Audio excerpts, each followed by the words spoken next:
Here.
Starting to hear some sound come through, but no voice. I'm here. Oh, wait, I just heard voice. Say stuff. I'm just making sure it isn't all fucked. I mean, like, the sound quality is maybe a smidge on the, like, staticky side, but otherwise good. Are you making fun of my music? Sure, yes, that's exactly what I'm doing. I'm making fun of the music that I can't even hear. Wait, let's see here. 8.6, 5.7. So, unfortunately, I won't. I was reminded about plans on Saturday night, so I won't be joining you for the debate, which is sad because I really wanted to. Were you the captain? Yeah, like No, Gorps is the captain. Yeah. He so apparently when he was given the list, he chose me and then told Horseradish to let me choose our third, and I chose you. Nice. I would have done the same probably.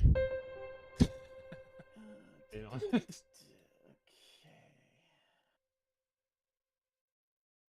So, I have our video queued up and ready to go. Yeah. The money ones. Let's go. Yes, how the stock market made money even faker. Okay, so they changed the title. They changed the title. Okay. I was wondering if they changed the title. Yeah. Well, I think like their thumbnail said something different, but the video title has been this since I first saw it a couple days ago. So, all right, let's do this. Oh, hey, cats and dogs and horse, singular. It's me. Hello, hi, hey, listen, meow. This guy knows how to write humor. Nay. Quick cue. Yes, he does. Have you ever heard of this thing called the stock market? I thought it was like the soup section of the grocery store, but I guess it's this whole other thing where people bet money on other people's money and then make money. Sometimes a lot of money, sometimes negative a lot of money. I guess there's also a sound effects machine involved, but I'm not entirely sure how. So on any given day, there's so many stocks that can make us money. Oh my god, I hate this guy, dude. Right, that drunk man is correct, technically. Because here's some news. Despite being fake, money has been doing pretty well lately. Sort of, kind of. What I mean is that the S&P 500, which is what tracks 500 of the biggest companies listed in the stock market, added over $9 trillion in 2025 and continues to break records. In other words, the money graph go up. The stock market's so high, it forgot where it left my van, which is weird because, hey, Do you feel rich right now? I mean, I feel rich in spirit, but money? What with the 1.1 million job losses, student loan late payments, homelessness at a record high? So if everything sucks, how can the stock market be doing so great? It's almost like money's fake, and the stock market is stupid. Yeah, it is like that. Because the reason why the stock market is booming while everything sucks for most people is actually simple. It's not even what this video is actually about. It may have something to do with the fact that the top 10% of America's wealthiest patriots own 93% of all stocks, with the top 1% cornering nearly half of the market. But I'm just spitting on balls. So as the wealth of America's top 1% hit a record high of $52 trillion this year, a quarter of their fellow countrymen who were taking out buy now, pay later loans were doing so to pay for groceries. This is making America what's known as a K-shaped economy. And that K doesn't stand for kudos kid, you're killing it. It just means that people in different economic brackets experience vastly different outcomes. You know, it's like inequality. For wealth, it's wealth inequality. So again, this video isn't about explaining the discrepancy between the stock market and what actual people are experiencing. Instead, we're just gonna ask, why? Why did we do this? Why is the stock market the main thing the media uses when it talks about America's economic health? What purpose does it serve our society? Well, that one's just Who ignorance, does it but actually help? Because while money is fake, What was that? that one, the answer to that is just ignorance. Yeah. I get why we felt the need to invent it in the first place. I don't want to barter every time I buy a cow. I buy so many cows these days. Milk is back. Did you hear? Whole milk. I gotta get the cows. But the stock market is even faker than money. So it's probably worth exploring why we invented it in the first place, which unfortunately is going to require talking about history. Marx predicted this and with numbers. limited liability companies. He was very concerned about that. Sorry, say that again. It's probably going to start with the origin of limited liability companies, allowing the risk to essentially disappear for a capital owner in a way. I mean, it is responsible for a massive amount of wealth increase, but even Marx wrote about this along. He accurately predicted how limited liability companies would expand wealth, but also a lot of what we see at least in the modern world today. It's kind of interesting how he was able to see that.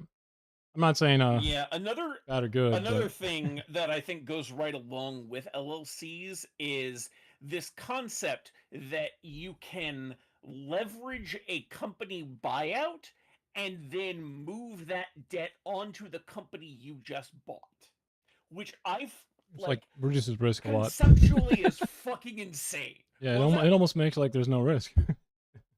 Yeah, like you literally just take the risk out of it because you no longer have to worry about if the company flops. In fact, you can just go ahead and make the company flop if you want, because then you can just Chapter 11 your way out of it. Or is it Chapter 7? I always forget the two.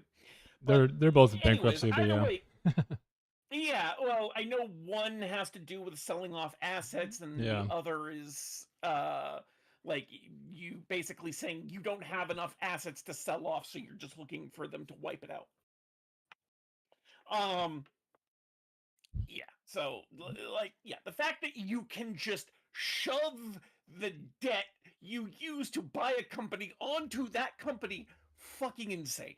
It's how Elon got Twitter. Also, the S&P 500, I think, is what he's referring to, right? And he did mention the S&P 500. But that's not the only thing he's talking about. He's talking about, the stock market kind of as a whole. The S&P is just one element of it. It is growing, right? But the problem with I think the S&P right now is it's signaling like a very weak economy in my opinion, because it's not weighted unless you look at like the there's like there's so many different variations of like the S&P you can look at, like the S&P 10, S&P insert other acronym here, and like you can there's a lot of them, okay? But right now, if I'm Yeah, not 'cause it's just mistaken. it's Standard and Poor's various rankings, Yeah. right? And But like the thing right about now, only the 7 companies are essentially taking in all the investment, and they happen to be AI companies, right? And to yeah, me, I think that means that the private sector has zero clue where to invest money because they need to invest money always. And right now, the private sector has no up and coming like no one wants to like invest in for one, like let's just say a factory, for instance, right? Um, the idea that like people are gonna build factories right now is just insane, right? Because you're not mhm, gonna spend, potentially hundreds of millions of dollars, if not billions, on a piece of land and then a factory and secure workers. And it may just become illiquid on the whims of a single tweet by a fucking dude, right? So no one is really doing anything new and they're kind of paralyzed right now. They're all, if you want to invest somewhere, it's AI is the only place. And to me, even though the growth looks kind of misleading, because it is, I feel like what it actually means is that the stock market has no idea where to put money right now. Like the private sector is usually pretty good at efficiently moving money in an adaptable way. There's obviously a lot of flaws with the way our economy works right now, especially the stock market. But it's not. I think this is actually a sign of like a weakness in how it doesn't know what to do with investment right now, which will, I think, have consequences in the future oh, absolutely. because it's only in 7 companies.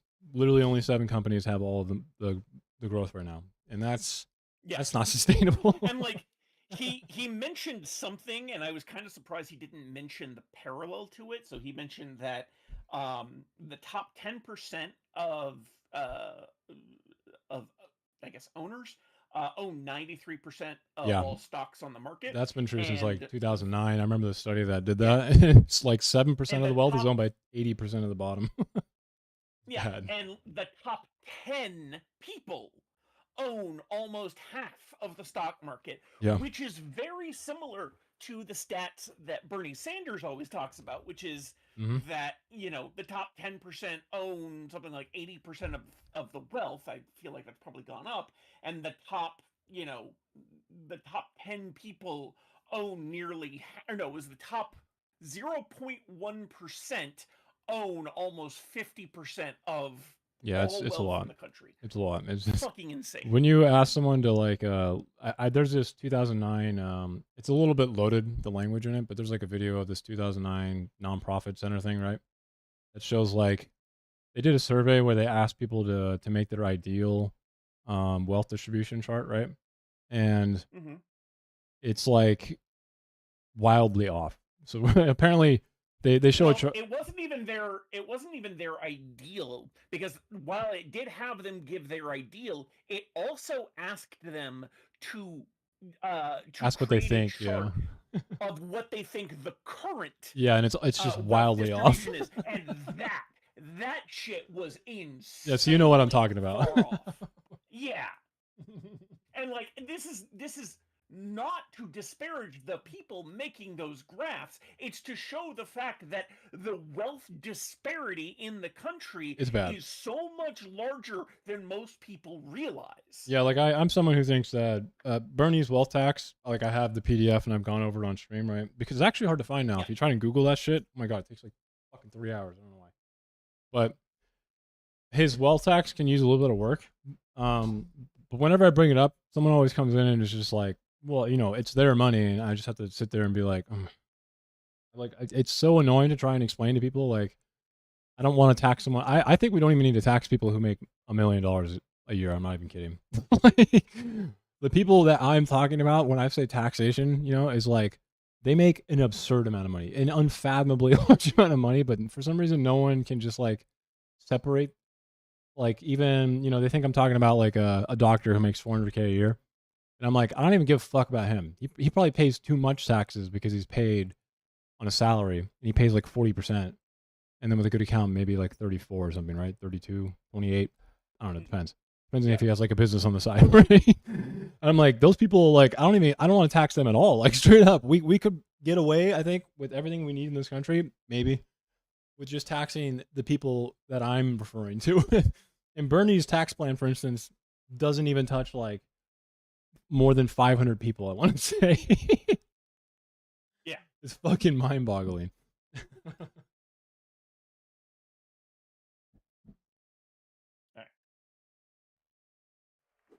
The Polymarket News Hour presents Professor Cody presents a brief history of our capitalist hellhole, presented by Polymarket. Polymarket. Because why not gamble on the outcome of a complicated pregnancy? So the first real corporation to sell stocks was the Dutch East India Company, founded in 1602 with the reasonable goal of stopping Spain from colonizing Asia. Love it, no notes. It did so by, brutally colonizing Asia for themselves. Well, some notes actually. But at any rate, the East India Company was granted a 21-year monopoly over the Dutch Empire's economic and military activities on the continent, which ranged from plunder to slavery to genocidal massacres. Because of course, the story of money's origins started with cruelty. I think they also killed the Kraken at one point, if I remember history class correctly, which I do. That happened. Is he saying the stock market is the origin of money? We miss you every day. So the East India Company not. issued bits of Hope stock not. ownership to outside investors to raise capital for its mellow schemes. For those of you who don't watch those shows about young business hotties, buying stocks means forking over some money in exchange for a small amount of equity. You then own a tiny piece of a business for which you are granted a security certificate your mom can frame and hang over your bed. Anyway, this caught on, and soon in major 17th century European cities, proto-stockbrokers wandered coffee houses and taverns, helping overcaffeinated and or drunk people buy and sell shares in business enterprises. Eventually, these transactions centered around formalized stock exchanges. It wasn't long before this financial game of tic-tac-toe evolved into 4D chess, and not everyone had the right cardboard glasses to keep up. Savvy early brokers realized selling off many shares of a given stock could depress its value, which would spook their less cunning peers into selling their own, further pushing down that value. Then, investors in the know would promptly gobble those cheap shares back up and watch the depressed value soar like it just popped some fiscal Zoloft. Even savvier brokers realized they could pre-sell high-value stocks to any old putz, give them an IOU, then promptly deflate the stock's value, and then buy back the now worthless shares to be delivered to one sad senior putz. So the stock market was coming into its pimply adolescence, and nobody had warned it to use deodorant. Over in London, there was a boom of innumerable joint stock ventures, many with pretty questionable business plans. These included inventing a perpetual motion machine, manufacturing radish oil, which had no known use, and upcycling sawdust. You gotta love the sheer doofiness of the entrepreneurial spirit. Quick joke for you. Do you know what the hardest part of building a perpetual motion machine is? So it doesn't work. Finding a place to hide the battery. These businesses issued stocks, especially at one coffee shop, which later became the London Stock Exchange. Anyone with money to burn was down to fund, and prices invariably went through the roof. Early buyers would resell shares to their stupidest friend, who went out and sold them to an even stupider friend. Wow, so in the early days of a booming new economic system, a lot of very dumb people invested in obviously dumb ideas that were destined to fail? That's so interesting. That's so interesting. But I'm sure that won't come back into play in the modern digital age of valuable monkey drawings and meme currency. So. Oh man. We could say there was a lot of good ideas, though. Over in Paris, one schemer named John Law owned a company with, quote, land rights in the, quote, new world where certainly nobody already, quote, comfortably, quote, lived. He spread rumors about American mountains filled with gold, silver, and copper, which he intended to plunder. Law's scheme was to encourage rich dummies. You savages do not imagine their work. work. And then use those bonds to buy his stocks to fund a trip to those big copper candy mountains. Bonds are different from stocks in that they are much lower risk. When you buy bonds, you're essentially lending the government money that they would later repay with interest. What? So short term, this helped France's government cope with bad war debts, What? which made everyone happy. Was What? what he said about bonds wrong? That sounded right to me. Go both ways. What do you mean? It can go both ways. When a bank borrows, okay, they assume the liability. And the Federal Reserve, for instance, when it borrows, that means it sells. And then a private bank purchases the bond. So the federal Well, government yes, but assumes liability. generally speaking, I think he's talking about government bonds, like U.S. Treasury bonds would be the Yeah. main example here. That's what I'm talking about. When you borrow a treasury Yeah. bond, it is a liability for the federal government. They don't make money. No, but it's an asset for you. That's the thing. Yeah, which is not the government though. He wasn't saying it's an asset for the government. He said it's for go back. Said you're Bonds lending the differ government from money. Stocks in that they are much lower risk. When you buy bonds, you're essentially lending the government money that they would later repay with interest. Yeah, no. That is a correct statement. No, the whenever you buy a bond, which is if you buy a borrowed bond from the federal government, you are paying them back. The government is not paying you back. No, the government pays you back at the end of the bond. No, you just get all bonds yeah. have terms. Yeah, the government right? Gets money from that. Yes. So when you buy a bond, you are giving the government money for a promise that at the end of the term of the bond, they will pay you that money back with interest. Whoa. Wait. Who like a 30-year treasury bond. Who assumes the debit when you borrow or when you buy a treasury note? Who assumes the debit? The government. No. They assume the liability. This is central banking. I mean, maybe you can do it both ways technically, but no, the government assumes the liability. Well, no, but that's the thing is it's both the debit and the liability. That's how any loan works. I'll bring some up for you. Borrowed money as a debit into your account, but you also receive the liability because now you are liable to a private bank does not receive a liability. The bank actually receives liability because never mind. So here, I'll show you something on stream. The liability in the case of a treasury bond, the government receives the debit and the purchaser of the bond receives the liability. Negative. It's a very low risk liability. That is not true. Here, look. I'll show you. So this is how multiple deposit. Sorry, I'm not seeing. I'm not watching your screen. You'll have to share it in Discord because I got you again. I'm not dealing with Twitch lag. Twitch lag, yeah. Here we go. Okay, so this is a basic central bank textbook. Okay, so but that's the Federal Reserve. The Federal Reserve does not sell U.S. Treasury Treasury bonds. Yes, the U.S. they do. Treasury does. Yes, they do. What do you mean? Look. So we have the Federal Reserve assumes if we are borrowing, we have the private bank here is going to get $100,000 in a debit while the Federal Reserve assumes the liability here. Okay.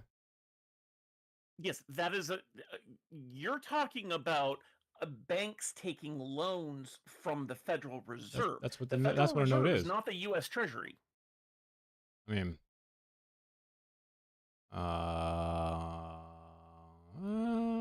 Treasury bonds are things you buy from the government. I mean, at this point, a term of either 20 or 30 years. Bonds pay a fixed rate of interest every 6 months until they mature. You can hold a bond until it matures or sell it before it matures. Yeah, but how much of the Federal Reserve actually just buys from the U.S. Treasury and holds the liability? This is the thing is the Federal Reserve might buy Treasury bonds, but that's just one. That's still a liability being taken on by the Treasury, which is not technically speaking the U.S. government. It's a you know what it is. But the point that I'm making is that when you buy a Treasury bond, you are lending the government money to do its normal business. That's why the national debt exists. and then it is promising to pay you back with interest during the term of the bond until it finishes maturing. Again, That is a correct statement about what a does U.S. the Treasury government bond specifically. if we lower interest rates, for instance, on Treasury bonds? Okay, does the government make more or less money? If we lower the Interest rates. yield, the yield So, like, think interest rates Japan. on a bond, then the government would end up keeping more of its money because it now has to pay out less in interest. Are you sure? Because someone like Japan, which has like a 0.5% interest rate, the government itself is being starved of money, right? Okay, but When the interest rate's higher, confusing? Hold on. Are you confusing the central bank interest rate with the bond interest rate? Because these are not the same. they are essentially like in unison. They're linked, sure, but like currently Treasury bonds are 4.625%. Yeah. Last I checked, the Federal Reserve rate is something around like 2.5. I could have that wrong. I don't. So, again, the Federal Reserve, if it wants to create money, right? Sorry, it's 3.5 to 3.75. My mistake. Yeah. So if they have a higher interest rate, the government's going to make more money. Why do private companies then want lower interest rates on these bonds? No, they don't want lower interest rates on the bonds. They want lower interest rates on loans from the Federal Reserve. Which come from, that's from the bonds, though. They're tied to it. They're tied. No, it's not. If the interest rate from the federal government is very high, the interest rate for the whatever loan that the bank is going to get is going to be high as well. Yes, I'm not disputing that. So they want low interest rates. You're conflating government bonds with loans from the central bank. These are not the same thing. These are two different things. They might be connected in certain ways, but one is I'm borrowing money from the central bank and I will pay it back with some interest later. The other is I'm giving money to the federal government and they are going to pay it back to me with interest later. Sure. These are different directions. You don't take loans from the U.S. federal government, and you don't buy bonds from the U.S. Treasury. I'm sorry, from the U.S. Federal Reserve. Sorry. You buy bonds from the Treasury, you get loans from the Fed.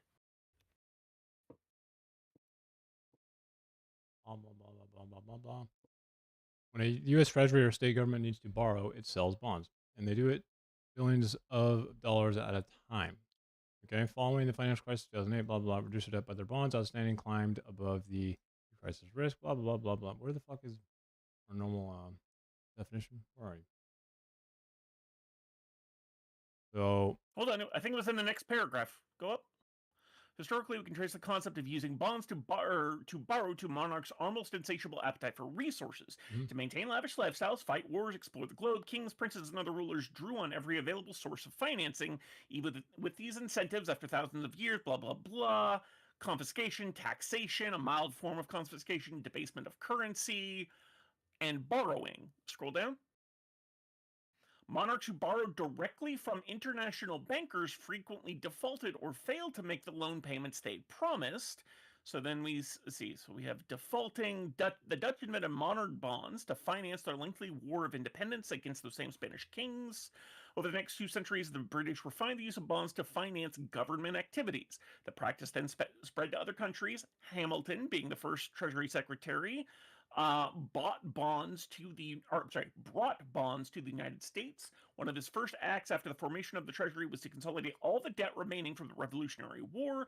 This resulted in the first U.S. government bonds because they needed to pay back their debt to other countries at that point. And then we have bond markets, which are where you can buy and sell bonds that have already been taken out. Yeah. So, like an institution, like a federal agency or an agency of the government can take out a bond. They can buy a bond, but they assume the debit. Okay, define the term debit here, because I feel like you and I are So possibly debt, disagreeing over it's that. like an accounting, like the accounting term. So the liability would be there are the credit. debits Yeah, and credits. yeah, yeah. Debits are increases to an account. Yeah. Credits are decreases to an So account. like Yeah, okay. when you buy a So we're bond, using basic accounting terms. yeah, when you buy a bond, you're assuming money, and then someone gets left with liability, right? Hold on. You say you're assuming money, but you are Yeah. buying a bond. To buy something means to give money and receive the thing. So how can you both be giving and receiving money in the same transaction? Because bonds are essentially like inverse. So just like when the government, Inverse of what? because like when people say the government borrows money, right? Which means sell. Yes, through bonds. Yeah. Yeah, the government borrows money through bonds. It sells bonds as a form of borrowing money and then repays that money with interest. That's how a loan works. Which make periodic interest payments and repay the principal at maturity. U.S. Treasury bonds, most corporate bonds, or coupon bonds. Yeah. Consoles. So. Yeah, so we're talking about coupon bonds.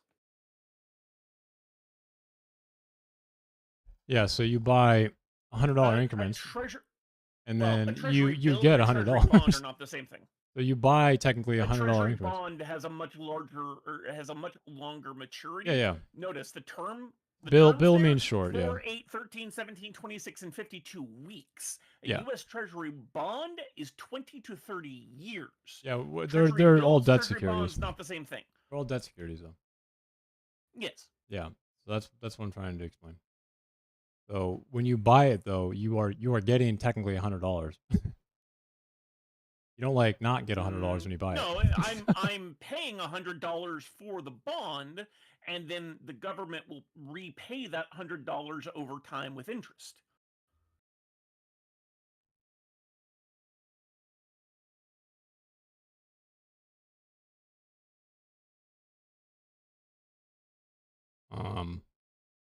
That's why bonds are a good investment. You don't don't invest if you are the one borrowing.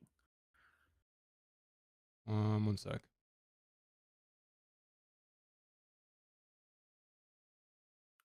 Yeah, because you're investing back into the dollar. I think I'm not backwards just the here. dollar. You're investing in the government itself, which happens to be the issuer of the dollar. So you're not directly investing in the dollar. You're investing in the government whose full faith and credit backs the dollar.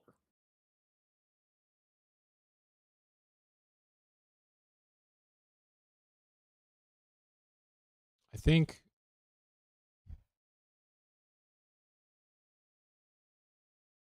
let's buy stock from a company. Corporation. Yeah. Bonds are more closely related to stocks than they are to loans.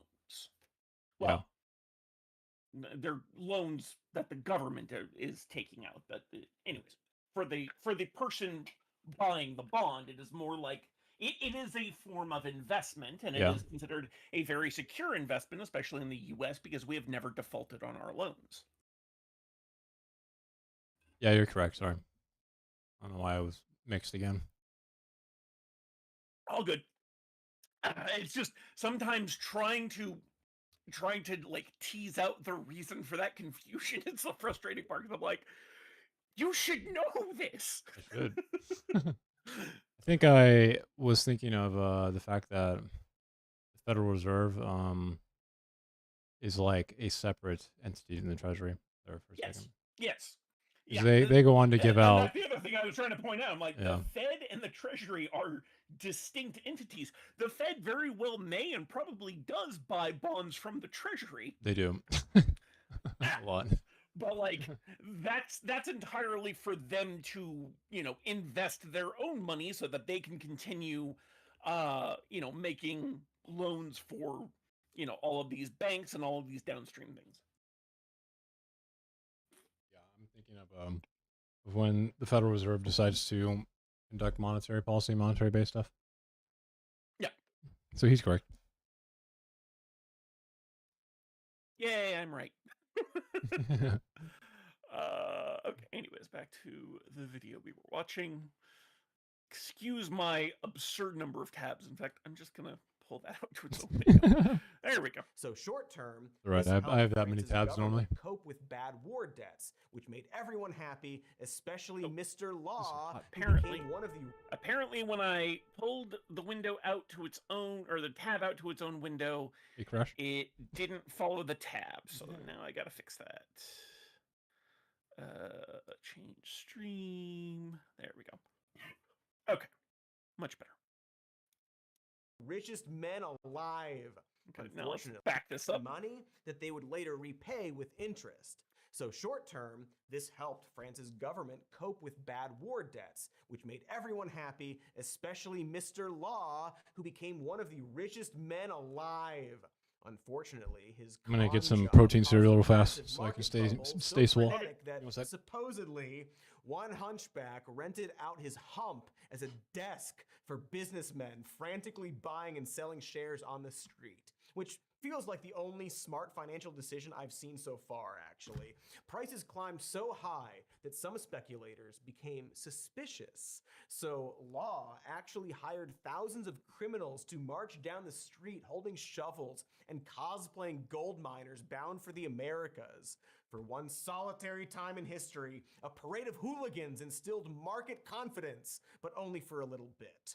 When no plundered gold poured in, the bubble burst, painfully blowing up the entire French economy. Law got put under house arrest, and people threw rocks at the wealthy fraudster's window, a pastime we can't legally suggest we should bring back. But worth mentioning that it happened. Law fled to Venice, where he died a destitute gambler, a consequence we're legally comfortable saying we should consider bringing back. But to recap, one guy earns, then loses a fortune off a fake plot to mine other people's land for imaginary precious metals. Wow, so a rich guy conned a bunch of people into thinking he was a visionary by lying. Thank God that never happened again. Except this just in, here's some news. Zing, I was being a kidder. Because I'm not sure if you've picked up on this, but this pretty much set the tone for the rest of history. But you're probably thinking, if things were this nuts in Europe, what the heck was it like in colonial America? Well, grab your powdered wig and strap the F in. Polymarket presents Wall meets Street. Colonial America's largely agrarian economy was pretty humble, but that didn't stop some 17th century New York businessmen from gathering in Lower Manhattan to pursue their side hustle, trading enslaved people. Of course. As fledgling businesses began developing, lively trade started going down in, you guessed it, coffee shops, which I guess were always the meeting ground for insufferable people. Hey, without regulation, Isaac things were Newton chaotic, fucking and predatory, and also used to do that. Yes, and Isaac Newton was fucking insufferable. Have you read any of the accounts of people who interacted with Isaac fucking Newton? Yeah, Man. Yes, he gave us his laws of motion. He gave us gravity. He gave us optics. He also tried to calculus, fucking he gave like us all this stuff. But the man was fucking insufferable. Yeah, he literally had zero friends and lost all his money There by was the end a of his life. reason why he never had a wife. And then And it's not for lack of trying. yeah, and then he tried to do alchemy, right? Like some of the smartest people in the world can also just fucking miss the mark. that was an accepted thing at the time. I'm not gonna slam him on that because alchemy was still a big deal in the 17th century. He used the Bible Yeah. to try and turn fucking any element into gold. Yeah. He wasn't. Christian alchemy. The church fucking hated it, but people still tried to do it. He was such a weirdo. I can't stress enough, revolved a lot more around slavery than you should feel comfortable with. Not to high road anyone, but personally, I only feel comfy with 0 or less slavery. Where's my Nobel Peace Prize, you know? So in 1792, 24 In Minnesota. brokers met at 68 Wall Street, where they wrote the Buttonwood Agreement, What? aka the first rules to govern America's stock market. These were completely fair and totally neutral. No, I'm kidding. What did I just fucking say? Were you not listening to the breaking news? I'm a kidder. these 24 brokers essentially formed a cartel, set a fixed commission rate, and agreed not to trade with outsiders unless none of their ride or dies wanted in on a deal. This began the grand tradition of a few lucky brokers getting preferential treatment on the market. Officially, it meant the most reputable way to invest was with those 24 men. Trump's doing this with this Finance was a fucking weird, his insular World Liberty world, Financial coin. barely on the radar of most Americans. After all, 90% of them were busy farming, aka actually working, and it would stay that way on purpose. As late as 1916, the vast majority of brokers on the exchange refused to carry out trades of less than 100 shares, making the stock market, like golf or harassing the mother of your children or swapping blood with your son, exclusively a rich man's game. But to be more precise, it's a game consisting of a bunch of people who don't have... Yeah, the swapping blood with your son. You haven't heard about that one rich dude who's obsessed with like maintaining his youth, and so he thinks that injecting his own son's blood into his bloodstream helps keep him young. That can't be good.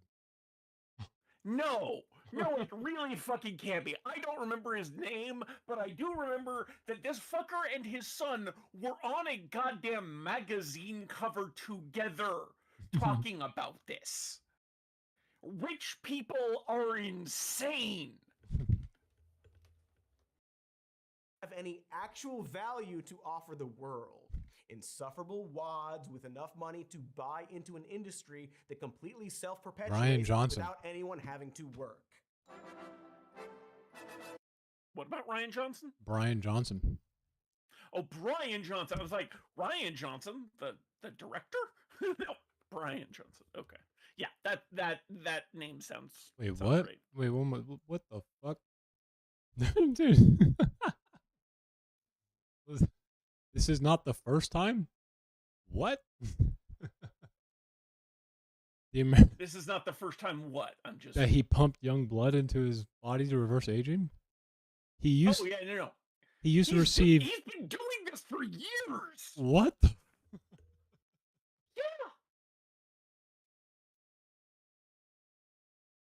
Yeah! Wait, he follows a strict daily routine that includes monitoring his body fat, heart rate variability, blood, stool samples, and the number of erections he has per night.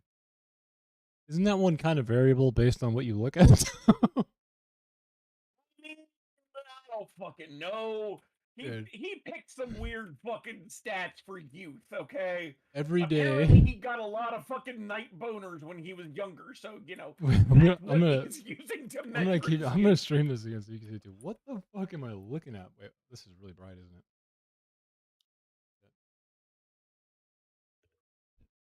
Right.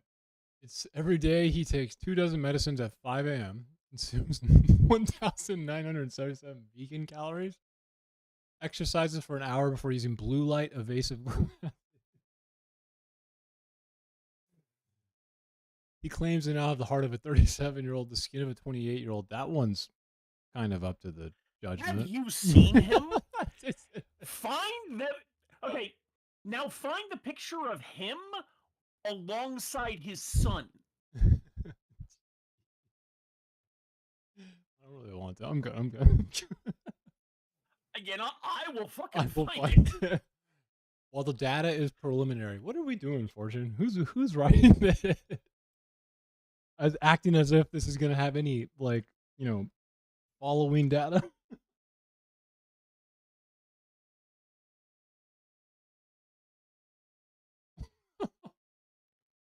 I was not expecting that. That's all I'm gonna say. I think I just lost my appetite. There. That's his son. That's him. Now, you want to tell me how he has the skin of a 20-something? The dude's fucking insane. What's up with this? Why is he wearing a necklace in this photo? I don't fucking know. That's weird. I mean, people sometimes just wear necklaces. I know, but this the photo to me, if I was a photographer, I'd be like, dude, it's in that photo as well. Oh my god, he doesn't take it off. No. In fact, it's in Let's see. Is it in? Yep, it's in that photo. It's in that photo. Okay, something's. It's in both of those photos. Who the Yeah, he fuck never takes takes a that photo like necklace this? off. Dude, he does not look that good. No, he really doesn't. And that's the thing. Like, this may be the most flattering picture of him I've seen. But even up close, like, you can still see. Bro, Like, the dude looks like he's in his 40s. if you do me a favor and just look up lateral raise really fast in your and then can we find this guy's email and send him anything about shoulder work? What's this about? The dude forgot what shoulders were.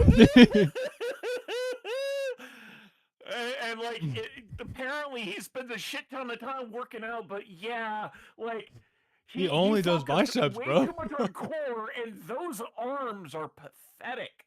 I mean, he only does biceps, it looks like. Biceps and fucking probably Kegels crunches or something. Yeah, and like his son, not great. I mean, I'm not a bodybuilder. Hey, how old is his son? So I will fully admit I have no place to talk. But I know what a ripped dude looks like, and that is not it. How old is his son? It was BRY, okay. I gotta find his son's name. Probably should put the Y in there and go back to all results. Talmadge Johnson, 19 years old. Talmadge? What is this, fucking World of Warcraft? Talmadge. Yep. Okay, yeah. So I was right. He's 45. He looks in his 40s. I just said that. His regime isn't fucking working. It's not working. Oh, sorry. Just at 19, crazy ass rich people. At 19, I think his son is reasonable. He doesn't look like he works out that much, though. If you're going to be taking a bunch of shirtless pics trying to show off about health, I mean, put in some work, I guess, man. Come on now. Yeah. Anyways. Good question, us. Thanks, Cody. We are welcome. So, as markets continue to grow, these rich dips created the New York Stock and Exchange Board, with strict rules and a hefty initiation fee. The brokers gathered twice a day to solemnly exchange trades in just 30 stocks and bonds. But by the end of the Civil War, there would be 300. Then in the late 1860s, we got the stock ticker, a telegraph service that gave up-to-the-minute calculations about stock performance. Like Mark Zuckerberg refreshing a friend request or a Hudsucker board member being hilarious, every day people quickly became obsessed with monitoring every ebb and flow of the market. A fixation one that word never doctor ended. dubbed ticker. Continue this I want day. to point something out, though. The original stock tickers were really fucking impressive because, see here, see, I don't know how just old stock ticker tape, yeah. So 1870, right? This right here, right? It was your standard telegraph machine, but that means it worked on Morse code. So they had in 1856 or 58, I'm not reading all this, I'm skimming. They had shit that could take Morse code telegraph and turn it into letters and numbers without any sort of computing at all. This was purely electromechanical. And I just want to say that's fucking cool. It is fucking cool. Yeah. Freaking. Okay, Thomas Edison, 1869, alphanumeric characters, 1 character per second. It wasn't fast, but still. That's fucking old. It's old as shit and really goddamn impressive. I'm trying to remember where Marx's. Oh, that's right. In Das Kapital, Marx does write what I mentioned earlier about the. It's in chapter 3. No, volume 3, chapter 30, part 5. And he saw this type of stuff as like a necessary stage in capitalism. where it would separate Oh, the yeah, it would management from ownership. separate. Yeah, it would separate into industrial capital and finance capital. Yeah. And it would like make it so Yeah. management and ownership were completely separated as it outpaced with new Yep. investment, right? Pretty interesting stuff. Yep. Yeah, he predicted that it would turn into investment for investment's sake rather than investing in the promise of a particular enterprise. And that's effectively what the stock market is. Like, yeah, it still has its ups and downs based on corporate earnings and all that shit, but it's largely just finance for finance's sake and has become very disconnected with, It's companies' super, actual performance. it's super disconnected. 100%. Yeah. Adorable. Adorable old tiny bullshit. But also a nice reminder that people have always been like this, just scrolling for dopamine. Because tickeritis combines two of America's favorite pastimes, gambling and inexplicably admiring the rich. But as I said, Wall Street was insular to the common folk. And so we invented a shadow market of little fake brokerages where regular people could place bets on how Wall Street stocks would perform. We called them bucket shops for some reason. Maybe they also sold buckets. You weren't buying actual stock shares.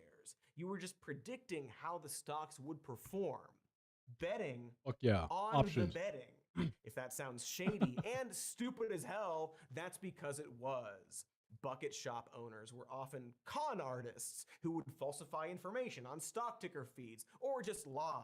So gambling with them was what your sex ed teacher would call risky behavior.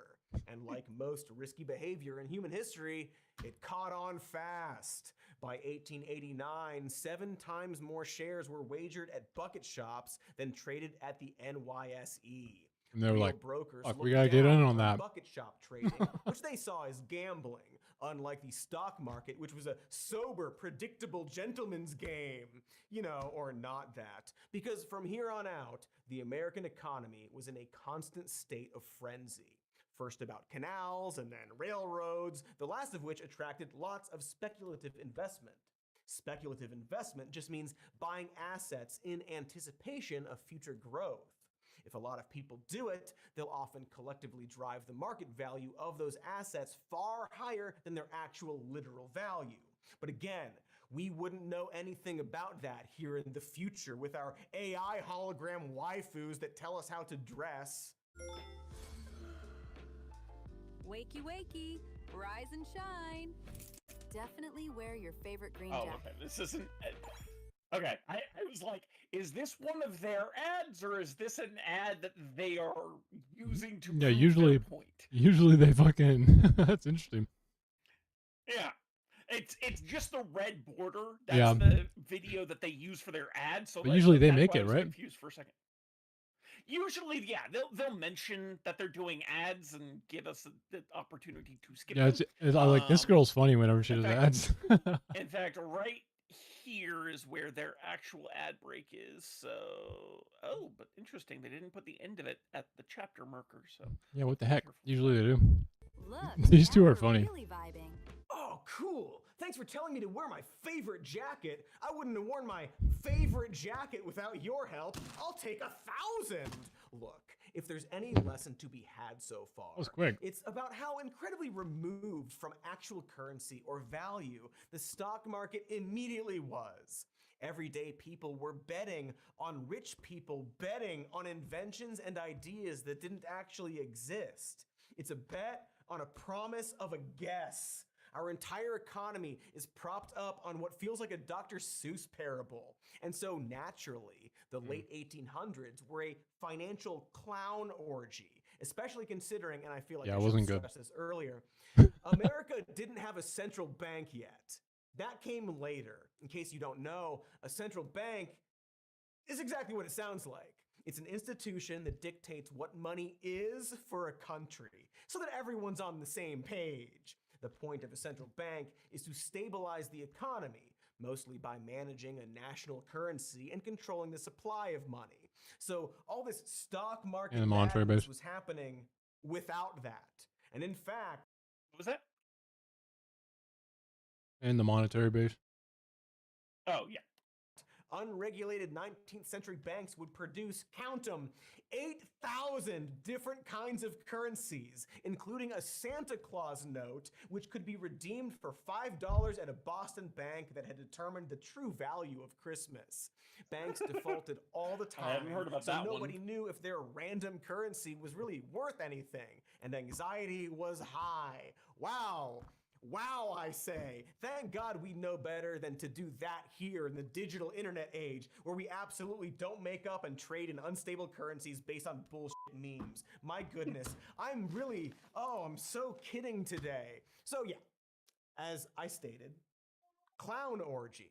And like all clown orgies, the people on the top screwed others the most. I guess it's all orgies. Like in 1873, when US bank giant J. Cook and Company's risky investments in railroads led it to bankruptcy, which had domino effects that Bank ravaged runs. the economy, but not in a sexy clown way. Within 2 years, 18,000 businesses had shuttered, unemployment ballooned, and America entered a long depression. Luckily, Jay Cook was able to pay off his obligations and regain his wealth via investing in a Utah silver mine. Good for him! Meanwhile, this event contributed to massive inequality, and by 1890, the top 1% of Americans owned 50% of all wealth. This concentration of riches was so great that it allowed one person to functionally wield as much power as a central bank. His name was J.P. Morgan, not to be confused with his evil twin, J.C. Penney. In 1907, amid this economic turmoil, the 70-year-old Morgan physically locked a bunch of high-power bankers in his library until they agreed to pledge the $25 million necessary to prop up a flailing market, thus saving the economy at the time. In exchange, JP also used the opportunity to pressure President Teddy Roosevelt into abandoning his antitrust policies just once for fun to let Morgan buy out competitors in several industries he already dominated. Morgan saved some banks and trusts, but let others collapse. That included destroying a bank which was about to lend money to Nikola Tesla to create wireless electrical transmission, because at the time, Morgan was trying to corner the rubber market that insulated wired electrical transmission. This is all to say that America was so fucked that we were completely at the mercy of a single rich guy with more power than our government, something that thankfully we have no concept of today. I'm depressed. And a kidder. But listen, if you correctly assumed this was finally enough for us to create the Federal Reserve, then good news. I'm sure that'll go great. But before we talk about that, let's talk about some ads first. Because money's fake, and I needs it. I needs it. Promise, just for a while. Keep the offer code for when St. Patty's Day comes around. I'll try. Welcome back. Hi. Money. Is it fake? Yes. But also, the stock market. And so on. Bad, I say. Now that we've recapped the show so far, we can continue our history lesson. We were just at the part where all the rich shits of the 1800s were now entering the 1900s, and noticed that everything in America was bad, because they made it bad. Specifically, America's top financiers were up to their old pierced dicks with crazy market fluctuations that their rampant speculation was causing. And so it was time for those same idiots to solve the problem for some reason, because there had to be a better way, so long as that better way required a group of massively wealthy bankers to pretend to go duck hunting at a resort club in Jekyll Island. No, really, that's the next thing that happened. A group of rich moguls got together and dressed like Elmer Fudd in order to keep the press away so that they could conspire to create the framework for a new central bank, the Federal Reserve. Off to a great start. Not really. Polymarket presents... It didn't really do that well for the first 15 years of its creation. So the idea here was to create something that wasn't part of the government, but still had government-like powers to protect the system from instability. The result, after some congressional debate, became the Federal Reserve, that all-American double whammy of supremely boring and supremely powerful. The monetary equivalent of those 9 wizards in robes who decide whether women can control their own bodies or not. A weird mix between 9 private wizards. entity and public agent. The Fed Fed consists You of mean, one is he central wrong? 7-person board of governors and 12 regional banks scattered across the country. The 7 governors gather with a revolving group of 5 regional bank leaders 8 times a year in the Federal Open Market Committee to set monetary policy. They also have one of those eyes wide shut orgies, one assumes. Clowns welcome and encouraged, one assumes. Although the system was meant to be relatively decentralized, so no single craven banker had too much power, rule revisions have mostly consolidated power into the Board of Governors, whose members are selected by the president and approved by Congress. The Fed wears lots of hats, but their top hat, wink, is monitoring monetary supply by adjusting interest rates. Lowering interest rates makes it cheaper to borrow money, a boon for slow economic periods. Raising them makes it more expensive, which can help curb inflation. And thanks to these savvy Kind yet of. cautious puppeteers, America's financial instability would be over forever. We did it! Don't look it up! Okay, fine, At look the it creation up. of the Federal I guess there was Reserve, some they kind did of not depression have those soon goals. after the Fed was Yeah, I'm guessing that's been a It's over time. evolution of the institution. Yeah. created. A Great Depression, to be exact. So, good? Oh, no, not good. In 1929, it saw the largest collapse of the stock market ever in American history. It went down like this. The Great Depression was preceded by the happiest decade America had ever seen. Stupidly convinced there'd never be another world war, people partied, went to the movies, and invested in the stock market to major enrichment. And while less than 3% of Americans actually owned stocks, A lot of their buck-wild private behavior investment was going to during that period, and a balanced budget. come crashing down on the whole economy. Anticipating imminent disaster, the Fed got huffy and raised interest rates to curb rampant speculation. All this did, however, was contract the economy, cause a frantic run on banks, and tank the stock markets. So the Fed tried to help and didn't, and maybe made it worse, or maybe made it better. They didn't I do don't anything. know. The money perverts are torn on. They did not do anything. But what is for sure is that simply having a central bank didn't save us from economic chaos after all. So when bespectacled superhero FDR came into office, he stood on business, or rather against it. He declared a bank holiday, which put the financial system in Is he not gonna talk about while his Keynes? parents figured out what to do about its naughty behavior. He might. His We'll New see. Deal policy agenda did not make pouting bankers very happy. Among many things, it established the Glass-Steagall Act, which divided the industry between commercial banking, where regular people and small businesses borrow and store money, and investment banking, where people play These are all good stocks things, like too. slot machines. Problem solved. We did it. Job done. We invented money and made a few regulations to balance it all out. The simmering avalanche of financial fuckery would never crash in on America again. Just waiting for the ear. Oh, here we go. It crashed again. America, a work in progress. Polly Market. You didn't mention Keynes at all. All right, so we made a central Sad. bank and some regulations, all in order to balance out this stock market system where rich people bet money on businesses and then less rich people bet money on those people. And I'm just throwing this out. If the economy was a screenplay, we might at this point simply delete the file and start over with a new draft. One where the love interest doesn't turn out to be the hero's cousin. We made part 2, Weird twist, macroeconomics. but there was no going back for America. This was, for some reason, the system we chose. And as we move forward, we tried to retain lessons as to how to avoid the next big depression. So for example, remember how I said that the Fed potentially made the Great Depression worse by raising interest rates?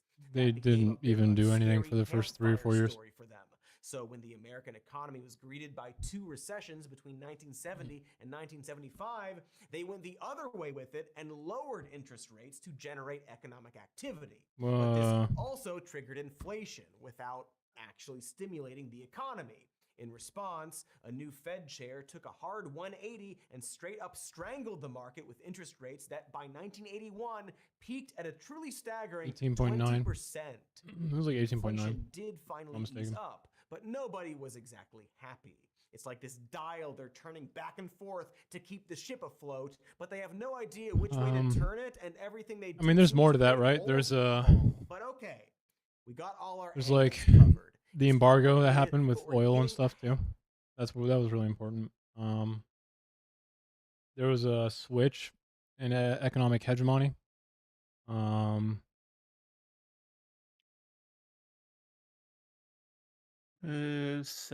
73. it was a big shock. And then there was like a hegemonic switch in economics between Mm. like right around when Martin not thinking right now. Milton Friedman finally got to get a lot of his ideas in action, right? Oh yeah. And it was a response because of kind of stagnating policy happening. And Mhm. there's a lot of reasons why the stagflation kind of happened too, but I'm really confused on why. Can you go back just a little bit? Yep. I think it was when he was talking about how they just magically 20%. switched how they did interest Inflation rates. did It should be finally ease right up, before this, I but think. nobody was exactly happy. They went the other way Yeah. with it and lowered interest rates to generate economic activity. But this also triggered inflation without actually stimulating the economy. In response, a new Fed chair took a hard 180 and straight up strangled the market with interest rates that by 1981 peaked at a truly staggering 20%. Inflation did finally ease up, but nobody was exactly happy. We lowered It's like interest a rates dial they're turning in back. 1933 when FDR took over and finally instituted Keynesian economics, right? So we went the other way. The Federal Reserve didn't do anything because the thought at the time was that a balanced budget and it would work itself out. Like there was an equilibrium, right, in economics, is what the dominating idea was. And they didn't do anything. They thought that lowering interest rates would do what he just said, and it would increase the money supply. Or sorry, it would cause inflation, right, or it would make it worse. And what actually happened is the monetary base kept going up, which is different than money supply. It's like a little bit different. One of the things that Milton Friedman gets wrong in his like when he said money losers or whatever earlier and showed like two different people talking about it, one of them was Milton Friedman. And Milton Friedman thinks that like the Federal Reserve caused it to continue longer, right? And he makes like a fatal mistake that everyone's favorite economist Paul Krugman points out. Krugman's not very liked, but he's at least right in this, because of his stupid fucking predictions he does every fucking month. He's usually wrong, but we did lower interest rates to induce like aggregate demand increases, right? In 1933. So it seems like he doesn't mention that here, but he's not wrong. It's just No, he mentioned it when he was talking about FDR. Yeah, he didn't mention Keynes though. I was kind of hoping he would. No, but you know, if you're not going to mention Keynes, at least slamming Milton Friedman. Yeah, he could do that right now. Back and forth to keep the ship afloat, but they have no idea which way to turn it, and everything they do seems to create holes in the hull. But okay, we got all our angles covered. It's complicated, but we're getting a hang of this whole economy thing. Let's just make sure we don't invent some kind of completely new industry that upturns everything we know so far. It's described as nothing short of breathtaking, a points drop never before seen on the US markets. This closing bell might as well have been an alarm, so savage was the selling. Shucks! I remember now. It's the thing. The internet thing. Yeah, the internet. Also just known as the internet. The internet the was. dot-com So bubble. we've skipped ahead to the years leading up to the dot-com bubble going kaput. Yeah, the internet was This hard to time, regulate the Fed though. was being run by a one Alan Greenspan, who was doing okay, keeping in line with the Fed's dual mandate of price stability and maximum employment. He was laser focused on keeping consumer inflation prices down while also stoking economic growth. This amounted to regular Hard to tame do. cuts in interest prices that pumped money into the economy without making bread a luxury good. But simultaneously, all that cheap money swimming around led to major asset inflation in the stock market.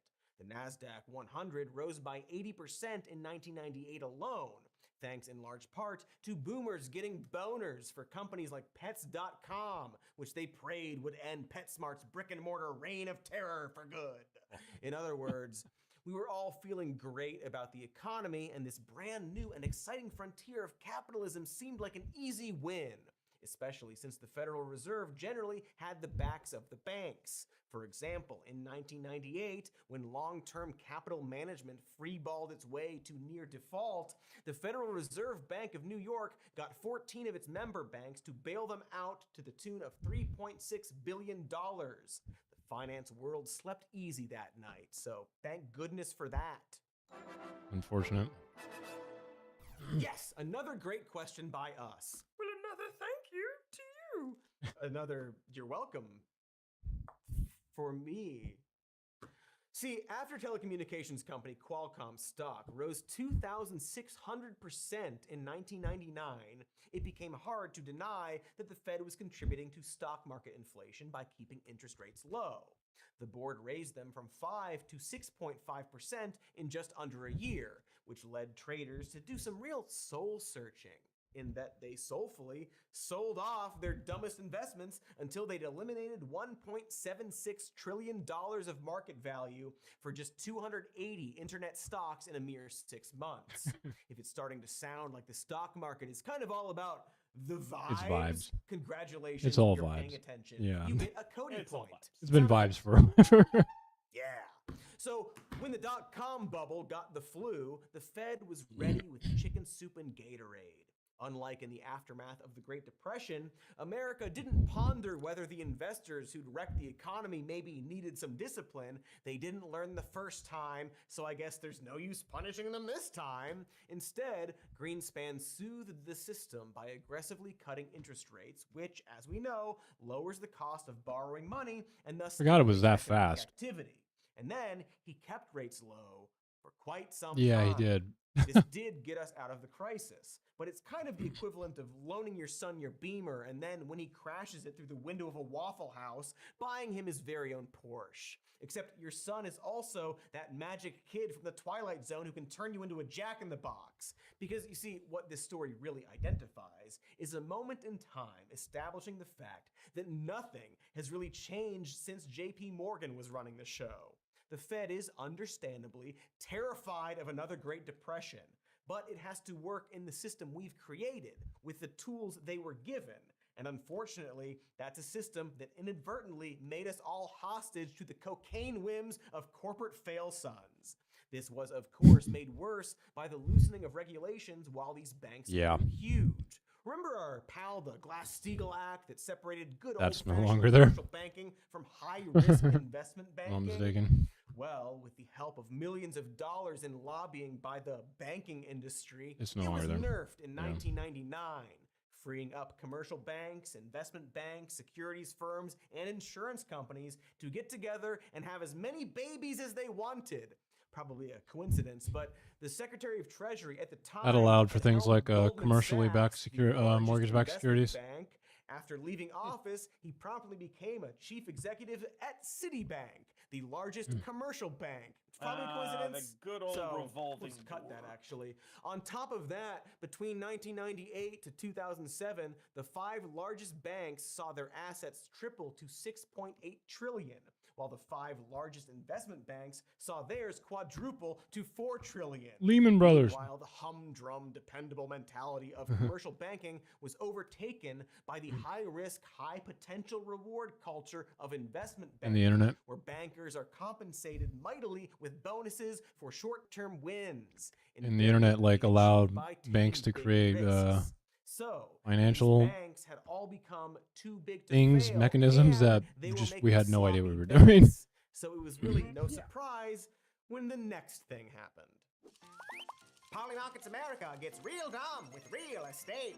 Getting rid of that So, 1933 cutting to 2008, it was closing time for the American Glass-Steagall? housing bubble. And before allowed America for could finish its whiskey or that commercially beer, mortgage-backed real estate security value- loan to come out. So, because the government was offering mortgage-backed securities for a long time before that, and we really didn't have any problems. But the Lehman Brothers started doing the commercially ones, which historically they weren't able to do. Private banks couldn't do them, and lo and behold, because of the veracity of how money was able to be like moved around and invested, with the commercially mortgage-backed security loan. You know how they like made the subprime prime loan packages and shit. It was just extremely complex, and they had no idea how money was even making money anymore. It was we definitely deregulated the banking industry right at the worst time when the internet made all of these new ways to make the most risky investments you could possibly think of.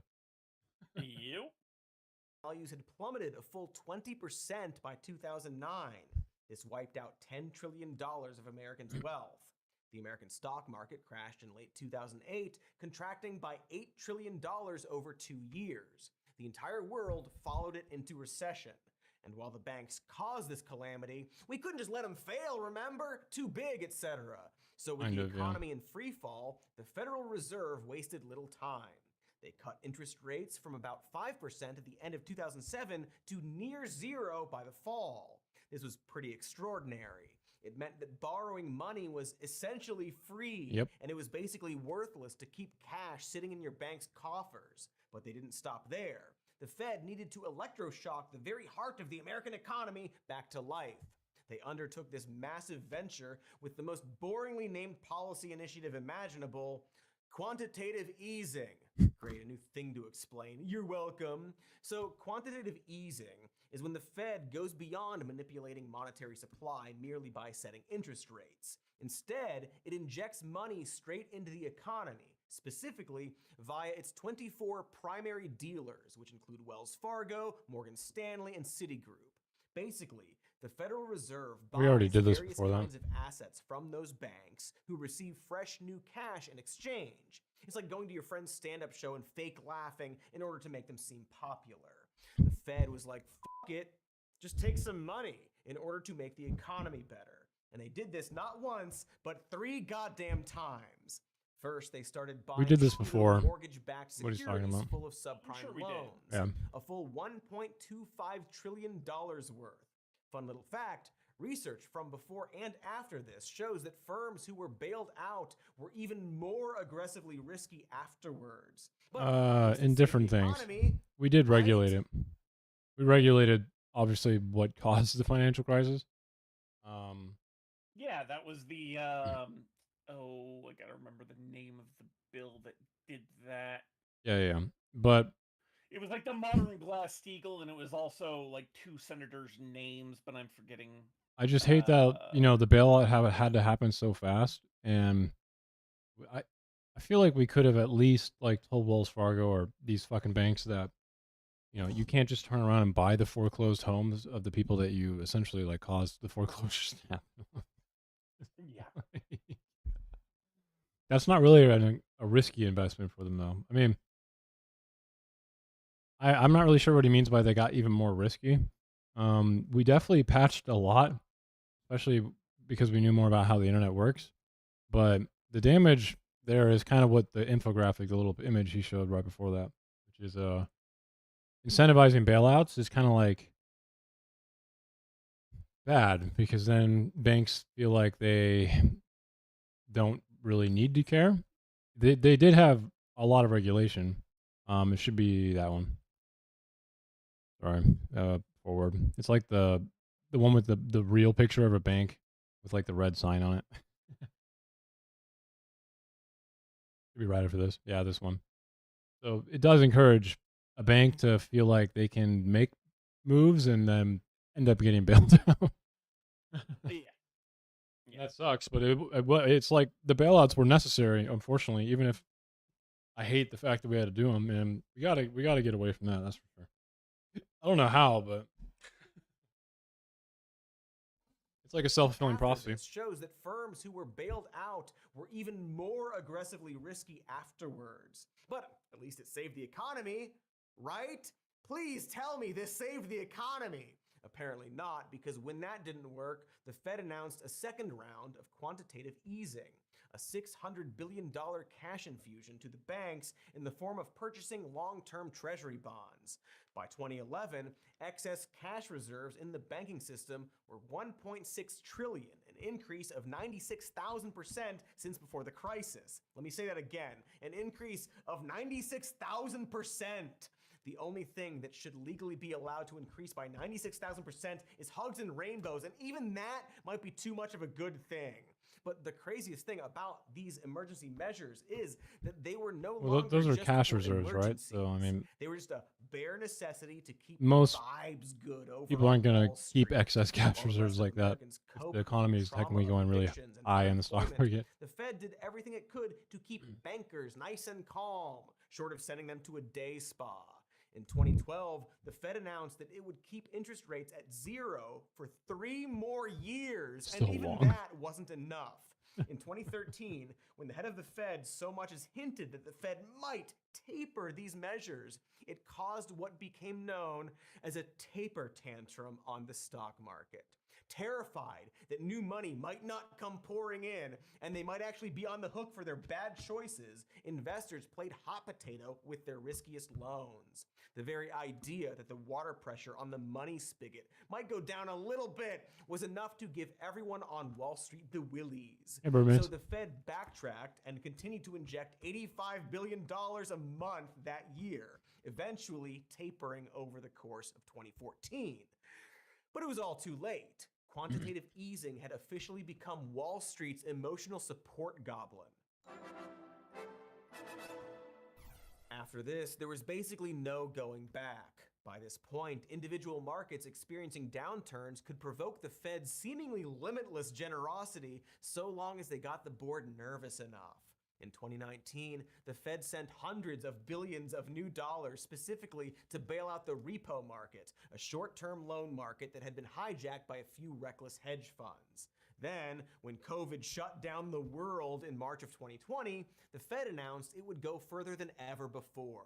It joined forces with the Treasury Department to form SPVs, or Special Purpose Vehicles. These were temporary LLCs that the Fed and Treasury could use to bypass rules preventing the Fed from directly buying corporate bonds. This was truly wild. The Fed was helping companies that were too highly leveraged in debt to be approved for loans by giving them liquid money on hand. Every $10 Couldn't they just the buy Fed 'em spent would be secondhand backed market? by one taxpayer dollar from the Treasury for security. You're welcome, guys. Credit would be injected into the market while taxpayer funds Sounds like a provided fucking some Trump cushion for the idea, though, to cushion. be honest. They didn't stop there. That April, the Fed announced it would also buy Can you go back so I I can see the name of that real fast? high risk, high reward loans and CLs. What is the name of Fed and Treasury could use SPVs, this special before purpose March of vehicles? 2020, the Fed announced it would Why go do I feel further like than this is ever a- before. It joined forces with the Treasury SPV, special purpose vehicle. Department to form SPVs, or Special Purpose Vehicles. These were temporary LLCs that the Fed and Treasury could use to bypass rules preventing the Fed from directly buying corporate bonds. This was truly wild. The Fed was helping companies that were too highly leveraged in debt to be approved for loans by giving them liquid money on hand.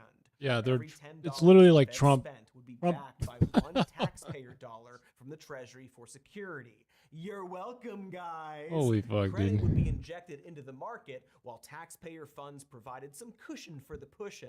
They Dude, didn't look at this for a stop second. there. That April, the Fed announced it would also buy junk bonds. Apparently, Trump. I mean, this is just AI, so I have to go a little bit further to look into this. But I mean, of course, Trump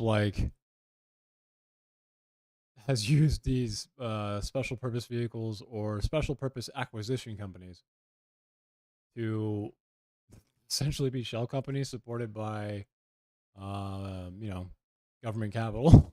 It's just like, Yeah. like what the fuck, bro? Wait, led by Howard Lutnick. We've seen a resurgence under the Trump administration. Cantor Fitzgerald. What the hell is? Why is this like a name? What the hell is Cantor Fitzgerald? Of course, it's crypto. Got it. Okay, got it. It's all fucking crypto these days. Oh, it's fucking driving me insane, dude. Yeah. i.e. high risk, high reward loans, and CLOs, which were packages of low rated loans. Within 90 days, the Fed created $3 trillion, which would have taken 300 years at the rate before the 2008 crisis. Wall Street squealed with relief. After the March announcement, the stock market saw its biggest boom ever. Its valuation Jeez. surged 35% in just 3 months. The reason why was obvious. The Fed had officially proven that there was no asset too risky, no leveraging too stupid not to be worthy of a bailout. For the small pool of Americans who own most of the country's assets, this was unfathomably, unimaginably, angelically good news. I mean, no That risk, right? is where we are now. America's economy was perpetually demolished because we balanced it all on a made-up rich dude gambling system. We then created a central bank to offset the negative effects of that gambling system, which in turn ended up becoming a system accidentally devoted to bailing out the rich people every time their gambling failed. And now our entire economy looks like the film Gremlins 2. And it kind of makes you wonder, why? The Fed isn't exactly the government, remember? So where's like Congress and the president and all of this? How is this being allowed? Well, we already kinda know why, but after the break, we'll explain it anyway. Enjoy ads, starting... It is missing a little bit of small business in the United States, I think.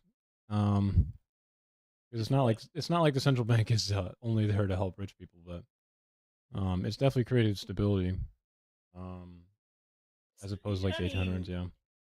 Yes. What he's saying is not wrong though. There's like no risk right now To an if you have a lot of extent, money. Stability at what cost, right? Because yes, obviously stability is good, but it has to be weighed against other considerations, and I'm not entirely certain that I don't really know any the others though. Fed's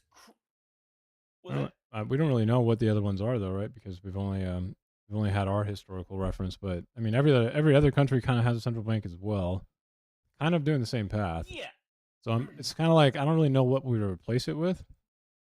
I'm sure we could think of ways to fix it or do something. It's more along the lines of like what it's doing. I'm not necessarily saying get rid of the Fed, but Yeah. I think that a lot of their policies they've been trading stability for things like wealth concentration. Yeah, the past 10 years they've essentially eliminated risk for what like all that stuff is true about the bailout stuff. It's just I don't know why.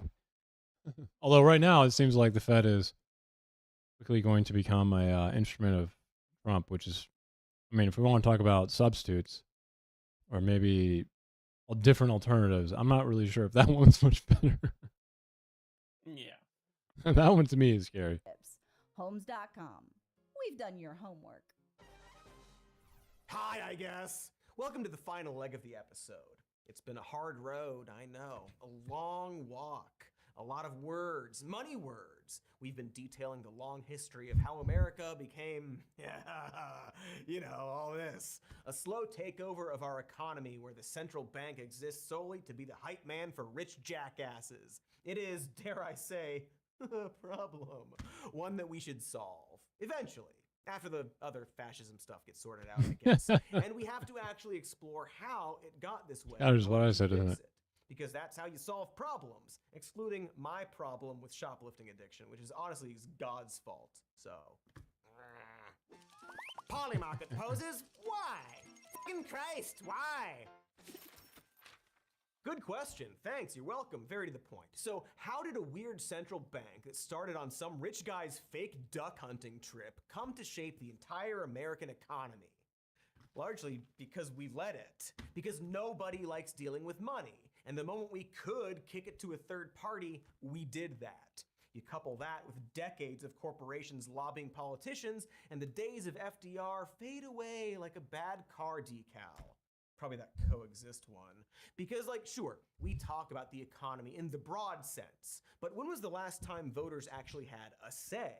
They do have a say, they just get But monetary misled. policy used to be a topic of spirited public debate. It was actually the main issue at the heart of the 1896 election, which was fought over whether the country's currency should be gold or silver. I would have went with silver, so that way we keep the werewolves out of our stores, but whatever. The establishment of the Fed to regulate monetary supply took this all out of our hands entirely. And you can argue that's a good thing to some extent, because the decisions No, it they didn't. make have to move quicker than, I mean, FDR in Congress. 1933 Also, that independence is very a good signal if of that, the right? president is like a total maniac who tries to extort Jerome Powell, the head of the Fed, into lowering interest rates in order to make his terrible economy seem better, which is yet another example of why this entire system is a kind of a big sham. And it's weird. It's weird to be rooting for the Fed right now, because resistance hero Jerome Powell is in charge of an organization that, much like the Supreme Court, we have no control over, but makes huge decisions that will affect everyone. Like, great, I'm happy the current head of the Federal Reserve has integrity. But for how long is that going to remain in place? His Ultimately, his it would be term's up better right to now, so reform we'll that see. entire system instead of just hoping it'll hold up to every roaming cluster of authoritarian dildos. But in order to do that, there's a second hurdle to conquer. It's the fact that money is, along with being fake, confusing and hard. It's hard to explain, which is why movies like The Big Short had to stop and let people look at the camera and explain stuff. It's why making this video you are watching was hard. It was hard. It's why we have an entire industry of people we hire to do our taxes for us. And that's, of course, all by design. Yeah, I was gonna say The taxes Fed in this perfected country the don't. art of It being doesn't need to be really, ours. really goddamn boring. Yeah. Using a vocabulary Capitol Hill dubbed Fed speak. It uses snoozer names for important things like term auction facility, term securities lending facility, primary dealer credit facility, all of which are impossible to parse even if you wanted to, which I frankly don't. The Fed's penchant for deliberate obfuscation was perfected in the 1990s by Greenspan, who was lauded across the political spectrum as a genius, primarily because nobody understood what in the ever-loving shit he was saying half the time. How do we know when irrational exuberance has unduly escalated asset values, which then become subject to unexpected and prolonged contractions? I know exactly what he said there, but he said that in the most why say 8 words when you can say 80 way I have seen since poets like Walt fucking Whitman. Oh man, he has even less charisma than Jerome Powell. It's just like the charisma of a burnt potato chip that you're just like, Yeah, I'm just like, why did he think that was the right way to say that bullshit? Is like, don't let people get so excited that they artificially make stocks more valuable than they actually are, and they eventually pop. oh Like, man. you could have said that in such a fun way, but no, you went for that. As they have in Japan over the past decade. What? If you're wondering, he was saying that when too many people get excited about a stock, it might surprise them and fall.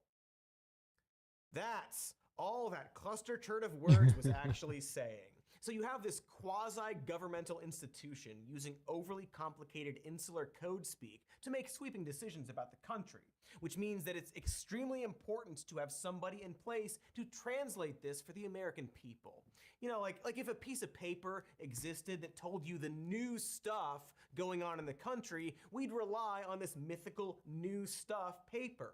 Sadly, such a thing does not exist. But it used to! In the early 20th century, progressive muckrakers pioneered accountability journalism about the monopolistic industrial giants of the Gilded Age. But this would become increasingly rare.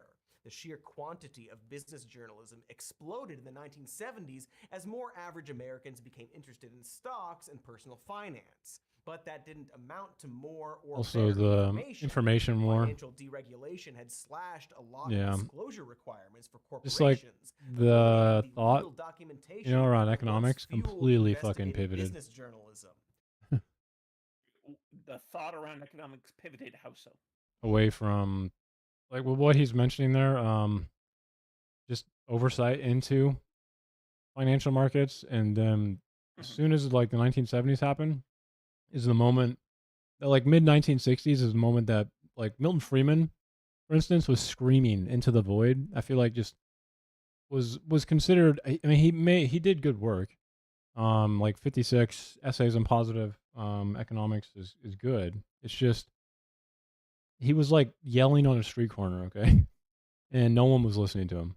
And then right around like 1965, when uh, essentially the economy started to not feel as good as it did from 45 to like 65, 67. I mean, there he was, the guy in the street corner screaming something that people liked, which was deregulate everything. And we got a lot less of that because of this. So like anyone trying to investigate, business, I mean, it was essentially like the battle over thought in that area it pivoted hard away from what was existent before. And deregulation and like unfettered, social libertarian type capitalism was not social libertarian, but that libertarian free laissez-faire type capitalism definitely won out pretty hard. I don't think it's been working. It's been like what, fucking 70 years now, 60 years, and what do we have to show for it? I'm not really sure. I think perhaps it's gone in the wrong direction, and that deregulation has perhaps not worked out the way that we had hoped, or at least not worked out for. I mean, most if we're of going us. off I feel evidence, like it I has don't worked see out- any. It has worked out extremely well for a certain subset of people, you might say. Writing about economics became increasingly a matter of offering investment advice. If reporters questioned, say, sky-high stock valuations, they did so as warnings to prospective investors, rather than to question the myth of endless growth. That's in part because of who business journalists get their information from. Reporters have long maintained cozy relationships with financial and business power players who serve as valuable sources. As a result, business leaders themselves wield a great deal of control over the news, strategically choosing when to report earnings or new products or leak tips. It's frighteningly similar to entertainment news, Earnings. like video game journalism, which I'm told has an issue with ethics, often relies on getting advanced copies of the games, and therefore can't give honest reviews for those games. So, for example, during the .com bubble, fawning coverage of tech CEOs and investment bankers proliferated in glossy new business sections coupled with euphoric coverage of the stock market that disguised the imminent collapse. The business media declared that America was witnessing the birth of a new economy, a term which was mentioned 22,848 times in business print media in 2000 alone. Things only got worse on the other side of the bubble's pop.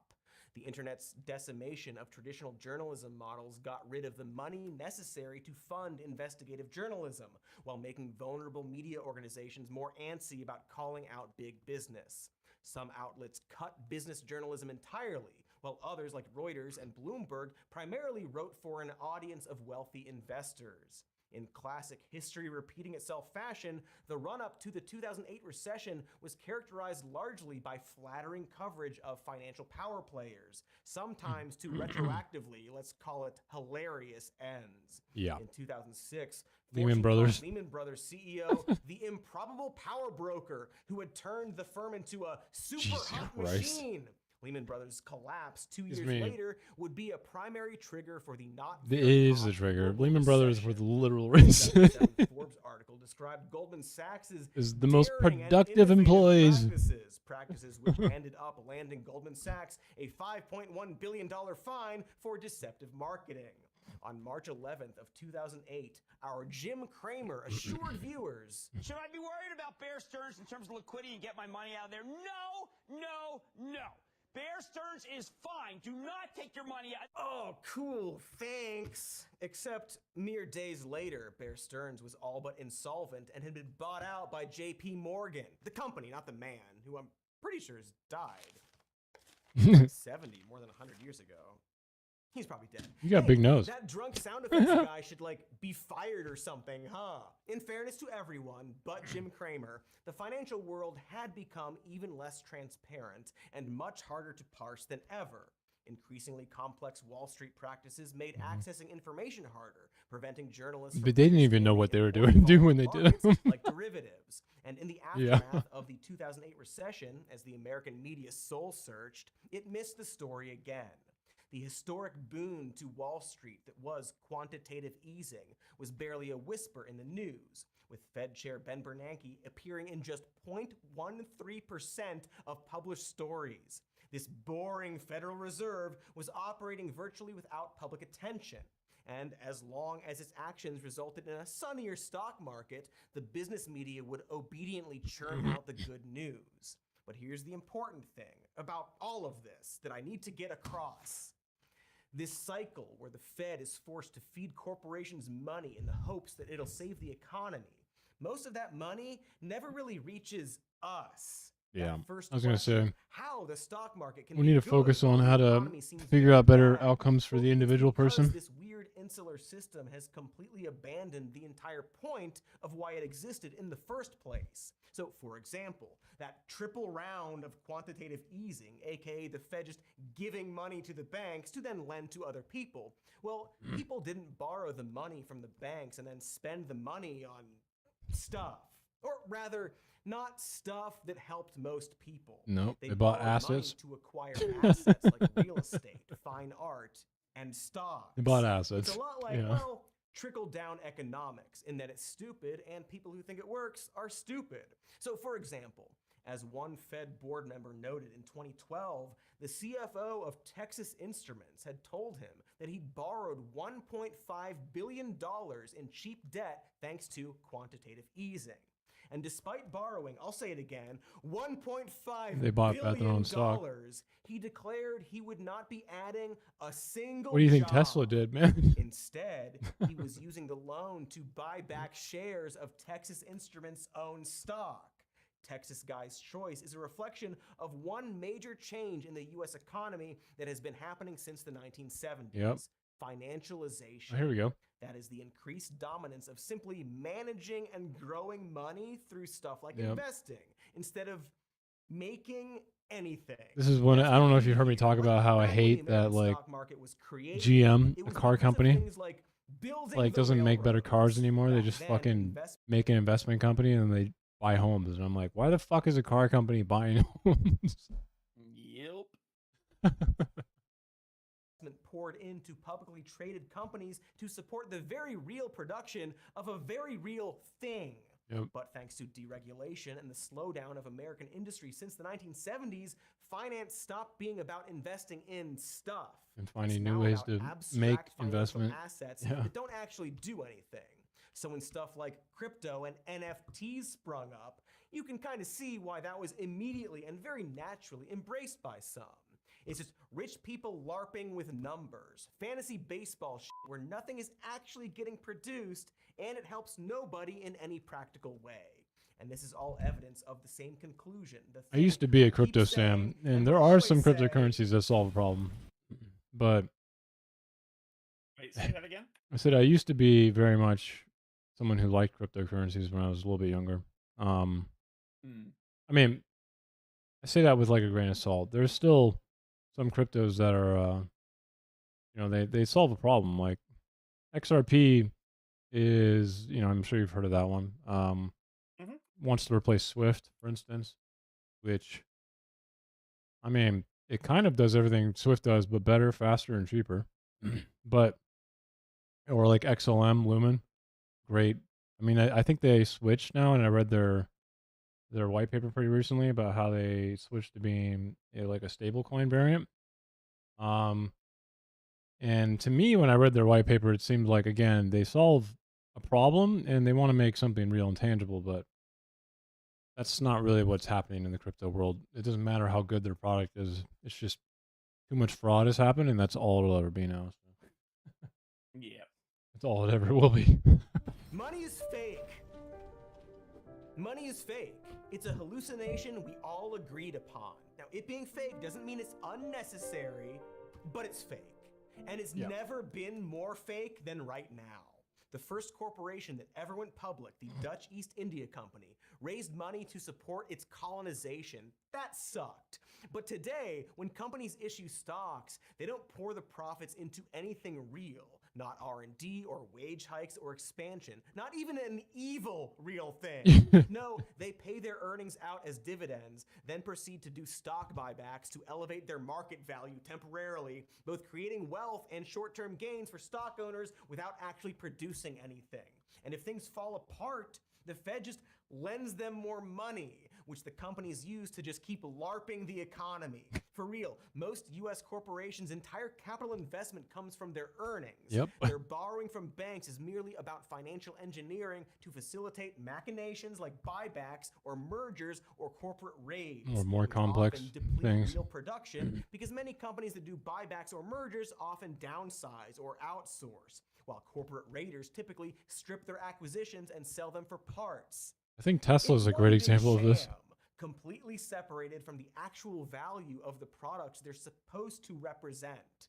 And we've, for some reason, used all this LARPing to define our economy, our country, our financial system, kidnapped by people who scammed their way into getting and staying rich without offering anything back, who gamble with everyone's money and then get bailed out the moment they screw up.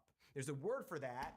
It's leeches, scumbags, lowlives. Seriously, anyone who tries to rant about welfare queens should be thrown in that pit from The Dark Knight Rises. It's hard for your average Joe to do anything about the hogwash I just described, so we at least need to recalibrate what we as a country think a degenerate parasite looks like. They don't look like a single mother on food stamps. They look like Ellis from Die Hard. That's a lowlife. Played by Hart Bachner, who directed the film High School High for some reason, but that's actually not really, that's not important to this video. I got distracted. Money is fake. That's the point, all right? The stock market is fake. And corporations and the rich are leech lowlives, gobbling up your hard-earned money and giving nothing in return, except even faker money.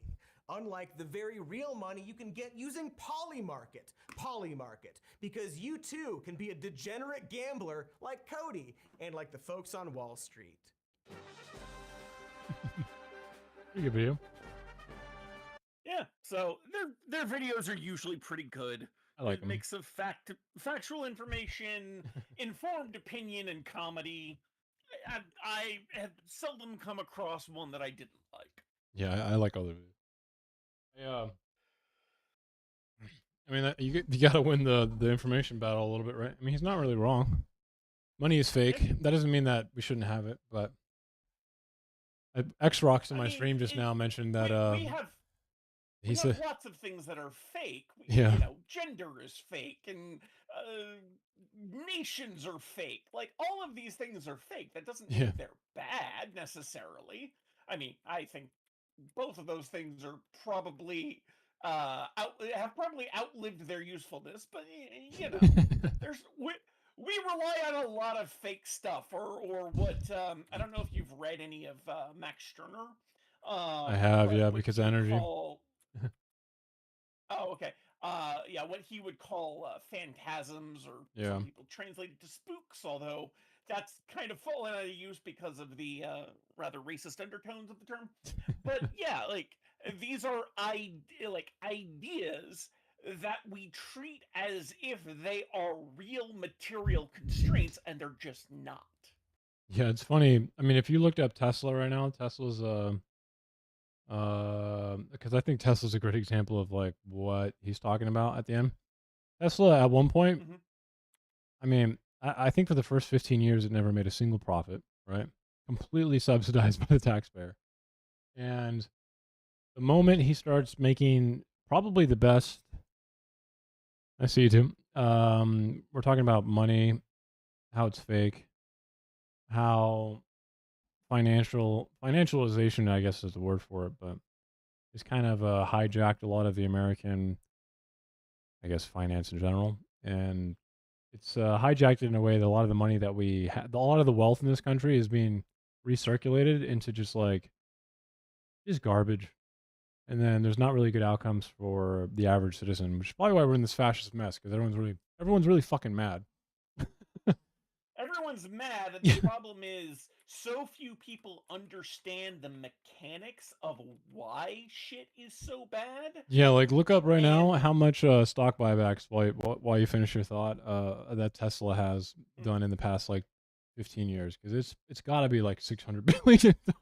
yeah, yeah, people are so mad about things that they don't understand the root cause of, and so they're looking for anyone who can give them a reason that feels good and a solution that feels like it will fix things, even if it doesn't.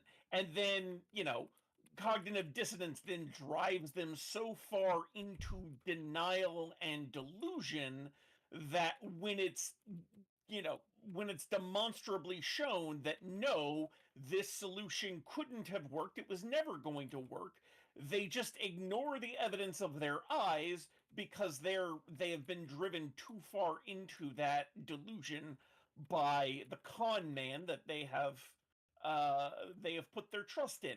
And just to be clear, yes, this is I am very indirect, or not very. I am referring to Trump in a slightly veiled way, but the Democrats do this shit too. Yeah, They just do it in a slightly different way. Yeah, they do. Where's wait? Why is this not even here anymore? What are you looking for? I was looking for Tesla stock buybacks, and I guess weird. It's not. It's like says there's zero. I'm like, I know that's not fucking true. Let's take a look. Tesla stock buyback history. That's a good one. Tesla share buybacks, financial history. Zoom out to 20 That's what I was looking at. years. It said zero. Oh. I'm like, what? No, that's not fucking true. I know that for a fact.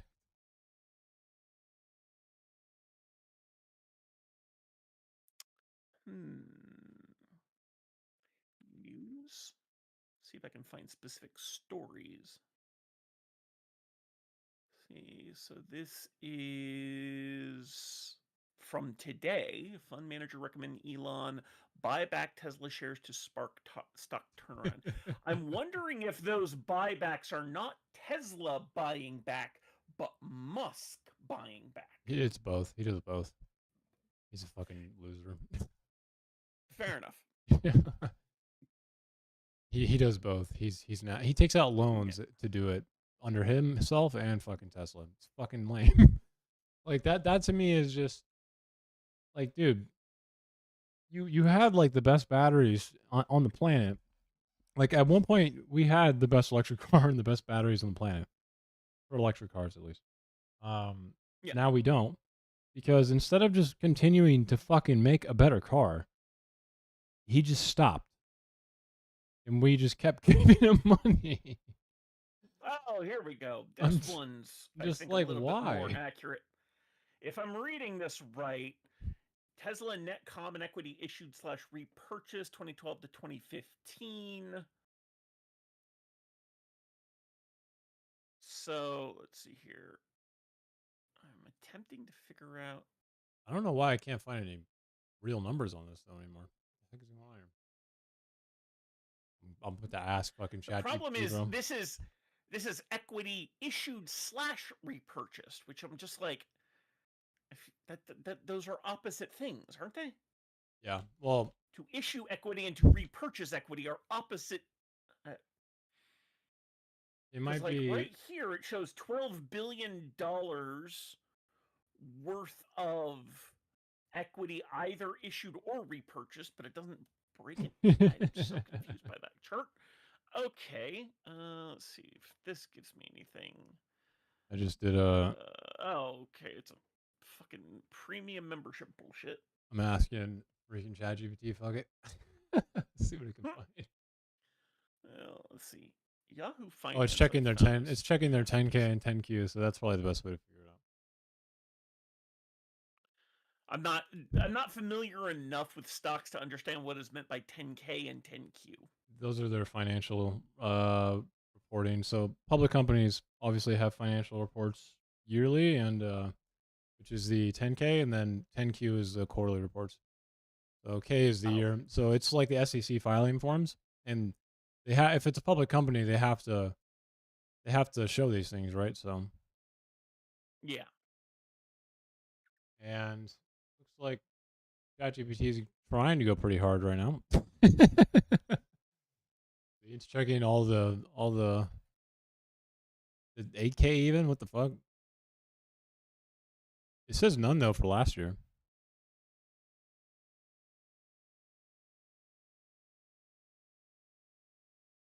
Interesting.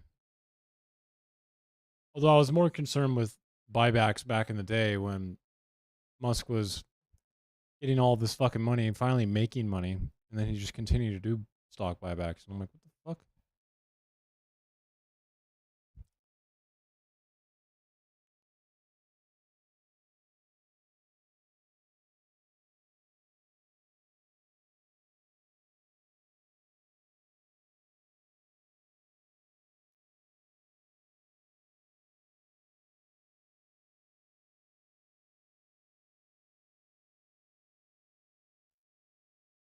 I think I'm gonna go and ask you, what about through Elon Musk?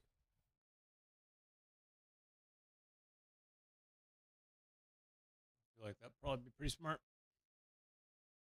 Here we go. Tesla share surge as Elon Musk executes $1 billion stock buyback.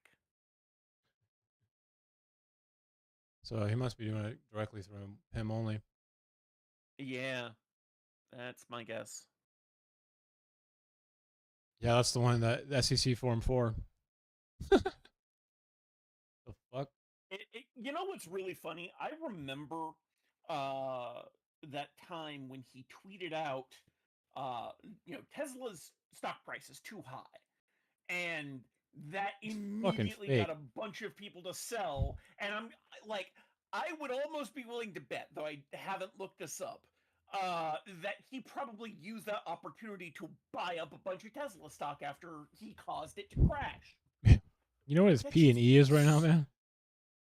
If you look up P&E, look profit up and equity. yeah, look up no, it's price per earnings. So if you look up its P and E right now, man, it's like it's not really an indicator of a company's P. If a P and E is like a certain I'll put a slash P forward slash E. P Andy, got it. Yeah, yeah. Tesla, So a good PE ratio is like 20 to 30. Okay. What the fuck? It's like an absurd ratio, dude. At the end of 2020, it was over 1,000. This isn't like you can't use a P&E to only signal what a company's financial health is like. But I mean, it's just absurd what this company is. There's no real reason it should be going up in money. So this is price per earnings, right? Price to earnings ratio, the latest closing price, dividing it by the most recent earnings per share number. So it's how you kind of determine whether something's overvalued or undervalued. A really high number means So it has remained pretty overvalued. Yeah, for fucking way too long. Jeez. Hello, Emart. You can call me Energy. Oh, right. Sorry. Energy. Yeah, I hope all is well. Yeah, we're just looking at how much stock buybacks Elon Musk has done. Yeah, I was catching your stream, and I'm skeptical of public data about these things because I mean, I just don't know how accurate they are when they disclose this information to the public. They're disclosing it to the SEC, not really the public. Yeah. Oh, okay. Well, yeah. Are they? Do you think like there's no fraudulence going on, or? I mean, fraudulence in a company that's public, Like I'm saying, should actually hurt I'm it worried more, that right? they might be fudging their numbers. If they did, like we'd Does have that an make Enron sense? situation, right? And that would actually probably be worse for them because if that ever got out, just know that no one they would essentially die instantly. So there is some risk if you decide to just like fake them. Okay, For sure. I can hear you if you're speaking. Me? Oh, yeah. Can you hear me? Energy? Looks like Hello? something died on his end because I could hear you the whole time. Okay. What were you saying, Circa? I said that if a company, if they decide to lie on this, if word gets out that they did, then it would be like an Enron situation where they would just die. There is some risk for companies if they decide to just go, fake numbers. There's a lot of money involved in them. Private companies are far more likely to commit fraud in that manner. I mean, I can't really make that claim. I'm sure the type of fraud, there's fraud that exists in public companies, but not in the form of like stock buybacks or debt securities, because especially debt securities, those ones are regulated pretty heavily.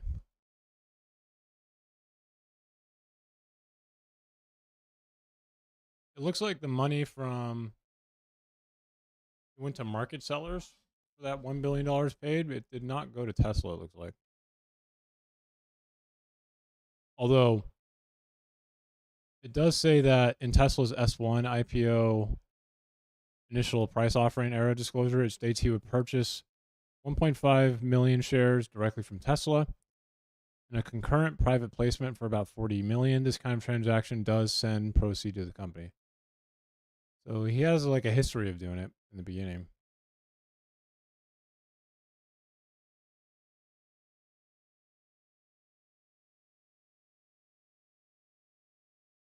Interesting. Well, yeah, that was a good video. I always like the guy's humor. The humor on him is really funny. Wait, is my... Oh. Motherfucker. One sec, my Focusrite. I just realized my Focusrite just fucking crashed, so I need to restart with this.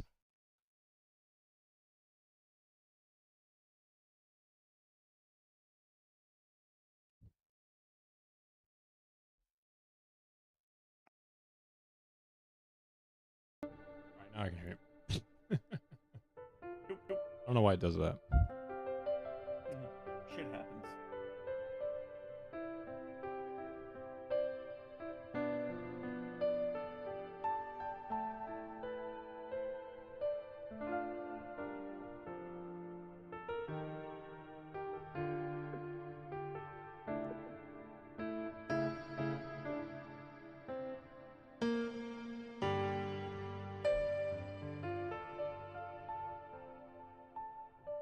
Oh my god, the reverb sounds so good right now. Holy fuck. Also, Circa, I'm confused about why do you say the guy's funny? I don't think the guy's really funny at all. Who was the guy we were watching? Cody, I think he's funny as fuck. you don't think Cody's funny? I've watched multiple of his videos, and I think they're like, it's kind of like John Oliver, where the comedy is a pretense for political commentary. Yeah, it is.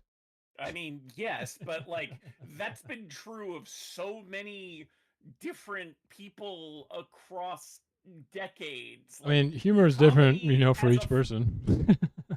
Well, yeah, but like comedy as a front for political commentary is like that's a classic tradition. I mean, where does the political cartoon comes from?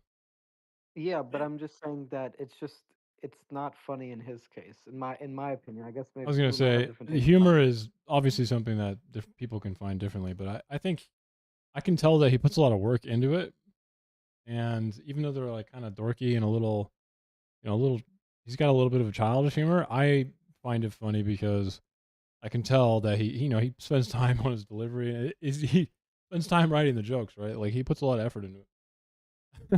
I think he does a good job.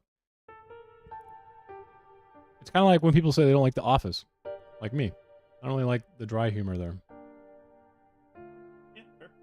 But I think he's funny. Even when he does the stupid puppet thing. Yeah. Warmbo. Which is definitely something I normally would not find very funny. Yeah. All right.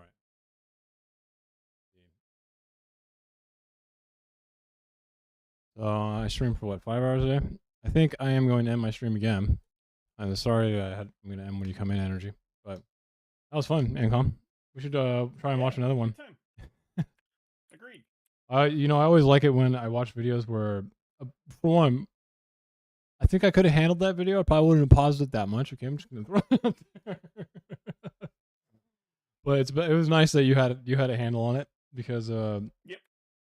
it's always nice when you can watch a video and I don't pause that much or I don't want to, because it usually means that it's better than most videos I watched. I mean, if you want to see what it's like when that doesn't happen, earlier I was watching the House hearing on with Scott Bessent, and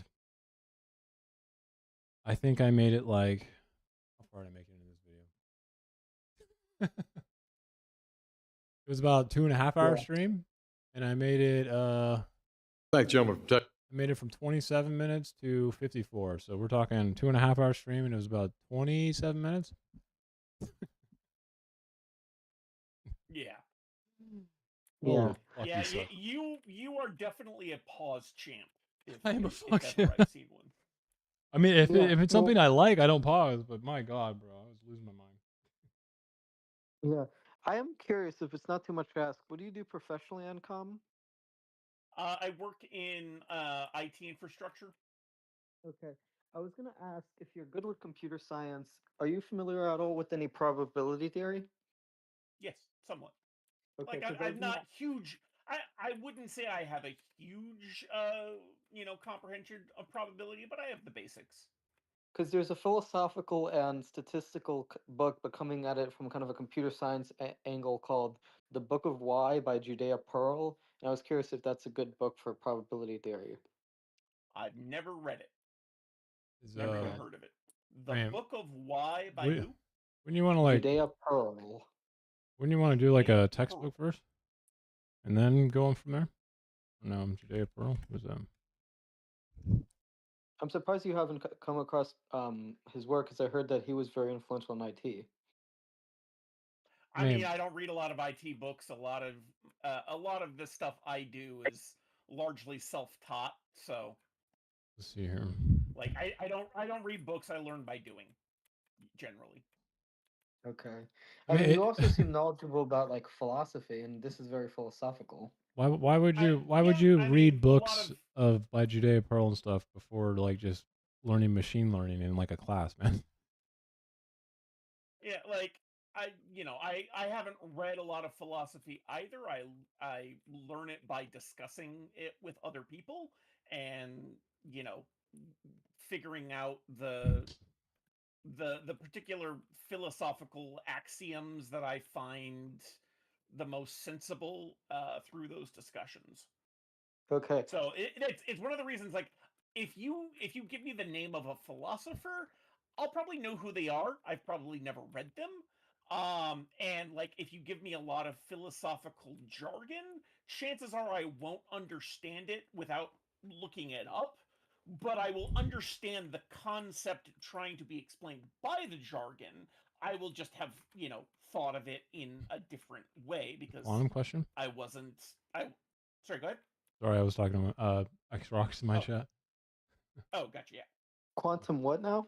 Quantum question. Also, I put something in chat. Energy. I mean, this is the basics of probability theory. I'd probably just like read this first and then go into like a book. What in particular, Rocks? Like, Oh, I think he's there's so referring to the much fact. shit. There's Yeah. so much shit referred to by quantum. Like, you're talking about quantum computing. I think it was Energy's the question. philosophy of quantum. Yeah, it was Energy. Quantum realization. I think they're referring to the fact that I was asking about like the relational interpretation of quantum mechanics, but we already talked about that the other day. Oh yeah. I did say this is something for AnCom, but I was making a joke. Yeah, no, he actually asked me about the quantum relation interpretation. I don't find it particularly convincing, as opposed to something like many worlds. And it was funny because I was reading up a little bit more up on it.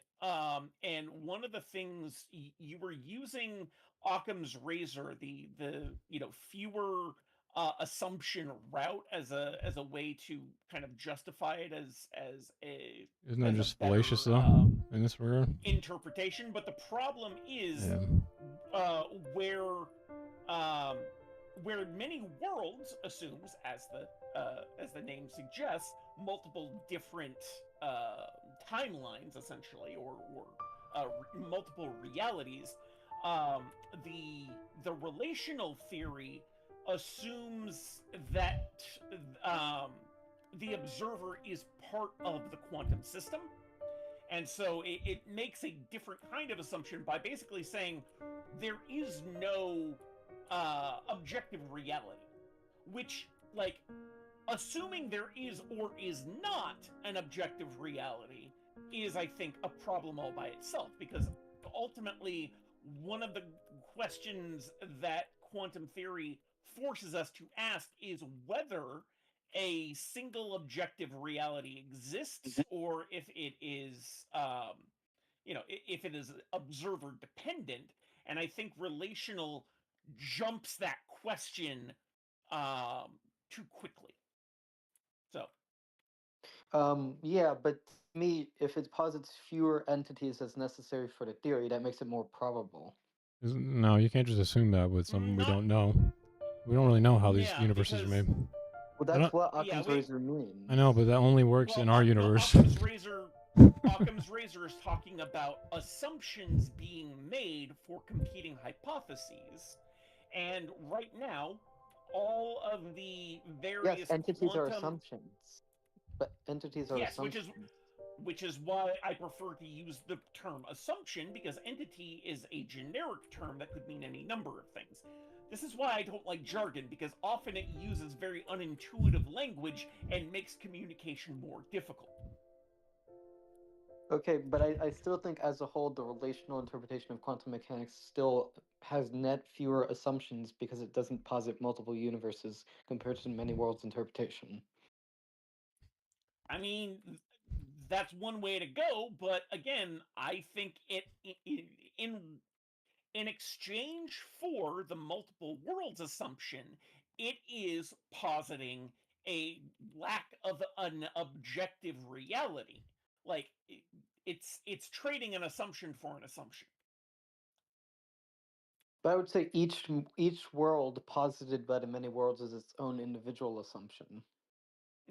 No, because the idea of it is just that every quantum decision point that occurs happens in a different, or like every possible outcome of any quantum decision point happens in its own universe. That is a single assumption. Now, the outcome of it, yes, is that there are, you end up with multiple realities, but you cannot say that each individual reality is its own assumption. We are simply interpreting the probabilistic outcomes of quantum experimentation by saying the reason we get A instead of B when both are equally likely is that A happens in this universe, B happens in another universe, and that is the only assumption being made from that particular interpretation. Okay, but the reason I say each universe is its own assumption is because each universe is an entity, and if it's an entity, then I consider that an assumption. I would say that is a misreading of Occam's razor. Okay, and I could be misreading what Occam's razor says, but yeah. But in any event, either way, relational quantum mechanics still, yeah, it seems at the very least it makes the same amount of assumptions, if not Yes, less. I'm not saying that it makes more assumptions. I am saying that it makes the same number of assumptions, and thus, until more evidence can be obtained, which gives us a differentiation between the two interpretations, we cannot say either is more valid than the other. Same as I can't say the Copenhagen interpretation or the pilot wave interpretation are more valid than many worlds or relational. Like, all of these are equally valid interpretations because the experimentation that is available to us gives us the same result under each one of these interpretations. So until we Listening have to evidence that can create a differentiation, they are AnCom all energy equally valid. talk Which is quantum to physics. say, none of them are specifically valid, but none of them is more valid than any other. Okay.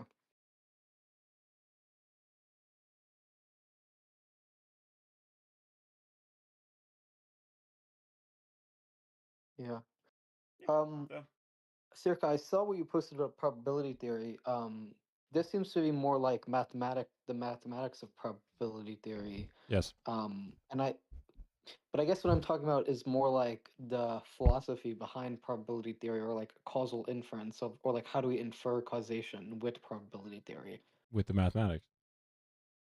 What do you mean? Yeah, but like so there has to be steps beyond the you're mathematics. talking a little bit more about the philosophy of probability, because so within the philosophy of Inferring probability, causation means you are making a claim, we essentially. have to recognize As in, that I want to any say probability calculation that wages are cannot intrinsically be linked to 100% the border of a certain. country. 100% You'd have certainty to cannot statistically exist prove inference. within probability unless you are talking about discrete items. But like any predictions you try to make within probability theory are themselves uncertain. And so you're stacking uncertainty on top of uncertainty on top of uncertainty. To a So point at which it becomes like where you can make an inference. yeah, Yeah. you end up with an infinite regress. So you have to stop at some point and reach a point of maximal confidence, if not complete confidence, right? Yeah, I have we do that with maximal math too, right? Yeah. I mean, Well, limits are that. math is a little bit different because limits are that. limits are limits and you know, diverging slash converging infinite So, series shit like that. yeah. You know, we have to start at one point. It's like the sum of all positive integers is -1/12. Like, it's a ridiculous idea, and yet we can prove it mathematically. So yeah, we get ridiculous shit like that all the time. But we also have the problem with mathematics and logic. Like, they are not internally self-consistent because they rely on what is it? Fuck, I'm self recursion. Both mathematics and logic rely on self recursion within their own logical sets that they cannot be proved as valid. We can only axiomatically accept them as valid because there is no proof. I can't say that, the mathematic paradigms that we use now are provably valid, only that they are axioms that seem to be true, and we have never found counterexamples. Yeah, isn't that I believe, I mean, it doesn't really matter the term of it, but I believe it's Gödel's incompleteness theorem, but specifically Yep, it's the idea that that's the you one. can't prove sorry, was that? Oh no, you had it right. I had forgotten the formal name, but yes, Gödel's. Gödel's Yeah. incompleteness theorem But Yeah. is just to exactly get to the right. specifics of it, the specific proof of it is correct me if I'm wrong, isn't it the idea that it can't prove its own every a presupposition, and it also can't prove its own consistency. And the logical proof of this is, if my memory serves me correctly, is the idea that like you have a statement which is this statement is unprovable. Well, if it's true, it's unprovable, and if it's and if it's false, And if it's false, then you should be able to prove the an reason error. it Like, could be. yeah, you'd have to be able to prove a negative, right? Yeah, which you can't do. Yeah, it's the same self recursion problem. Like, it's the question posits a contradiction in its asking. Yeah, although the only complication of that is that sounds like it's trying to prove a mathematical theorem from linguistics or semantics, which I guess, I mean, I Well, guess no, you could. but that is just how we state the problem in a linguistic context. There is a far more rigorous mathematical demonstration of that problem within the languages of math and formal logic. I can't demonstrate them here because I'm not that good, but there's a great Veritasium video on it where he does a very good job. Yeah. What is that damn fallacy? I'm fucking forgetting the name of. Yeah, and if it's not too much to ask AnCom, Yeah. personally I tend to prefer they them pronouns. Oh, my mistake. I apologize. I will endeavor to That's remember. okay. Yeah. Um, Other than that, what you're saying makes sense. It's just the question is like, if axioms of math aren't proven, how do we know axioms? But my opinion is that mathematical knowledge is known like I mean, I guess the technical jargon would be a priori, but to put that in layman's terms, or lay people's terms, that it means before experience. So that's to say, I think Yeah. Well, we have that's innate. what I mean when I say axiomatically. These are things that are accepted because they seem obvious and there are no counterexamples to disprove them. So we accept them without proof It means like simply because self-evident or like unquestionable. Yeah. yeah. Yeah, that axiomatic literally means self-evident. Yeah. Well, so Circa was reading Kant, and specifically he was reading the Critique of Pure Reason, and what Kant shows is that there are such a thing as synthetic a priori judgments, which is basically the idea that you can have informative statements about the world that are known independent of experience based on the very conditions of experience itself. And so the way I view mathematics is based off of this paradigm where basically because the mind organizes reality through spatiotemporal structures, and since quantity is a element of spatiotemporal structure, then we can have judgments like 2 plus 2 equals 4, which is the judgment of Synthetic and quantity, analytic are which two terms is that Kant a uses relation to describe within space and time. a type of Or geometry is intuition in about space, and something. arithmetic is time is temporal quantity, Or if my memory serves me it's correctly, in very that paradigm. complex, but And so I think because of synthetic these is kind of independent like of an a experience, priori mind independent thing, constructs of the human which we mind, we have can an have experience these of before we ever experience knowledge it. which is apodictically certain about mathematics. Whereas the empirical sciences, because they're gained from experience, you can't be 100% His certain because example you of can't this know is that the future will like resemble the space and past with time. 100% certainty. He And you argues that can't we even have an understanding of necessarily those two things before we ever guarantee experience that your them, own like intuitively. experiences are accurate and correct, It's pretty interesting. as shown by Interesting. Descartes. Was a fart. Was an old fart. I mean, he was an old fart, but he gave us Cartesian coordinates and he gave us cogito ergo sum. So I'm gonna go with it. Yeah, I'm not poo-pooing the man. I'm just saying he was an old fart. That's not a bad thing. They were When all old farts. Every single name we have brought up in this conversation was an old fucking fart. Okay. I think in my annotations, optimal bingo. So I mean, Kant's pretty complex here, but you have essentially something like the manifold, which is a multiplicity of sensory appearances, which obfuscate our awareness of its organizational product. And then you have transcendental logic, you have applied logic, which can't reach transcendental aesthetic, and you have transcendental logic. And he asks questions like, where does cognition begin? A representation of the world, or a kind of transcendental nature that precedes that perception. This is where the synthetic and analytic come from. So there's two forms of judgment. And this is the distinction between a priori and a posteriori, which a priori means before, and then a posteriori means afterwards. A priori means without prior, so without prior experience, and a posteriori means without future experience. And then for analytic judgment, we have the predicate and the subject directly linked, and those two have their own definitions as well. Every single word you hear in this is like not actually the word that you think of when you hear it. He like spends pages. I mean, we're talking tons of pages just redefining words that you want. Yeah, prefix.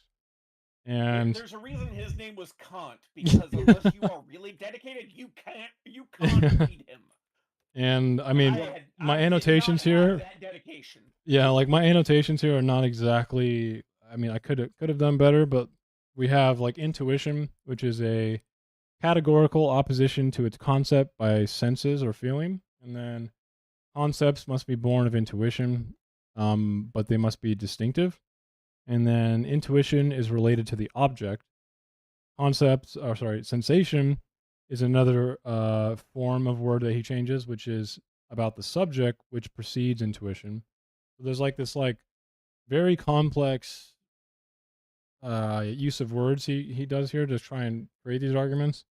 Um, Cognition is the meaning of concept and intuition here, and then we have cognist, or cognize an object by representation into our domain of concepts. So we have like domains, which are underneath that manifold. And the applied logic, again, is going to be something that can't reach that transcendental logic that I mentioned. It is impossible to have cognition without concept and intuition to Kant. So both those must be satisfied. And then for space, he describes it as a transcendental analytic judgment on intuition without categorical sensory opposition, without experiencing, yet it enables, definitely so, perception of everything else. So to know that our possibility to experience anything demands in perpetuity, we have an understanding of space. So very, very, very complex.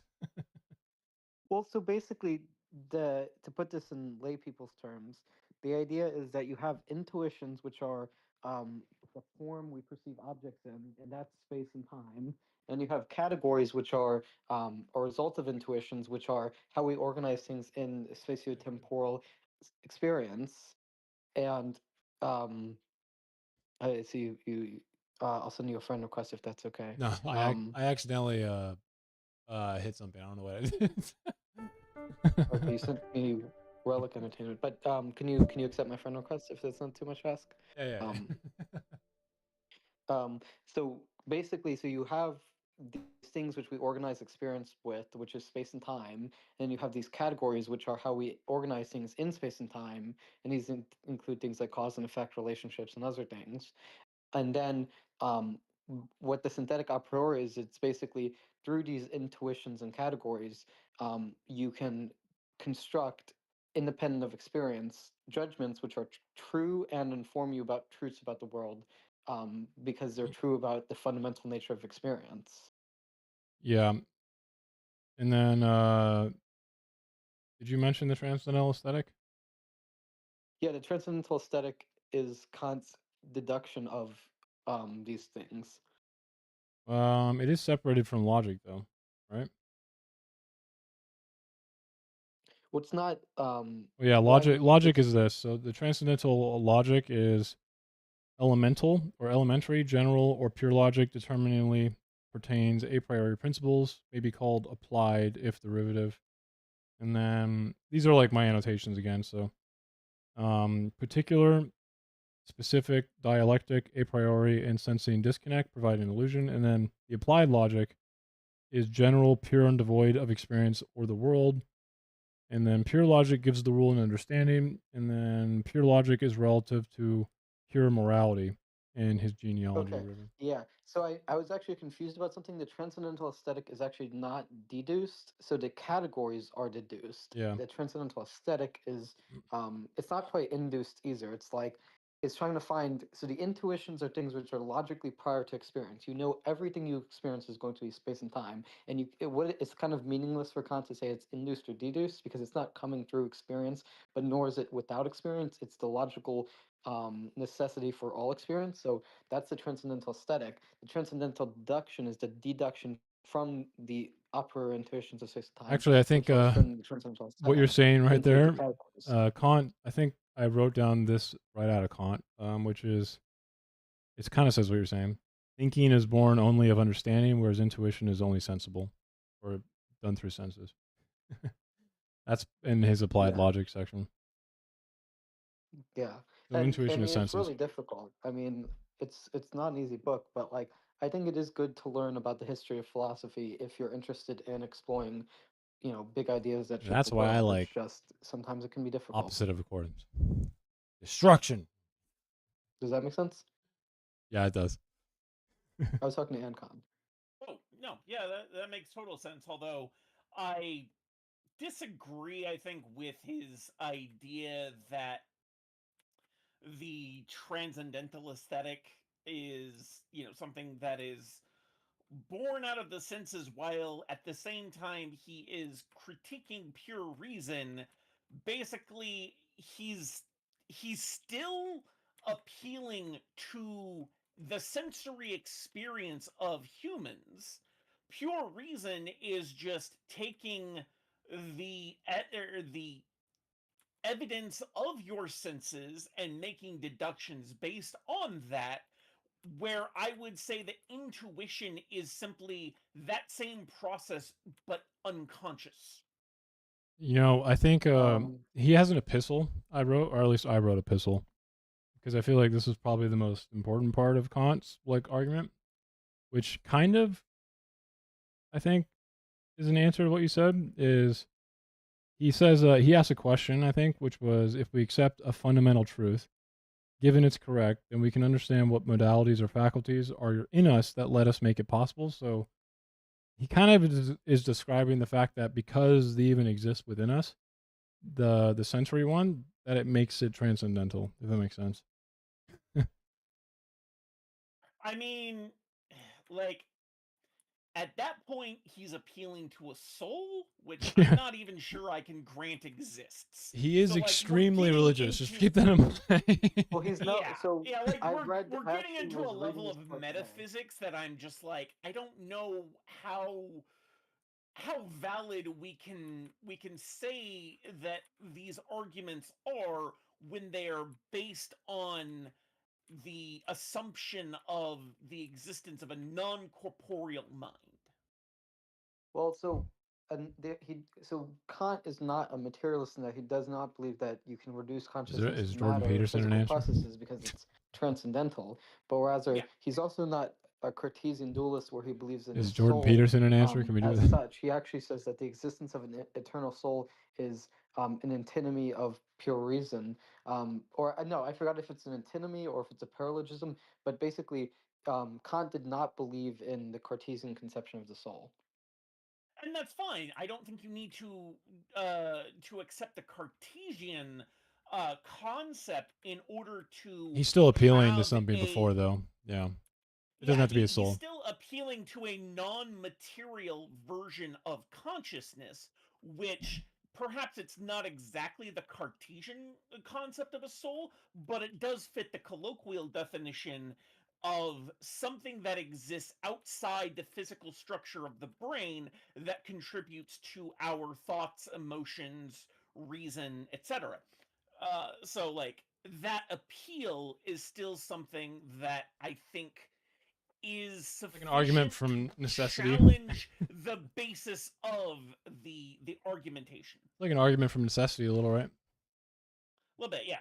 He's saying, like, basically he's saying, I think this is how these cognitive processes work, and therefore, if that's true, then, then this is why pure reason doesn't work. But I'm like, okay, but you're just trading one assumption for another.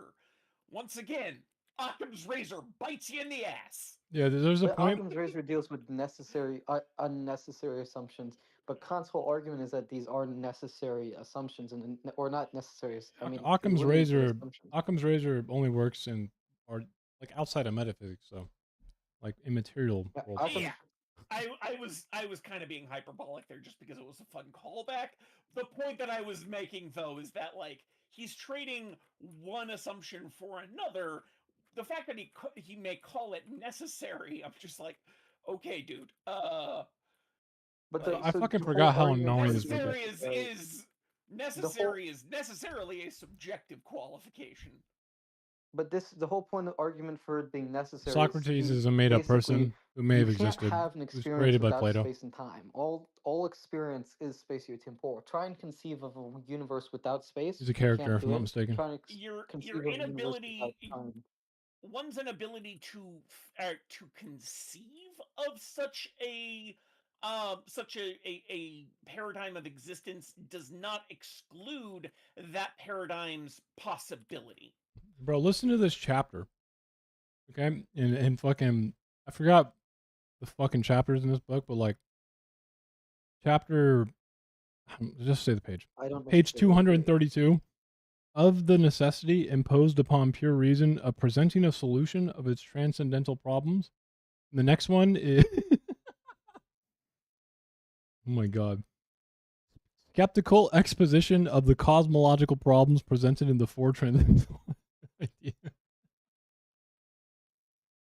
This dude is like, I forgot how gnarly his fucking.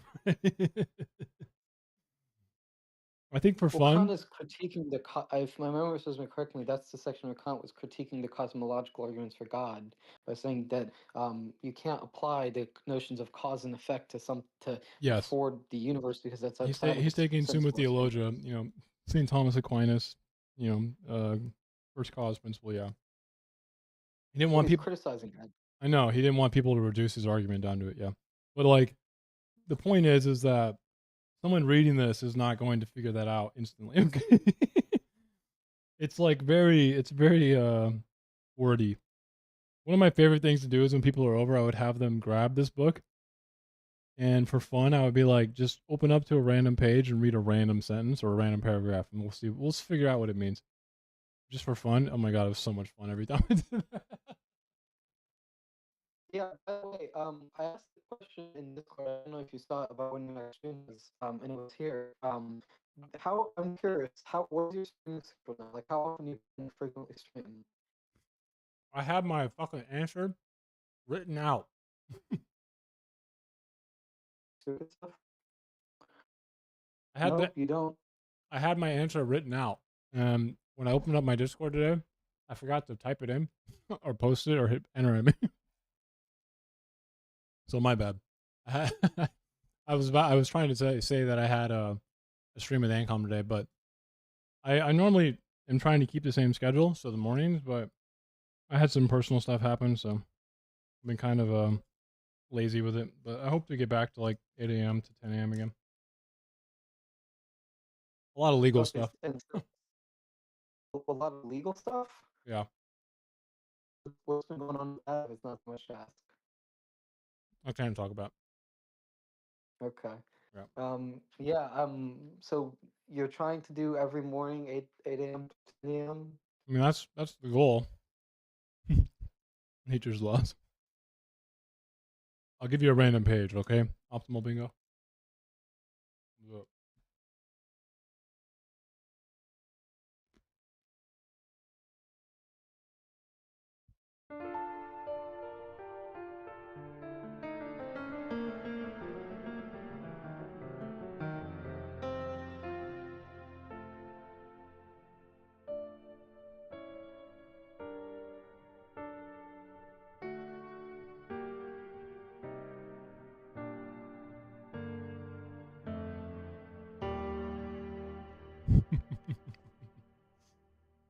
Right.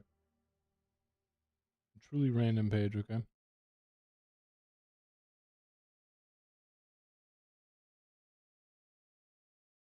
don't want to hear about Random lead page of what? I'm curious.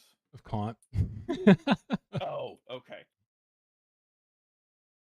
In a representation of the senses, as not containing any judgment, there is also no error, but no power of nature can of itself deviate from its own laws. Hence, neither the understanding per se without the influence of another cause, nor the senses per se would fall into error. The former could not, because if it acts only according to its own laws, the effect, the judgment, must necessarily accord with these laws.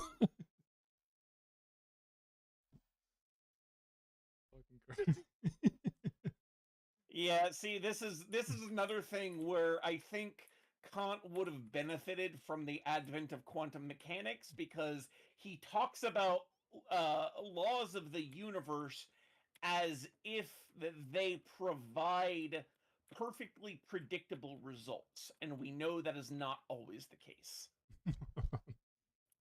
That would have helped him. Yeah. Although, maybe he wouldn't have made the critique then. Perhaps.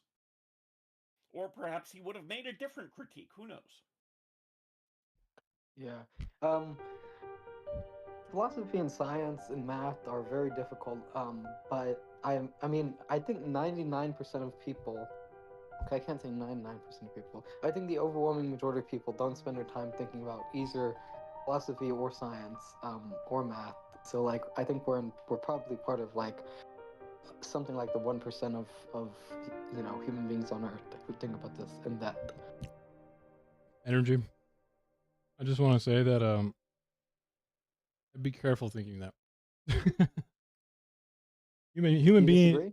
Yeah, but I think philosophy is something that every human does, whether or not they read Kant or whether or not they read insert philosophy here. I think philosophy is just a way to communicate it between each other, but everything inside of a book of philosophy has already been thought of, and it's inside the heads of people already.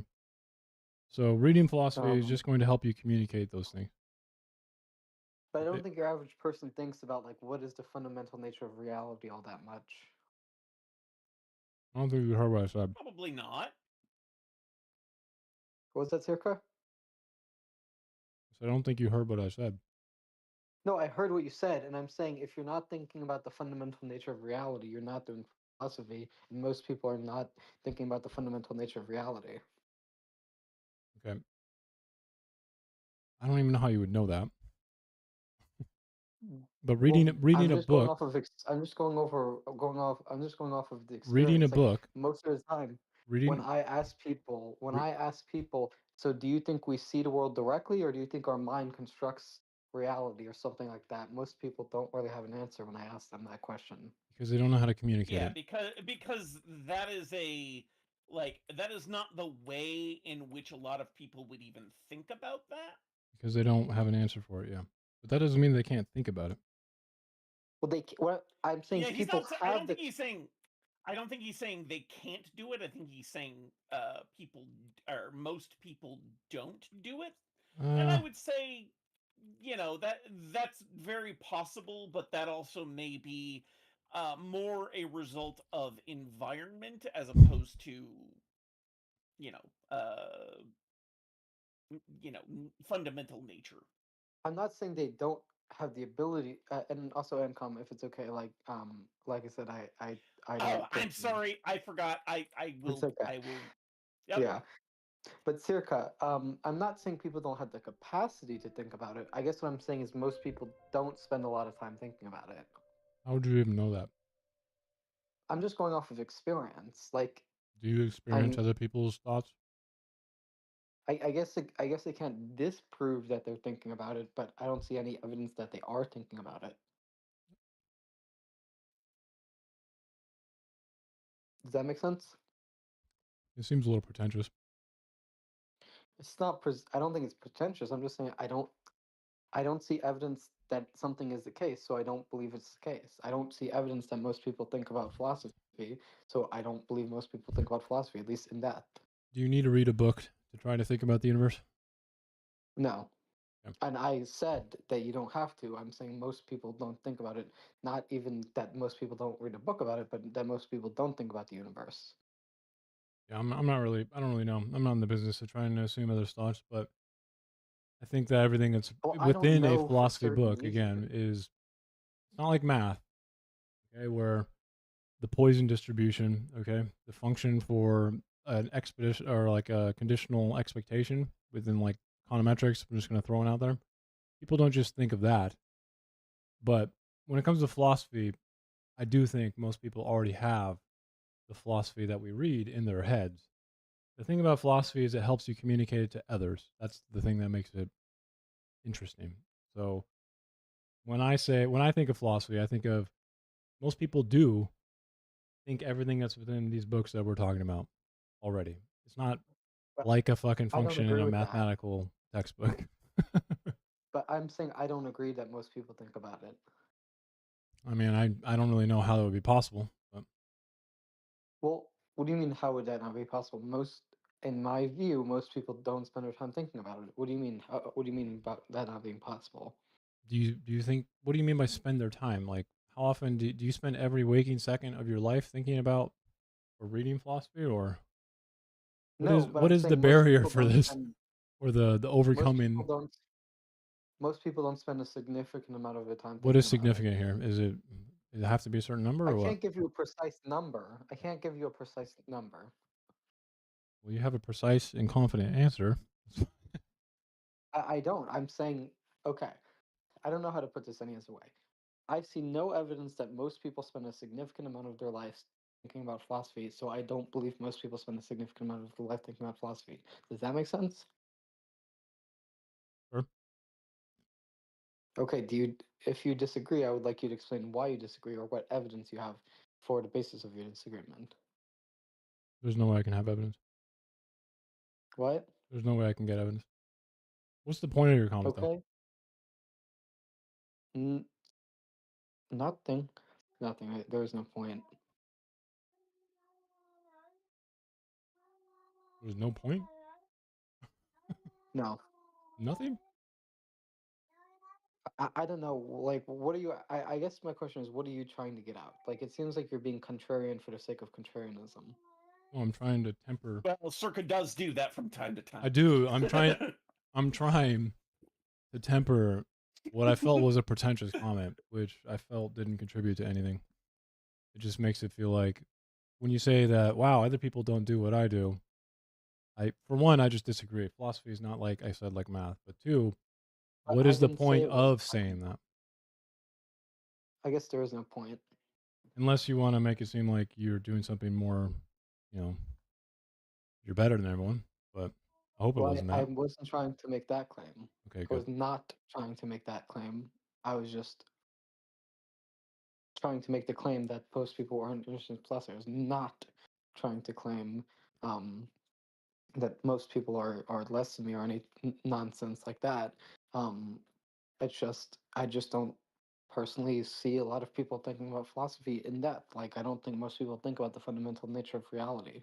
But I could be wrong. Like, I can't get inside other people's minds. It's just I'm just going off of, in my experience, when I ask people about the fundamental nature of reality, most people don't really seem to have a lot of interest in having those kinds of conversations. In my experience.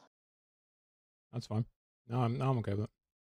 I would argue that I think people do think about the fundamental nature, but they run into questions very quickly that they do not have the tools to unpack or to analyze. Mhm. And so, because time and energy and things like that are in limited supply, they will often not try to tackle those questions. So I think it's less a matter of do they try to, or like do they have those thoughts versus do they have the ability to be able to get anywhere when they have those thoughts.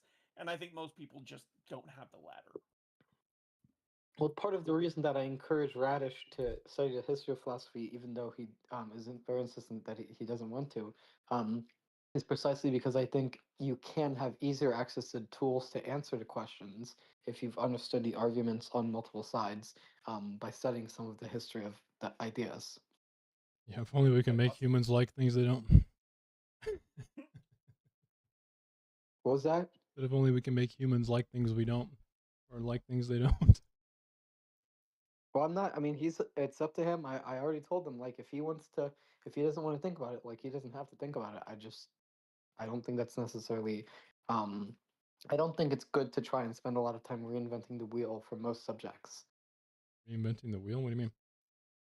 As in, he's insistent that if he wants to find it, okay, never mind. Because the thing is, no matter what I say, you're gonna find a way to poke a hole in my argument. So I'm not gonna That's not what bother I'm trying to explaining. do. Okay, so I'll explain it to you, and if you try and poking a hole in my argument, I'm just gonna ignore you because um, I feel like you're gonna be contrarian. So Energy. if What I heard earlier was I thought you said something pretentious and I didn't like. That's all that happened. okay, so in my view, the way Radish thinks about philosophy is that it's something you can just think about without studying the history of ideas. And I agree with him on that.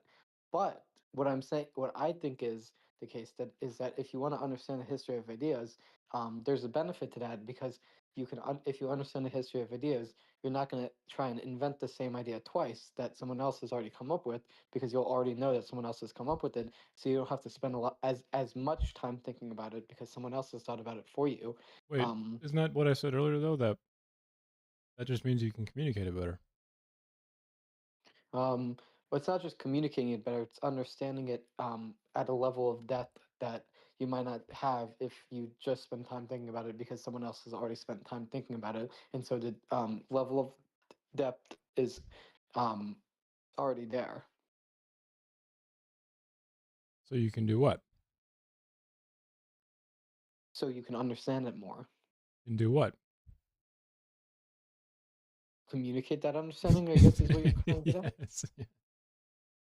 That's what I'm trying to get. Like, ultimately, what it sounds like they're proposing is saving time and energy by not, not reproducing work already done by others. And that may work for some people, but for some people, it it creates a better understanding, a better intuition for the topic to try and figure out the subject matter for yourself, perhaps with, some small assistance, but like slogging through 3 dozen different philosophers to go over all of the arguments that have been written down before seems like a waste of time and energy in itself, when it's better for them to just grapple with the issues directly. Yeah, I Like, think I it's think a I can make question this really quick, actually. it's a question of learning styles, basically. So energy. If I asked you right now, could you come to the conclusion on whether something is a moral action without reading Kant's, you know, um, category on morality? Or Yes, okay,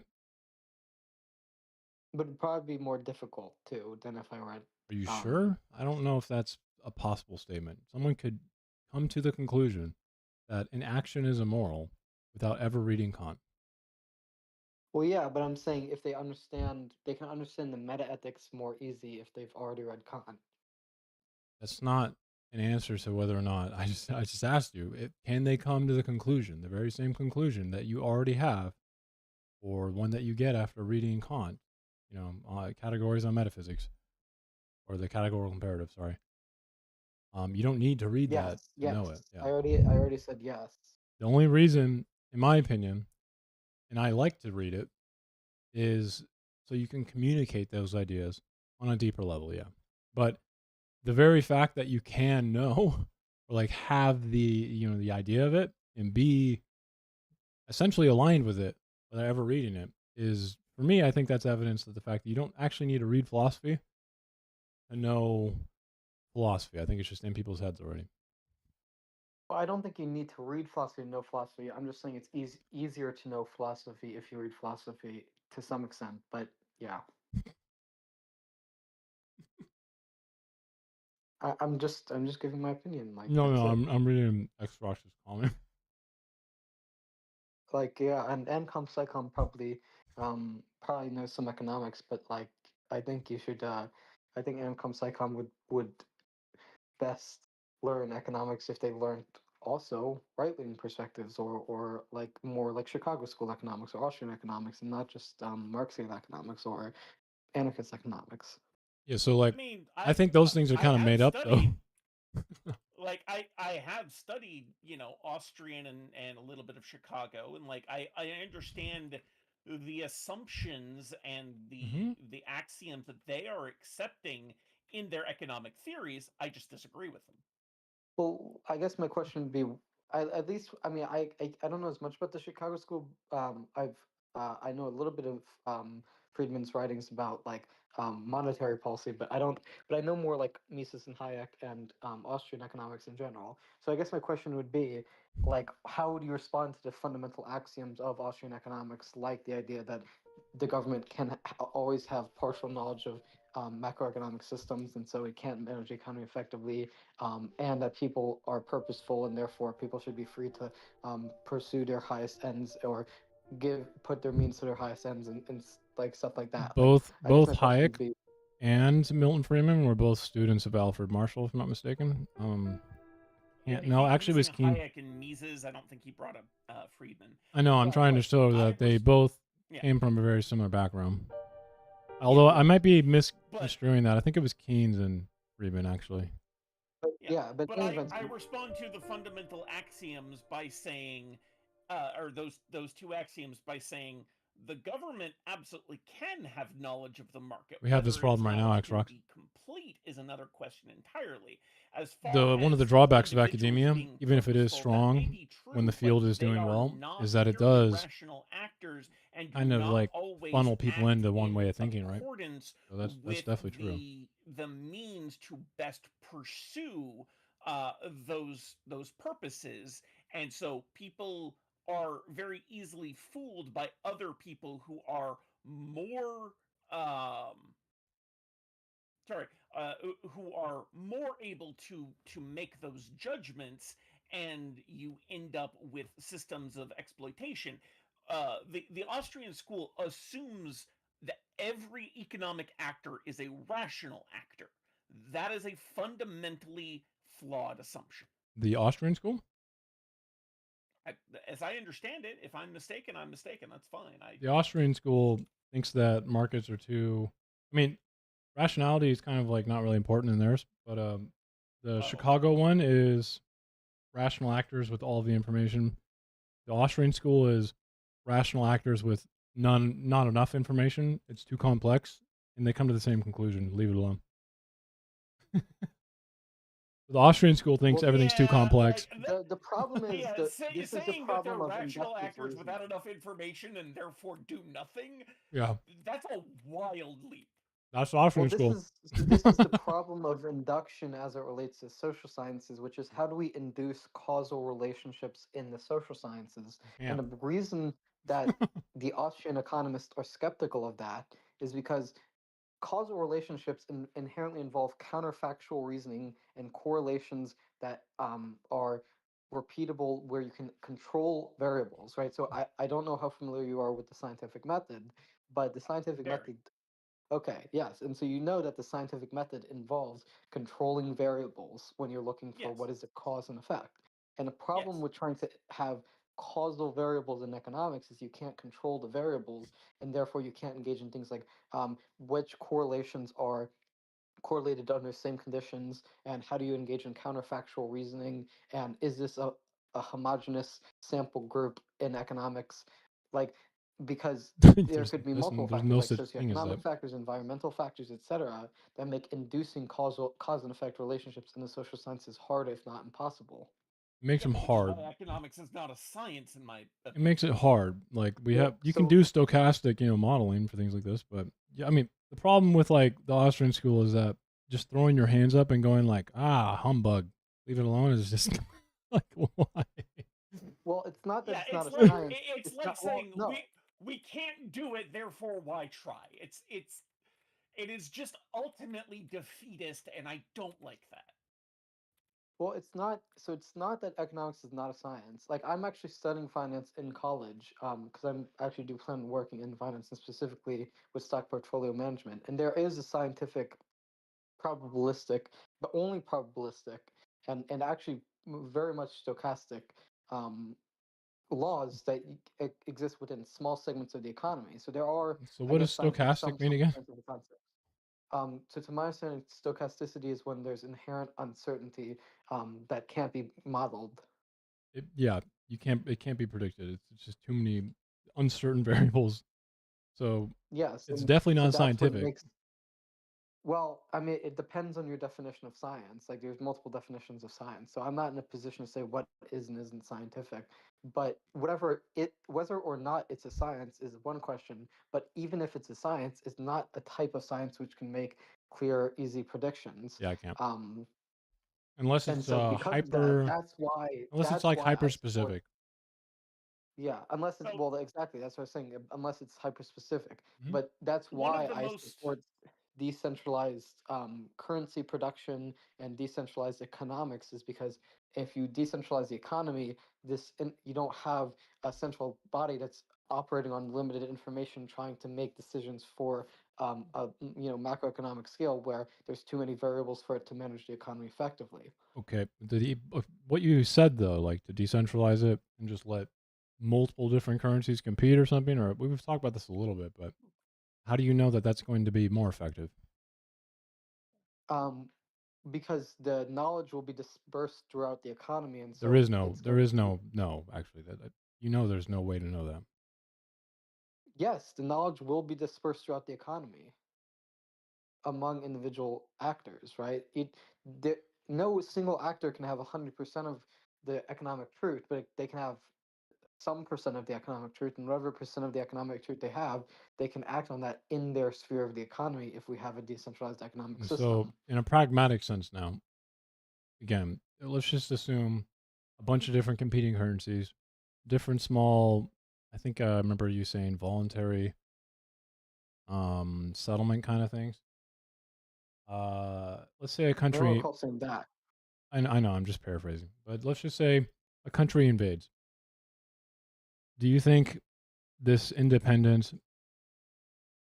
voluntary little societies with different currencies are going to be able to accrue the capital in a reasonable amount of time to defend Well, I'm themselves? not advocating for different societies. I'm advocating for decentralization of currency production. That's not the same as advocating for decentralization of society in the sense of breaking things up into multiple It states. doesn't matter. That's I fine. believe What I'm asking you is, how would it effectively defend itself without some form of, you know, like if it's far away, for instance, New York, I'm not going to give a fuck. I'm in California, right? So is it going to be effective then when it needs to get the capital to defend itself, or how does that work? um I I don't think currency production has I don't see how that it is causally related to defending the country on a if you're talking about military defense. Yes. Yeah, I I mean, just don't. I can directly draw those dots for you. Okay. Okay, so military defense requires organization at a centralized level. Yes? Um, I What? mean, if you're referring to economic centralization, no. But if you're referring to like just centralization in a sense that there needs to be a government with military defense, yeah, Okay, cool. So then we accept that military defense requires a governing body of some sort. Yes? yeah. I'm not like an ANCAP. No, no, I know. I know. He is. Okay. I am, as some would put it, rather uncharitably, dog walking you. I'm taking you through the logical steps, but I want to make sure that at each point it makes sense. So, if we have a central government that is managing the military, they need to pay for that military in some way. Yes? Yeah. Yeah, okay. So that means, generally speaking, some form of taxation or other, collectivized Yes, optimal. But the funding question is mechanism needs to be effective. developed. Yes? Will it be effective? Yeah. Okay. So when you have a point where the government has to collect money and it has to do so in a way that everyone has the same ability to pay that money, the easiest way. I mean, if the goal here is to stay a country,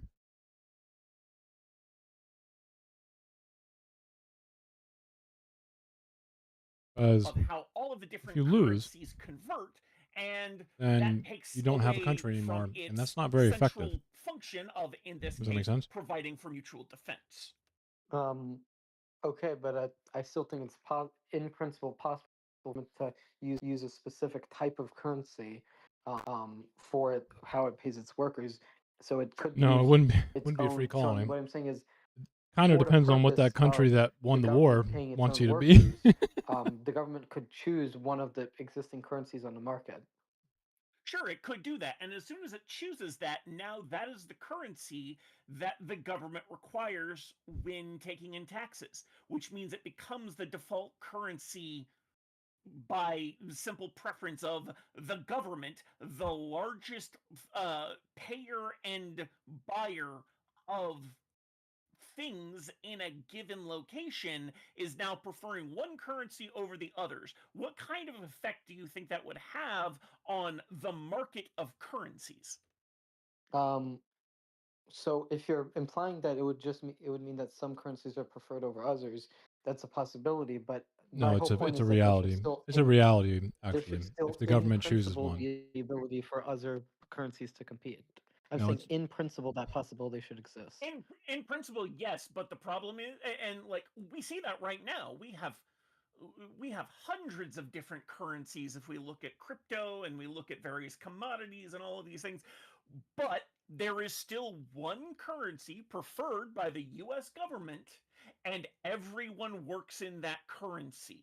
Like, even if that hadn't been directly designed into the central banking system, oh, that's right, we didn't have a central bank to start out, that would still be the case. Like, we actually had this scenario at the beginning of the country. Every individual colony had its own specific currency that you had to exchange when you bought things in another colony. By creating one preferred currency, the US government effectively made all of those other currencies obsolete. Even if they hadn't said, okay, those are no longer worth anything, only the dollar is worth stuff, it still would have naturally occurred. They just sped the process up because ultimately money is within any sort of state apparatus is whatever the government requires you to pay your taxes in. and to Well, circle this back. That is how it's been since the beginning of time. Yeah, to circle this Yeah, so back just though, okay? just to take to know that. So the first thing I would say is, I don't necessarily know that if we had a decentralized currency production, that even if the government preferred one currency, that would necessarily mean that would be preferred in the same way that the dollar is preferred, because the dollar is actually printed by the government. I'm not saying the government should print the preferred currency. I'm saying the government should accept the preferred currency. And then the second thing is, I'm also against central banking because it distorts interest rates, and it Who can't have creates it then, man? methodology. Who creates the currency that the government accepts? A private bank. That is literally the same thing. Yeah, because if the No, it's not. government is What do giving you a mean? private bank, if the government is giving a private bank preference by preferring its particular currency, then that means there is now a relationship between that bank and that government And that private bank in acts which, as a central bank for itself. yeah, yeah. And so you either No, but it have the can't set government now interest rate. regulating that bank so that it doesn't ruin that preferred currency, or you have the government taking it over. No, because the government that private bank is not a central bank because it can't set interest rates, for example, for the country.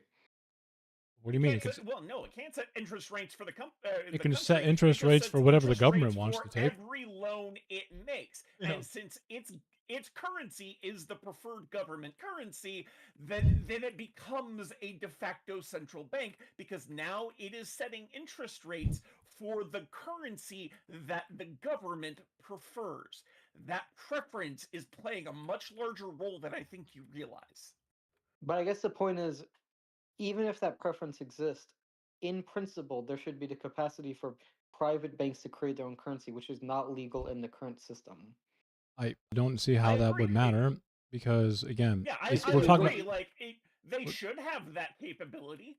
If they, if they wanted to do that, I would be fine with them having that ability. I don't think it would change a lick.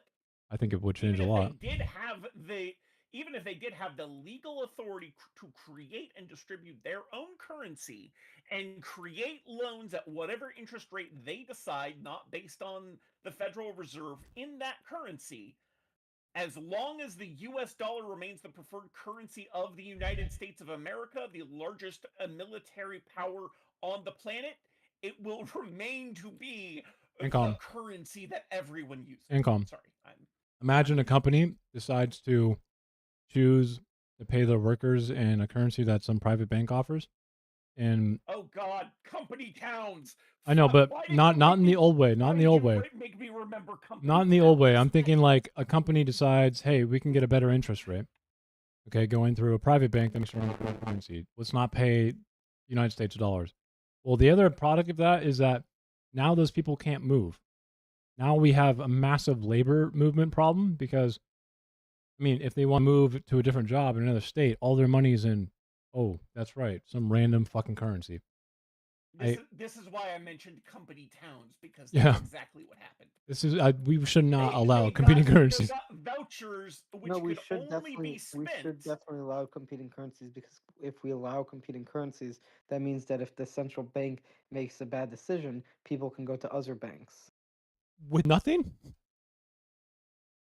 What do you mean with nothing? There's no guarantee that those currencies will be convertible in any way, shape, or form. They will not be convertible. Why would you allow like one-to-one conversions with banks you directly compete with? Yeah, like you would always want to give your currency the preferential treatment over whatever is being converted from, to the point that no one would ever be able to get a decent conversion rate, and you would end up with the same company town problem, just on a slightly larger scale, where you get paid in a certain currency that can't be converted for any other currency and can only be spent in certain locations. And if you try to move, you have no way to take those liquid assets with you. You either have to store them in some sort of non-liquid asset that you have to buy with one currency and then sell with another. There's and no when you get guarantee back someone will to buy that asset that way too. It's not like yeah, there's banks no want to fucking guarantee, hold on to gold and you, shit. yeah, and then of course you end up back with a version of the what is it called, the double wants problem, the thing that everyone says money solves. I can't remember it's the fundamental problem with bartering. I can't remember the name of it. But Doesn't David anyways, Graeber talk about this?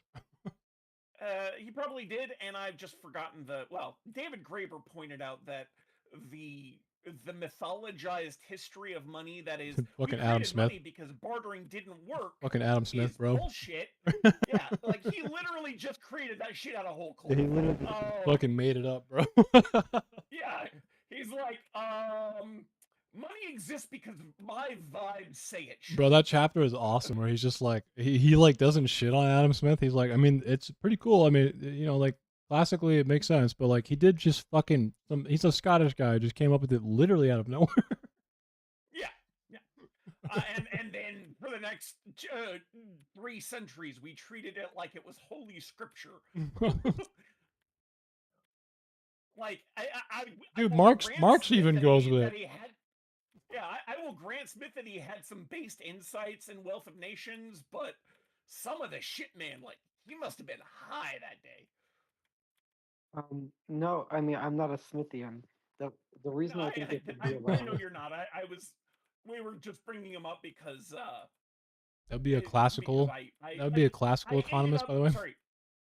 Yeah, I tend to get sidetracked a lot in my own paths of thought, and Circa graciously, you know, I accept it. That shit was funny. follows me down those particular rabbit holes. But anyways, no, I wasn't suggesting you're a Smithian. I was just pointing out that.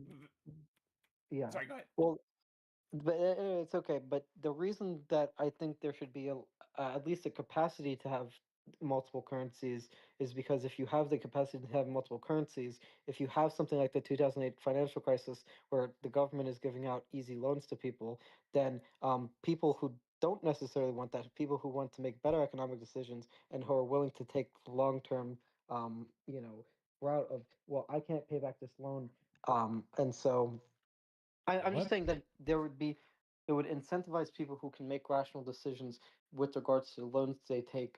Um, it would incentivize that having the ability to do that. Whereas I think because the central bank can't take into account everyone's individual needs, not having the capacity to have private banks setting their interest rates, that leads to problems. I don't think it does. And to circle it back around, Also, I'm just gonna leave it at that. I would not do that. It creates incentives for people to take take risks in other currencies is not well founded. Well, I'm saying if you have decentralization of the interest rates, then each individual can take out a loan at the interest rate which they think will best serve their long-term needs. So what? Now you have multiple different currency backed loans with different currencies. How do you even know that the currency or loan you want from some random private bank would even want to actually give you a loan if you don't live next to them? They probably only have to. They're probably only going to be doing a certain area around them. A little Well, first of all, I think that like credit unions currly. Most of them They all use the only dollar serve though. their immediate communities. They all use I the dollar. do like credit unions, but I don't I necessarily think that would be the case because I think people would I think banks would offer loans to people across the country, but like even if that wasn't the case, that would still solve the problem of Okay. trying to align the But one loans sec. that people. Stop. So the localities, though, okay, like businesses, are they just going to take 100 different type of currencies? I think I think businesses You would think want to take businesses are immediate. going to want to take in 100 different types of currencies that all have different conversion rates, but when they go home, the businesses are going to have to convert it all to one. They don't want to have 100 different currencies that they fucking use. So, Circa, do you know the story of how the ACH system got started? no, I don't. But before we go, I do Okay. want to. Sorry, what you were describing there reminded me very much of the problem that the automatic clearinghouse system, which is how banks in the U.S. currently transfer money between themselves, had, which was checks. Checks were bank specific, right? So Yep. when you wrote a check to someone else, they took it to their bank, and if you and them didn't share a bank, then their bank had to contact your bank, give them the check so that they could then get the Thank you so much. money. And this was a huge logistical challenge because this was pre-computers, pre-mass communication. They didn't have an easy way to do this. And so literally what they had to do is they had trucks full of checks, and they would meet up in the middle of nowhere and trade these giant bags of checks with one another just to, basically clear the accounts. And if you had every bank using different currencies, and you had dozens or hundreds of different currencies that all had to be exchanged between these banks, And the volatility between them? Yeah, you would end up with the same problem or worse. It would be worse because businesses would just randomly stop taking currencies because if they knew that it was in the media or at least information wise that one currency made a bad central bank decision, like you said, or one private bank made a bad decision, they would probably stop taking that currency. So what if you had that currency? What do you just all of a sudden you can't fucking go anywhere anymore? Like people are not gonna like accept it anymore. Also, the volatility between the currencies is going to be massive because depending on how much one bank decides to give out loans for, I mean, the inflation is going to be far different than some of the other currencies. So now the fucking business has to account for the inflationary differences between. Well, I guess the point I'm making is that consumers would naturally look for banks that would not make bad central bank decisions for them because then that would be against their What long-term private interests. bank can make a perfect decision every time? Private banks can make more apt decisions. And whenever they make for a bad decision, okay, it's going to then immediately proliferate into a business being like, oh, well, I heard that bank, I can't take a currency today. Like, he doesn't want to get paid by a currency of a bank that makes a bad decision, right? The same way the consumer wants to go get a loan from a good bank, the business doesn't want to take money from a bank that he knows just made a bad decision, I'm assuming. So it's like, I can think of so many ways to just fuck yourself up. Consumers wouldn't. I'm saying people would not take loans or take currency from banks that make bad decisions. Okay, but people will have loans from that bank until it I'm does. saying no, but they won't. They won't take loans from a bank that will make a bad decision. What about all the people who already have loans before they made the bad decision? They wouldn't take a loan from a bank that they think will make a bad decision. And if they don't know that the bank will make a if they have no reason to believe the bank will make a bad decision, or they simply don't know the bank well enough, either way, you're gonna run into the problem of information. What was that? Like you're relying on people to have knowledge of things in order to make rational, intelligent choices, which is a flawed assumption based on everything we know about humans and how we process information, which is to say, badly. So are you arguing, Circa, that even if people won't take loans from banks that make bad decisions, they'll take loans from banks that don't make bad decisions now, but might make a bad decision later? Sure. Yeah. Yeah. Well, then I think most people are rational enough to investigate to make sure the people who own the bank are No, no, no, no, trustworthy no. before Okay. making Here, those let me decisions. let me People spell don't it even out. know how to investigate stocks to Let me make spell it sure out. they're going to be a good So investment. when people go to a bank, let's just say a bank gives out tons of loans, and it's a pretty large competing local bank, private bank currency thing or whatever. Okay? The bank then makes a bad decision. People do not want to take out loans with that bank anymore. But what do you think is going to happen to everyone who already has massive amounts of loans and liabilities through the bank? I understand what you're saying. What I'm saying is that circumstance wouldn't happen to begin with. How the what? How? I'm saying because people would not take loans from a bank that will make a bad New decision. loans, new loans. You can't just say retroactively people can just literally get rid of loans they already have. No, they won't take banks. They'll predict whether or not a bank will make a bad decision, and if they think that a bank will make a bad decision in the future, they won't take a loan from it. And if there's no reason to believe it'll make a bad decision, and then What was that? you're just like assuming something. I just don't know how it's possible. I don't know how you can actually make that claim right now, because Make what claim? Wait, what every claim am I bank making? every bank is capable What of claim am I making. making? You just said people will magically know and predict when banks will make bad decisions, and then go to banks that won't make bad decisions, I guess. What I'm saying, yes. So I wouldn't say magically, but they'll know if a bank is trustworthy enough to make a good decision Okay, and so not make a bad let's just decision. say that happens. Okay, people go to a bank that's trustworthy enough. Okay, tons of money gets made with that bank, tons of liability. That bank makes a bad decision. What happens? I'm saying the bank wouldn't make a bad decision because it's trustworthy. That is very It doesn't want circular. to. It doesn't How want do they to. know it's trustworthy? No, guys, Because it has. Okay, so let's just say right now, a bank is trustworthy. Let's just say straight up, we're just gonna say it's trustworthy right now. People go to this bank. Tons of money is made, tons of liability.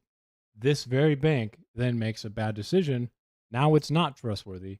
No new loans get made because, like Energy says, people are going to go to better banks.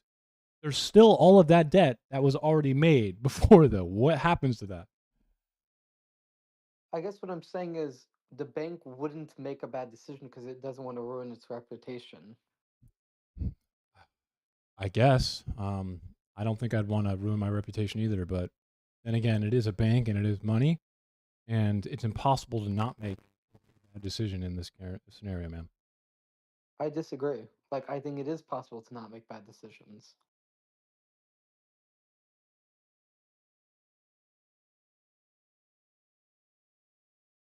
I didn't know it was that easy. Yeah, if you have your reputation on the line, you're going to make sure you don't make a bad decision. Energy, And is there zero risk it's in any not investment? make a decision. I guess I can't say zero, but I Okay, would say so there is a you can risk with any approach investment, zero. right? There is a non-zero amount of risk. Okay, so is it possible to make a perfect decision by a bank whenever they invest money? It depends how you define perfect. Perfect Like if by means perfect zero risk. no. Okay, Why do you think so that? it's possible. In fact, it's impossible, sorry, for a bank to then not make a bad decision at some point, because there is always risk whenever you take out a loan or create liability. It's called liability. No, it's possible. It's possible. It's just unlikely. After a So, long period of time, it becomes unlikely. okay, the word liability energy kind of gives the game away, I think, right? It's like a liability, right? So banks can invest in things and then all of a sudden it turns out to be the wrong decision. That's essentially a bad decision, right? What you said earlier is that a bank will never, I guess it's possible that they will never make a bad decision. But It's just possible. that is insane to me because I mean, banks, it is technically possible for anyone to never make a bad decision. The statistical probability of it is vanishing. they like make money on risk. Like why would a bank ever give out loans if they never wanted to actually take any risk, right? I mean, You asked if it's possible, and I'm saying yes, it's possible. I said it's unlikely. I asked you if a trustworthy bank that makes tons of money makes a bad decision, which it will happen at some point because it's a bank. It gives out loans. Well, They're always risky. you're not 100% certain that it'll happen. Is my I'm point. 100% certain it will happen. Okay, Yes, I'm I saying am. you can't, but you. If I can't be, He then you may have to he tell may me not be it's able to make 0% risk, okay?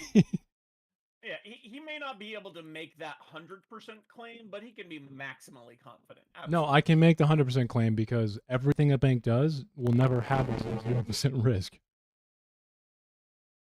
Yeah, I No, mean, if but you I'm take saying no risk, then you'll never give out a loan. That's fair. it's possible that every time you take on a risk, you happen to get lucky. Is what I'm saying. That's possible. Again, vanishingly small probabilities. I know, but we're talking. I'm just trying to be very clear about the language here. I'm saying it's possible every time they take on a risk, they'll get lucky. Haircut. That's possible. I don't want people's lives, man, their entire livelihoods, and whether or not they can like put food on the table, give a house to their kid, be fundamentally tied to whether or not a bank never makes a bad decision to which all of a sudden it completely fucks the entire currency that this family gets paid in, and then they can never fucking convert any money and they just get fucked. Why would we do that? Well, most bank failures don't completely fuck up the currency like that. Probably because the currency is not tied to individual banks in the US.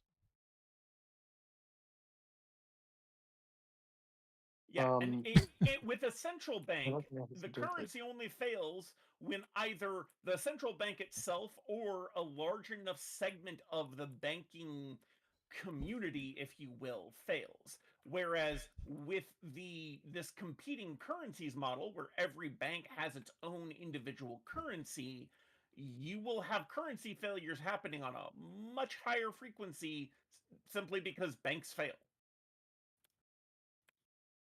I don't see why a decentralized bank would fail more likely than a centralized bank.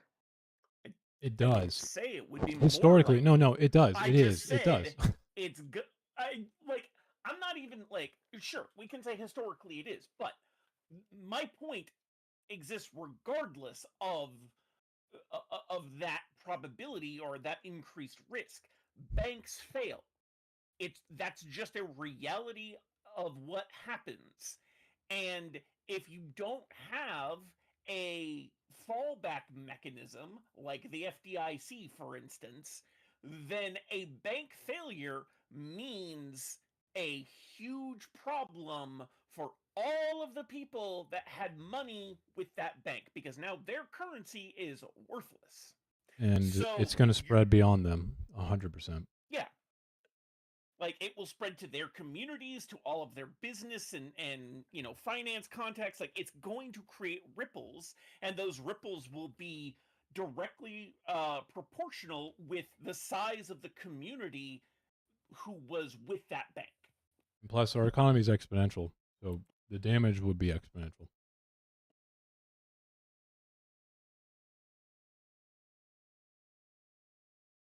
Yeah, I don't. Wait, what does it? What about the exponential part? Our economy, most of econometrics, if you want to do something fun, I would probably ask you to go look up how many different functions in econometrics deal with exponential growth or exponential. They're exponential by nature. There's only a few linear models in econometrics.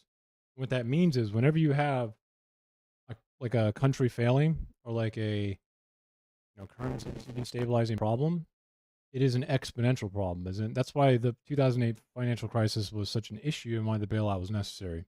Because the thing we didn't get to see is what happens when, even though Ford is a shitty fucking company that needed to be bailed out, or Wells Fargo is, if we didn't bail them out, we would have had like the subprime mortgage package issue where it just like started eating away at more than just what it was. That would just become more exponentially worse. Farmers in Iowa would all of a sudden not be able to fucking like the entire loans for these massive fucking tractors they use on like everything you can think of. The loans would just collapse. Okay, so the economy runs on an exponential function for all of these things. So, and because it's so large now, every time we have an issue or like a depression, it's not going to be a simple like, oh well, it's swinging the other way a little. It's like country, erasing. So protecting the economy at this point is extremely important because of how devastating an actual collapse would be. It's not just going to be like a simple, oh, we're just walking 5 steps backwards. It's going to be exponential. We're now just scientific notation going into negative region. Hey, Circa, I thought of I don't know what that has to do. I had an idea for a horror movie for economists. It's just called E. Sorry, that was a stupid math joke. I'm sorry. Well, I guess the point is It's I don't accurate. understand what that has to do with decentralized currency production, because I guess my point is just that the central banking system is just as susceptible to failure as decentralized banking systems. No, it's not. I'm sorry. You live in Why is the it United not? States, right? What was that? You live in the United States, right? Yeah. Has this country's currency failed? Banks can fail a lot more and have historically, and there's plenty of evidence for this, than the United States. I can think of thousands of banks, and I can think of only one United States that almost failed in the Civil War, I guess. What do you mean? They're not even close to being the same thing at destabilizing at all.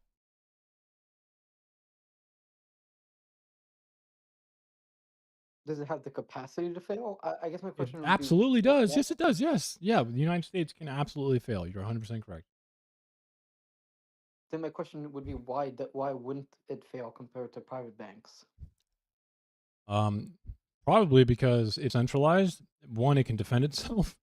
Two, it can control its money supply. And three, it can guarantee insurance and coverage for people like the citizens who live in it. Well, a decentralized bank can Can do those do things. it can do that. It can defend itself against another country. Well, it can't defend itself Or even against another another bank. country. But what it can do is it can print its own currency. So It can insure that I guess the currency. question, what was that? It can insure that currency. I don't know what it means to insure a currency. I'm sorry, I'm not familiar with that economic concept. Insurance. I'm familiar with the concept of insurance. I Yeah. don't know what it means to insure a currency. It can provide insurance for the currency, as if like, what if it fails? Can it just dole out money? What does it, okay? Well, what do you mean by fail? What if it makes a bad decision?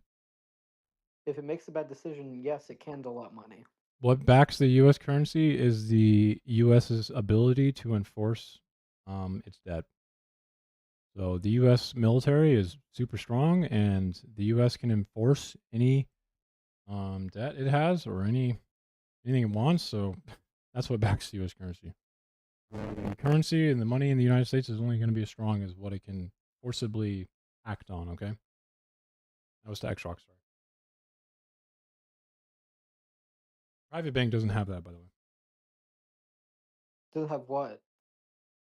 I mean, a private bank could and probably would end up hiring like a private army to protect its own assets, but Well, that's not. It's But that's not what it's I'm. I never don't going to think that we should. compete at the with the level of a nation state.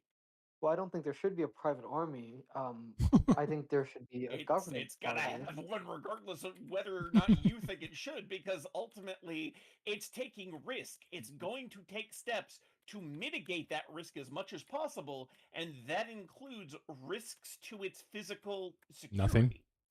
Nothing will ensure it. I mean, like, yeah, ultimately you are correct. I guess my fundamental question would be what monetary mechanism does a central bank have that a private bank doesn't? And this is a circa. I'm Monetary confused. Like, mechanism? They yeah. definitely have similar ones. No, they have similar. They have the same ones. A monetary mechanism, yeah. The problem here is not like, can a central bank not do what a private central bank can do? That's why earlier when you said a private bank is not a central bank, I laughed because no, they're the same thing.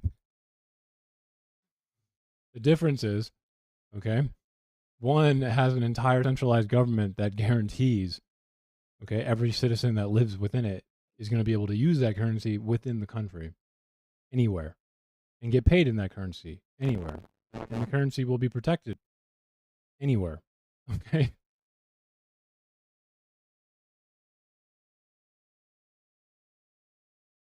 Yeah, but I'm They saying both that can control I, interest rates. I guess what I would say is that if we had a free market in currency production, private banks would voluntarily exchange um, like loans and like deposits in a way that they would could have de facto economic control over their regions of Yeah. And then the their beginning of this, if you remember, was me asking, do you know if that would be more effective? And I think that question has most definitely been answered. I don't think it'd be more effective, especially if you needed to defend yourself, because you need to raise money for that. And if these are all little voluntary areas, there's going to be no reason why one bank would want to actually just start inflating its own currency to try and help another one, another region that's being invaded. Why would they do that?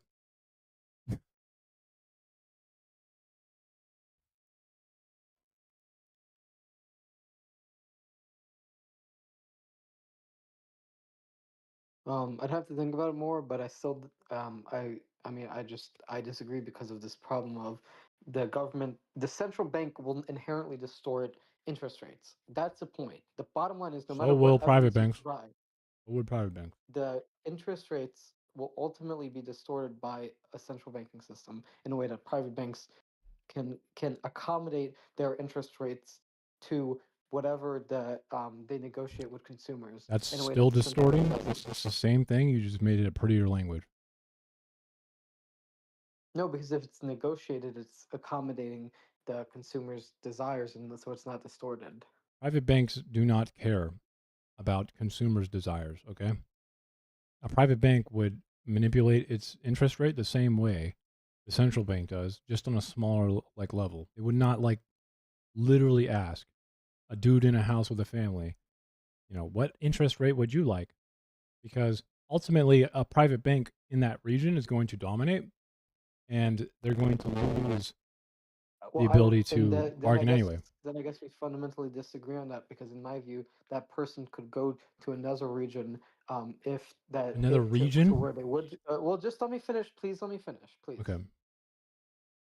I'm saying that hypothetically, that person could go to a region where they would meet a bank, which would suit their interest rate desires. And The if where they desires live for what, doesn't take that private bank's currency, then they could move to where it would. yeah. Moving costs money. Which currency would they which currency would they use to fund that movement? And if they live somewhere already, they're already gonna have a loan with the bank in the region they live in. So I'm saying they wouldn't take out the loan to begin with unless well, they they don't live there. like the interest rate. What? Well, okay, so let's say they like the interest rate at one point, and then the bank decides to raise it because fucking they can, and then what are they gonna do?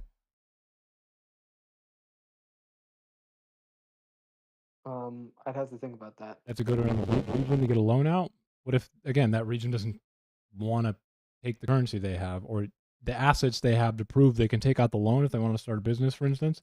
They go, well, you have your assets are essentially valued in that area. It's like there's just so many problems with this, man. It would definitely stifle labor, by the way. Like movement for labor would be fucking already worse than it already is, considerably.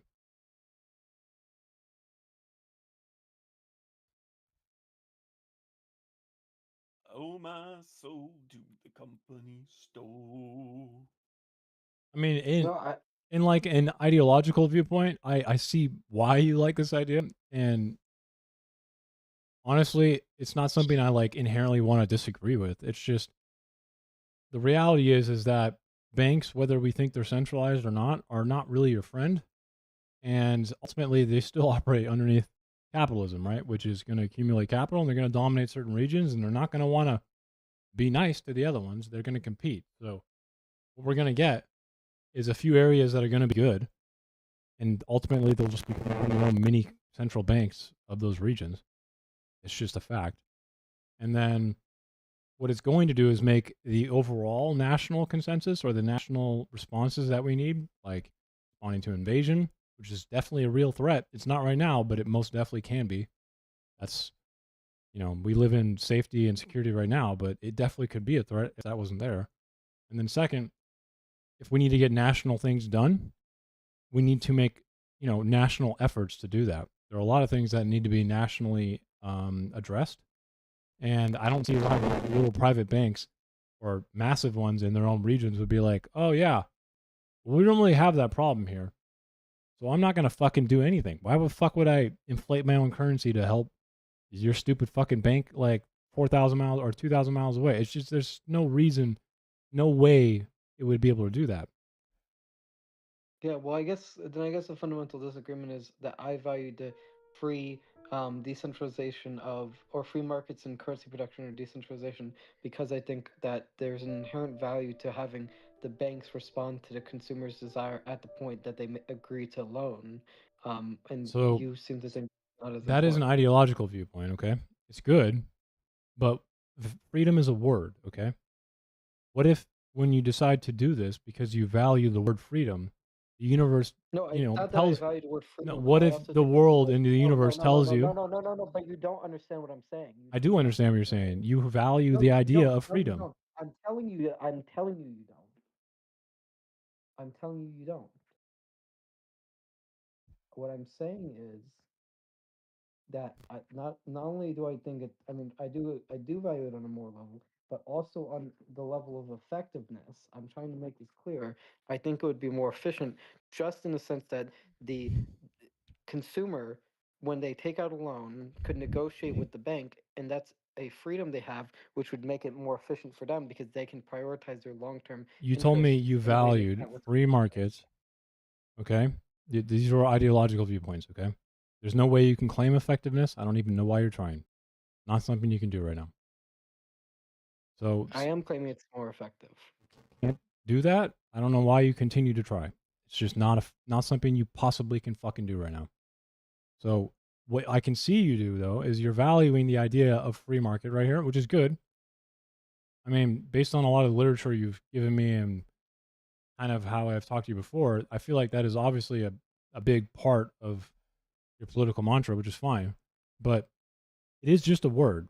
And freedom has multiple, aspects to it. If you value freedom so much where you make every decision go around it, okay? But you end up with no freedom because the universe doesn't care about the words we say, then what is the point? Then what is the point of what? If the universe doesn't care about the words and the values that we ascribe to them, okay? When I say I like freedom, it is just a word. And if I make all my decisions centered around what I think the word should be, and then the universe presents it as no, that's not what's going to happen. Just because you think everyone needs freedom and then you end up with no freedom, that's not a good thing, man. Even if you say, well, I did it on But when behalf did of I say freedom. I want? When did I say I want people to have no freedom?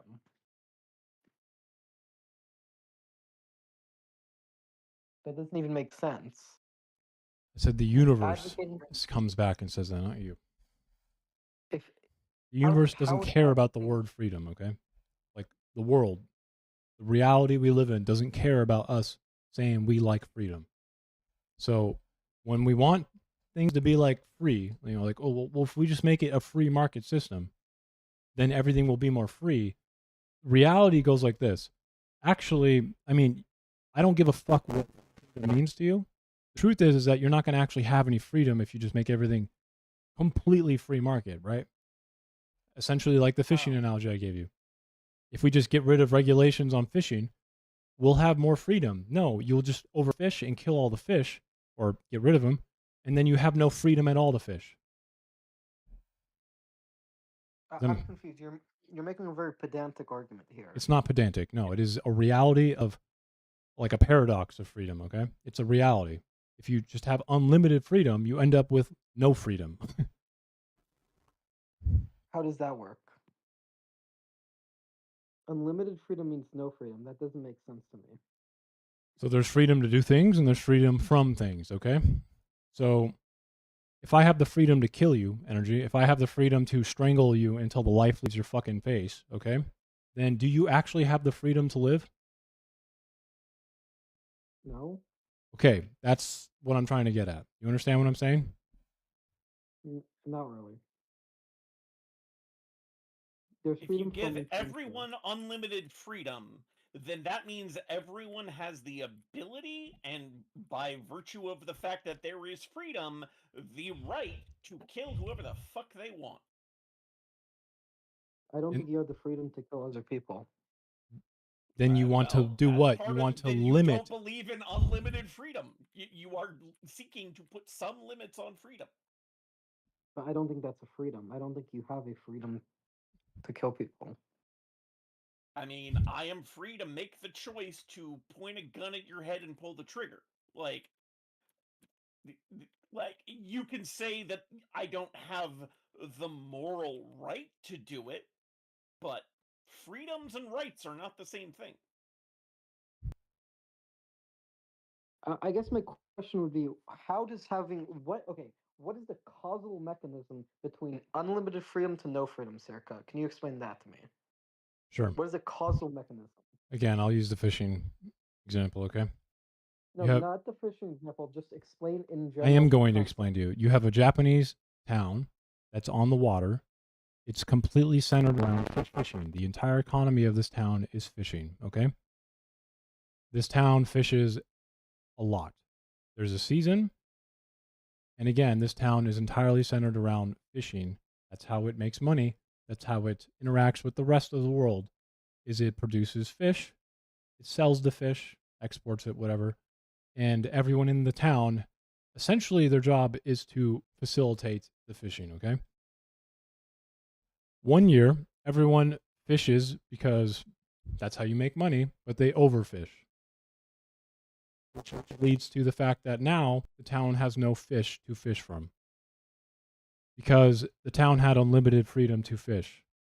Is there now a freedom to fish at all with all of the fish dead or gone? Does that still exist? By definition, if there's no fish, there's no freedom to fish. So if you just put a regulation on the fishing so people did not overfish, as in like you cannot fish this much because you'll kill all the fish. Do you have more freedom in that scenario or do you have more freedom in the first scenario? I mean, it depends at what moment. Like, you'd have more freedom, and you'd have less freedom initially, but you have more long-term freedom. There you go. So then the question is, what are you seeking to maximize? Raw freedom or long-term freedom?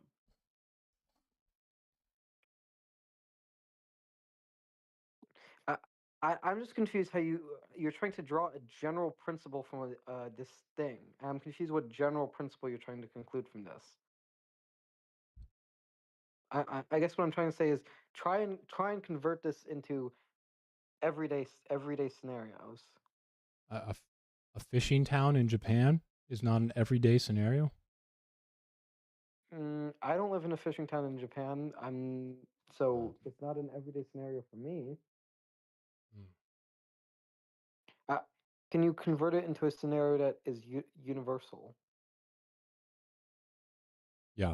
If you have too much freedom, then you don't have freedom. Okay. Because freedom, unlimited freedom, is a paradox. That's the universal.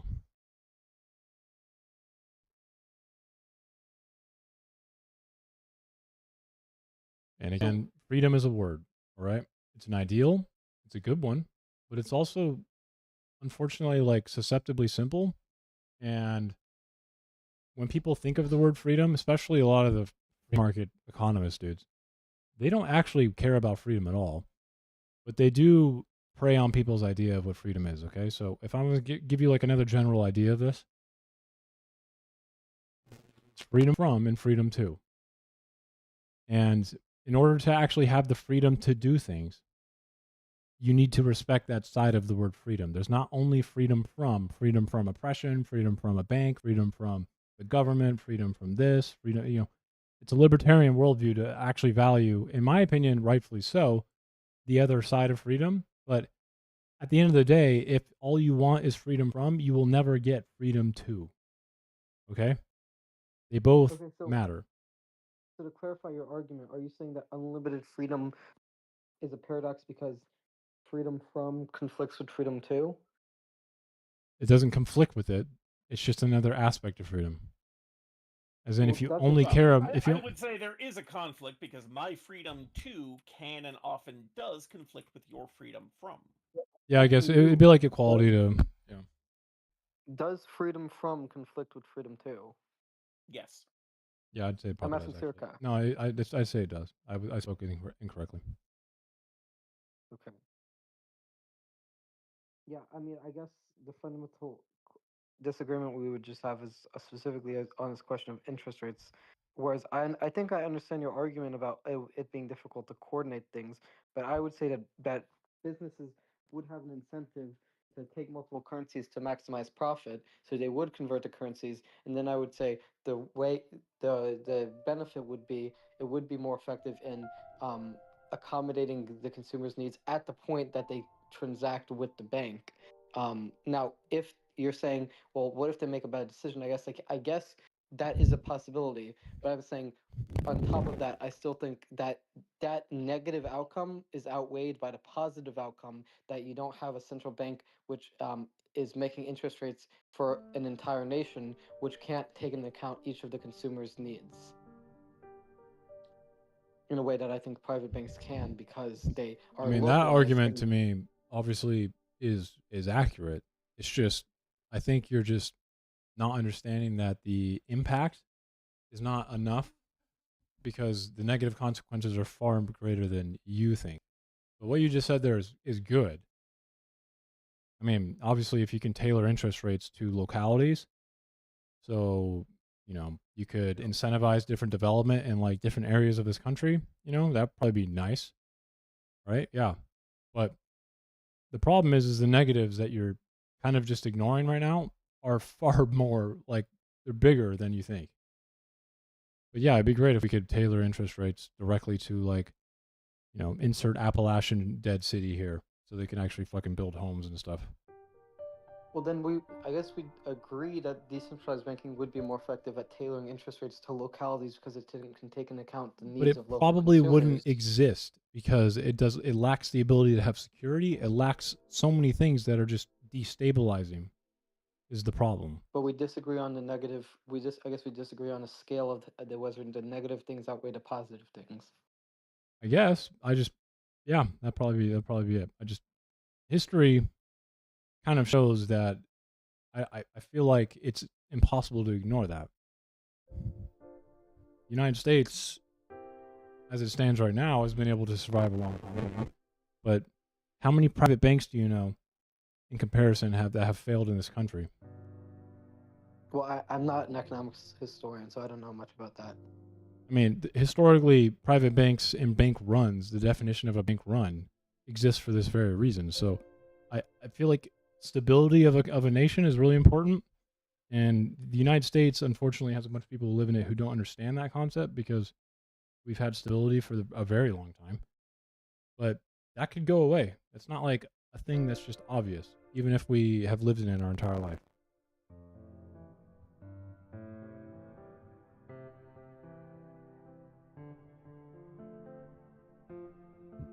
In fact, it's going away right now.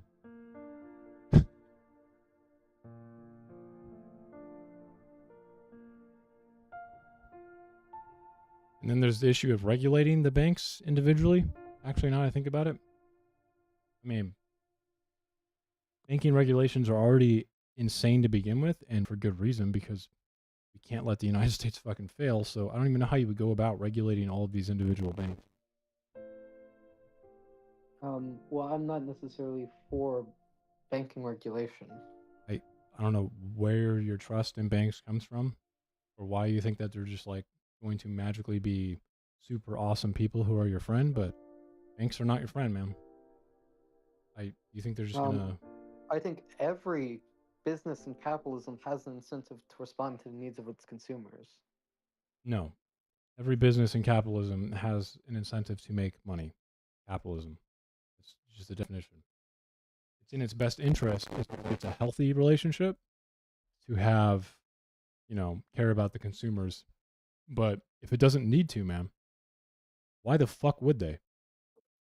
But I think Yeah. I guess my point is it does need to. If it wants to have consumers, it does need to. Why are you assuming that a company needs to actually care about consumers if it can just? I guess my point is consumers would boycott companies that don't care about them. I'm reminded of flim-flam artists of the late 19th and early 20th century, snake oil salesmen, things like that. People who were incredibly dishonest, but had no incentive to create relationships of trust with their consumers because often it was you hit a town, you dupe as many people as you can, and you move on. Now, I'm not saying banks can necessarily do that, but there are always ways to use dishonesty to make more money than using honesty, even if that's not for the long term. Incentives often don't happen uh, by themselves because people, when they are seeking to maximize whatever, will often look for the quickest and easiest way to do that.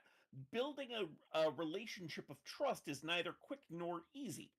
Mhm. So you may have some banks that will do that, but others will find ways to fuck people over and get rich doing it. That's why regulations exist, because banks have done and are doing exactly that.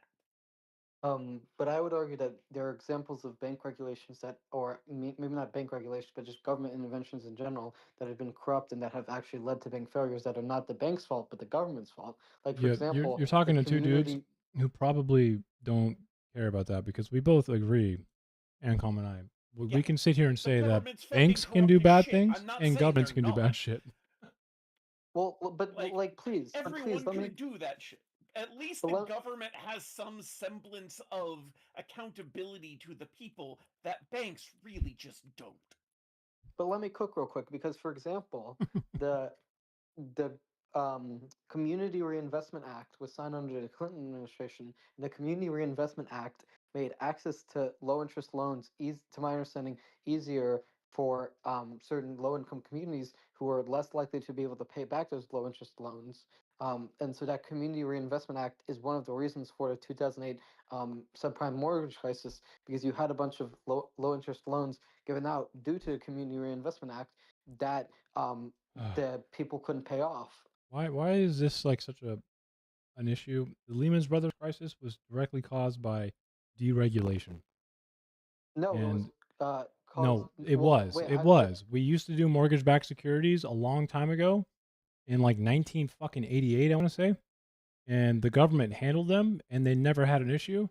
As soon as we opened them up to commercially mortgage-backed securities, that's when that stupid fucking mortgage subprime loan shit started happening because they no, it's deregulated this because shit. of the Community Reinvestment Act. No, Hey, by the way, No, it is because of the Community Reinvestment Act. If we had not signed the Community Reinvestment Act, we would not have the subprime mortgage you're crisis. just fucking wrong.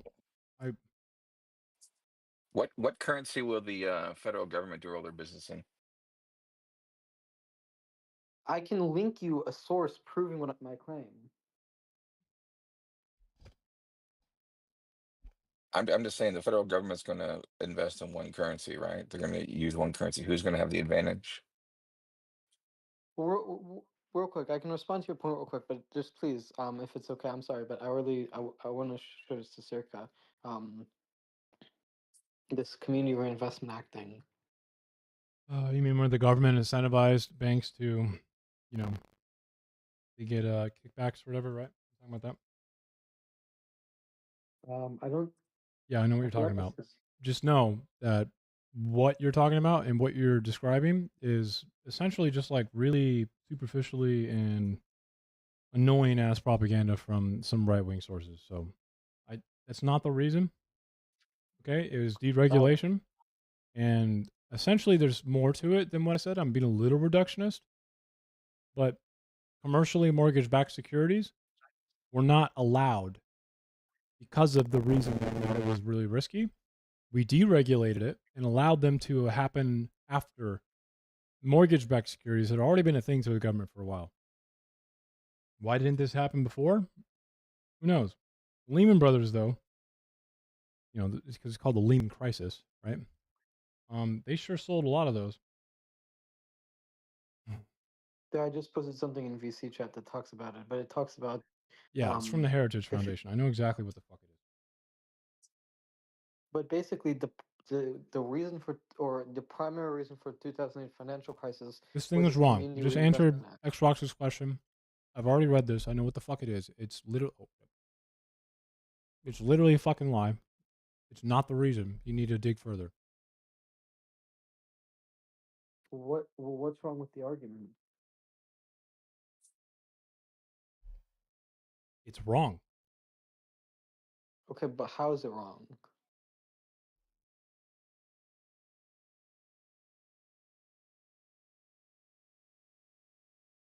Like, what's wrong with interpreting the 2008 financial crisis as primarily being caused by the Community Reinvestment Act because of the fact that the Community Reinvestment Act made access to prime loans easier?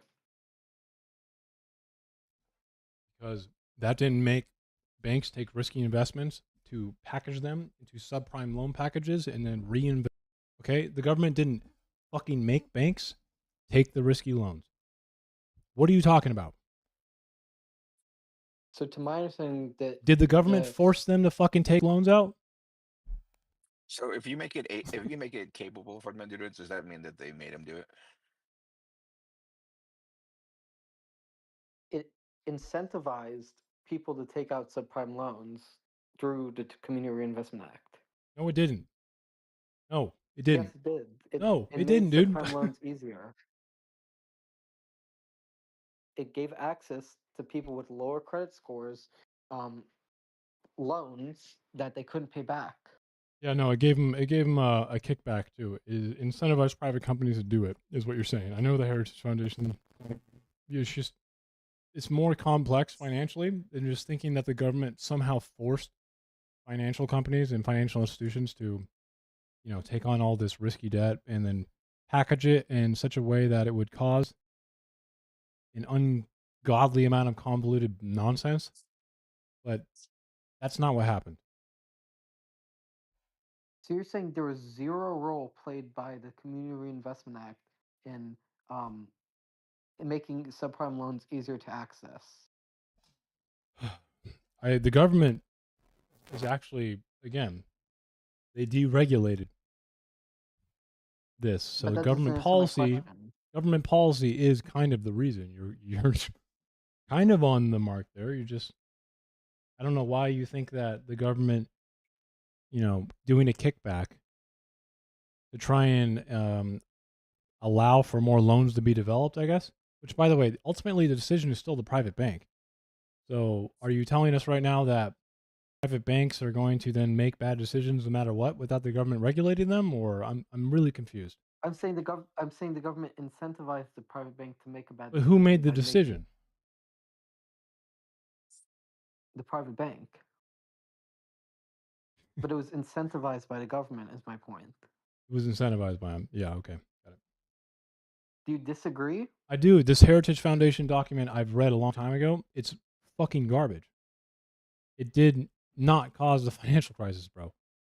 Again, I Okay, already did it told have you, it's any factor in the mortgage-backed financial security. crisis? It's mortgage-backed securities, and then commercially mortgage-backed securities being opened up afterwards because of financial deregulation at the advent of the internet, which also allowed for money to be used and invested and repackaged, like we saw, in extremely complex and unregulated ways. And it became a problem. That's what happened.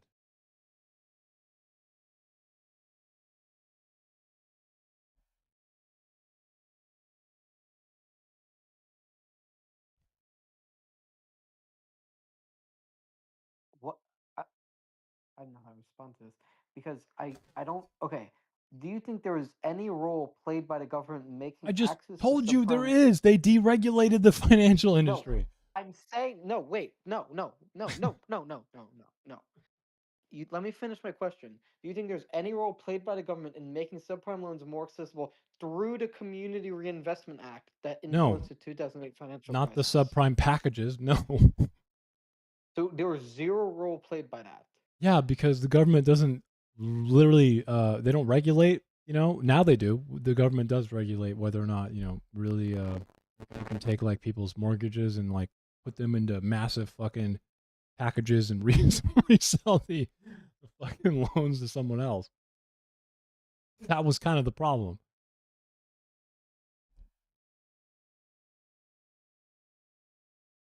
But No, answer Xrox's I question disagree. because it's like AnCom's from before. I mean, he's going to get into the favor question because whatever bank is going to be chosen is going to be favored, right?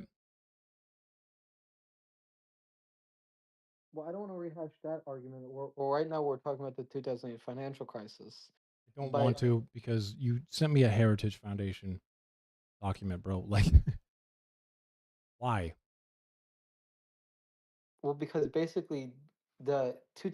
So okay, do you know what the Community Reinvestment Act is? Yes.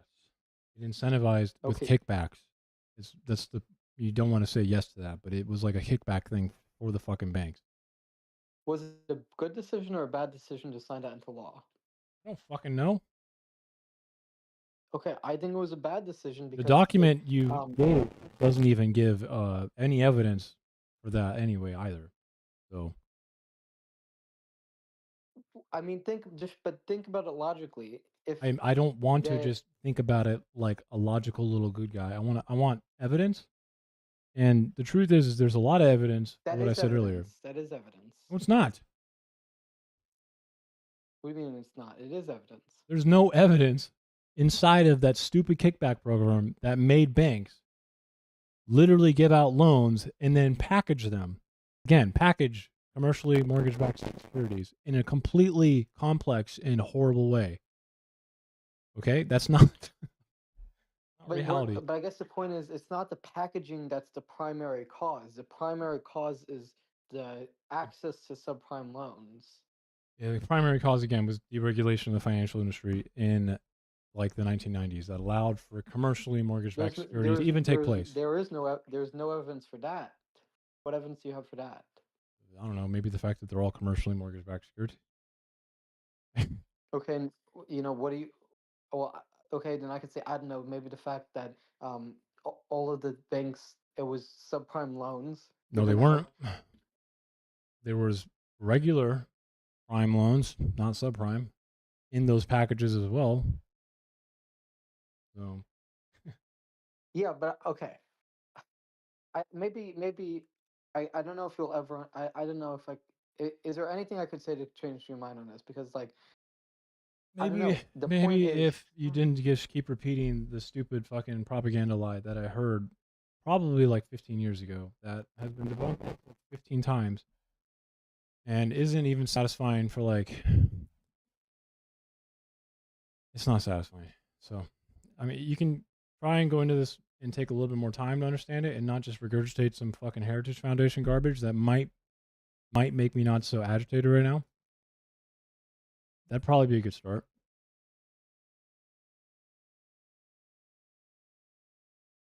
So I just put a quote from Michael Barr, a law professor and a Treasury Department official under the Clinton admin, relating specifically to the CRA and what impacts it did and did not have on the 2008 financial crisis, specifically indicating that 20% of the subprime loans made by that led to the crash were made by banks and thrifts as part of the CRA, whereas the other 80% were either independent mortgage companies or affiliates of banks and thrifts, i.e., those that were far less regulated. Random shit, yeah. Okay, well, first of all, that Maybe would it still mean played. that. Maybe it played a part, sure, but 20% to 80% is relatively small, and my guess is that had it just been that 20% that were in the subprime category, we would not have seen nearly the impact we did. The Well, fact that so much of it was from a less regulated industry was a much larger part of the problem. Well, so there's two things here. So first, Circa, you said that it was the subprime loans having more access because this Community Investment Act had zero effect on the 2008 financial crisis. When I asked you, does it have any effect? You said no, it doesn't have any effect, meaning Yeah, it had no I mean, effect. I'm of the opinion it has no effect. Well, first of all, this seems to be contradicting it by saying that at least 20% of it were subprime loans that were related to the Community Reinvestment Act. Sure.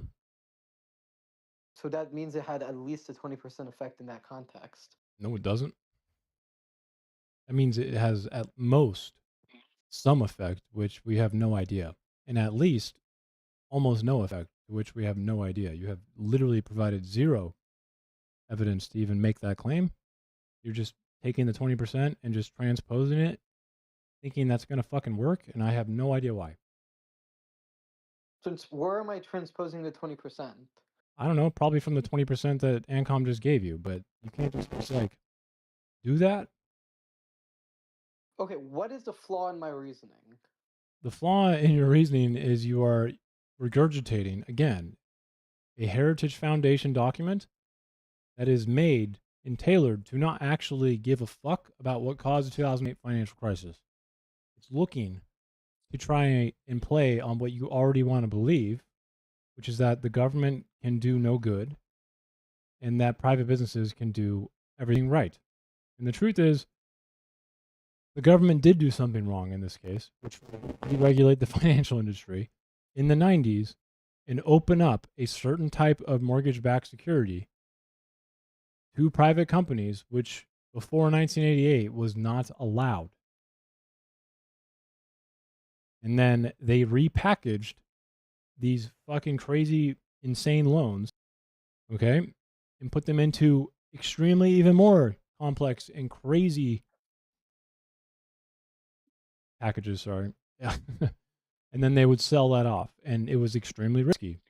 And the internet probably contributed to that. Had nothing to do with. Okay, the evidence. Okay, here's your evidence. The evidence that the banks were incentivized to make a bad loan is because that's what the Community Reinvestment Act did. It incentivized giving loans to people with poor credit scores. The Deregulation Act did that. Thank you. The Community Reinvestment Act did incentivize giving loans to people with poor interest rates. Could they have done that without the Deregulation Act? No, but it contributed. Well, actually, I don't know if they. I don't. I'm not actually not specifically familiar with the specific deregulation bill you're talking about. But I know for a fact that the Community Reinvestment Act did play a role in incentivizing banks to give out the loans to begin with. Does that make sense?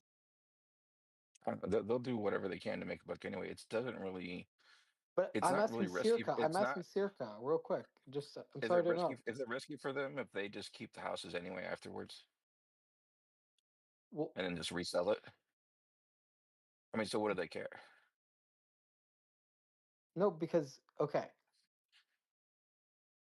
I, I don't know how to phrase this anyway. Circa, do you not understand the fact that the Community Reinvestment Act did incentivize subprime loans being given out? Probably. Okay, if it incentivized giving out subprime loans, do you understand that is at least a part of the fact of the subprime mortgage crisis? Yes, subprime loans were obviously part of the Lehman Brothers crisis. Yeah. Okay, so we can draw a direct causal relationship between subprime loans and the 2008 financial crisis, and these subprime loans were incentivized by the Community Reinvestment Act. Therefore, the When was the Community Community Reinvestment Act, Reinvestment Act passed? um, I believe the 1970s. Mm, a long I time. forgot. 1979. That's a long time. Why did it take so I'm long? sorry, 77. My mistake. And there had been multiple legislative and regulatory changes through the years. Yeah, why did it take so long? Because economic effects take time. 2008 is almost, how many years is that away from 79? 30? Approximately 40 years. 40 No, years. 30 years. 30 years, yeah. I mean, that's 30 like an years. Yeah, no, entire I got my 30-year math. loan. Why would it take that long? Okay, I don't know why it took so long, but you acknowledge there's a causal connection here that if we hadn't done the Community Reinvestment Act, there wouldn't have been as many subprime loans. Can you, Probably, are you yeah. willing to grant me that? Yeah, Okay, probably. so Yeah. you're willing to grant the Community Reinvestment Act was not a good idea. No. No, that's not what he said. Okay, No. if the Community Reinvestment Act led to bad loans being given out, then it's not a good idea. Not necessarily. Just because some of the loans themselves may have been bad, the impact of the Community Reinvestment Act was actually quite positive, all things considered. Sure, there were bad elements. They had subprime loans, some of which defaulted. But the ones that didn't default, who would not have been able to get loans otherwise, were able to, as the title of the act says, reinvest in their communities and allow low income communities to improve themselves. So, on balance, the CRA was an incredibly positive change to how lending happened in smaller, less developed communities. The fact that one specific element of it happened to share a contributing factor with the second greatest economic disaster in our country does not mean it was, on balance, a bad thing. That sort of black and white thinking is so goddamn frustrating. No, it was definitely a bad idea. So, like, Why? if you have a park, right, and you Because of put the reason I if said. you put bulls in the middle of the park, right, and then like 10 years later, some kid gets gored by a bull, and you blame it on the bull shirt, it's not because of the bull shirt. Okay, It's the fact that circa. you put bulls in the fucking park. Okay, so Okay, subprime loans energy does not mean that the loan is going to be a mortgage-backed security. You know that, right? no, but some of the mortgage-backed No, securities were subprime loans. that's the problem. It was caused by mortgage-backed Yeah. securities, which are financial derivatives. It has nothing to fucking do with just a few people not being able to fucking pay their mortgage, dude. It was because the financial industry was deregulated, which specifically what was deregulated were these highly Okay, we complex can derivatives. argue about the deregulation in a second, but all I want you to admit is that there's some percentage of the effect that led to the subprime mortgage crisis is the subprime loans No, that because the occurred due to deregulation community of these reinvestment. financial Is it derivatives the would have basis probably of the caused paper it. tech? You can argue. I'll grant. I'm not saying this is true, but I'll grant, for the sake of this conversation, that the majority of the cause was caused by um, deregulation. But all I want you to admit is that No, it some was of the cause caused was the by Community financial Reinvestment Act. derivatives like mortgage-backed securities.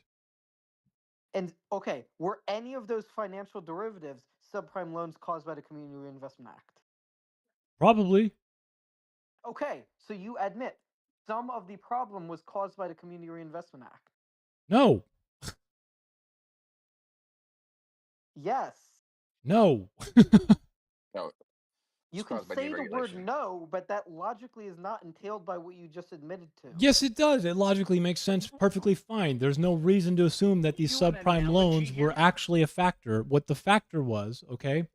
Just because the loans existed doesn't mean that banks had to then go on and make these extremely retarded derivatives. Let me see if I can make an analogy here. Okay, so say you have a barrel and it's being used to transport potatoes up and down a hill because the potatoes are grown down there, the town's up there, you need a way to grow them back and forth, right? So you say, okay, here's a bunch of potatoes that we need to transport, we're going to put them in the barrel, bring the barrel up, empty it out, send it back down, and do this over and over again.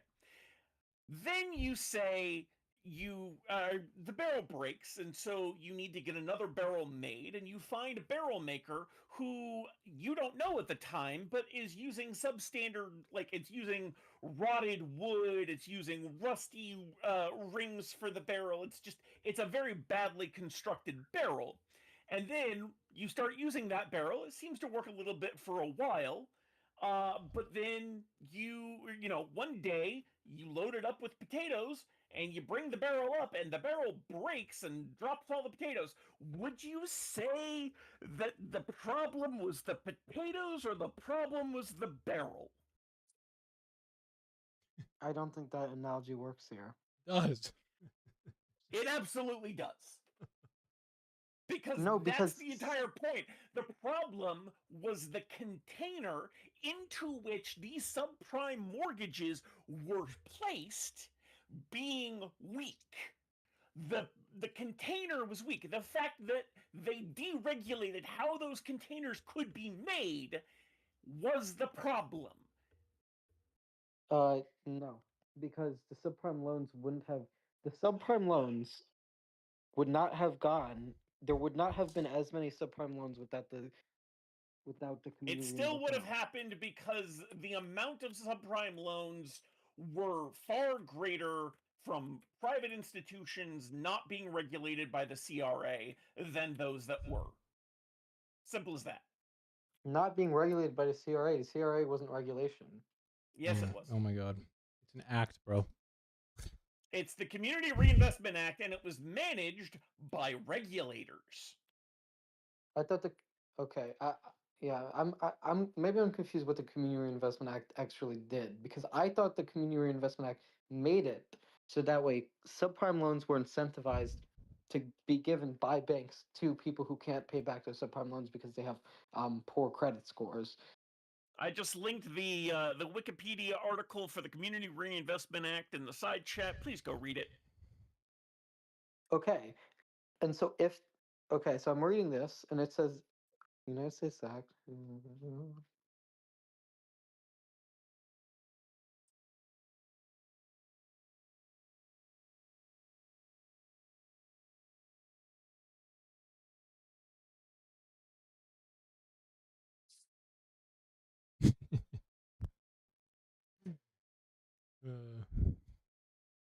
I Yeah. just googled the AI to see if the Heritage Foundation is the Russian front. It does not agree with me, but I still think it is. Yeah, so it does say here that it does say it incentivized It's not a significant factor in the subprime lending or the crisis, man. okay, but I'm asking if it's a factor at all, and that's what you seem to be saying no to. It is no more a factor than the potatoes were in the barrel. Okay, so I'm confused. Are you saying it's a factor at all, Circa, or no? You're saying it's zero factor. At the risk of actually being not wrong now, obviously it might be a low percentage, man. But can we remember what we started this conversation with? So wait, are you saying it is a factor? Fine. Yeah. Okay. Yeah. There we agree. No, because we started this conversation with you saying the reason the financial crisis happened is literally, explicitly from the CRA. Yes? Yes, because of the causal factor that I just explained. If we had not done the CRA, commercial banks would be less likely to give money to people with low credit scores. Therefore, they would not have given money to people who can't pay back because they have low credit scores. Therefore, there would be fewer subprime It took loans. me And a while to therefore, find it again. I just want to, because I could not remember where this was from again. I remember conclusion from some fucking stupid inquiry thing, but the Financial Crisis Inquiry Commission is what I remembered now. I think explicitly said that the research they did only showed that like 6% of the loans, I guess, or sorry, only 6% of whatever the heck the CRA had, so not 20, was a factor in the subprime lending crisis, not the entire thing, just the lending crisis. So we're talking 6% of just the subprime loans as a factor, and then that doesn't even include the entirety of the actual factors like the mortgage-backed securities. So is it really reasonable to be like, yeah, it was literally and explicitly because of the CRA? well, I heard 20%, so I just don't know what number is correct. No, 20% of the subprime loans in general, okay? In general, just subprime loans made were from the CRA, but the CRA had better, it was regulated, okay? Which means they actually, of those 20%, they actually contribute to the subprime loan crisis at a lower percentage than the 80% did that was not regulated at all.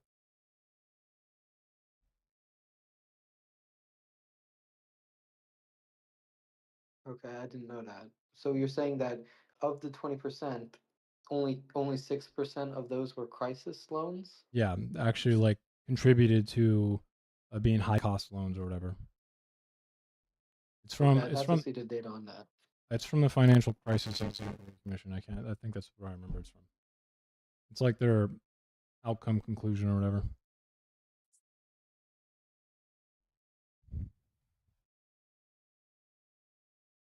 I also think that another factor may have been artificially low interest rates from the Federal Reserve. I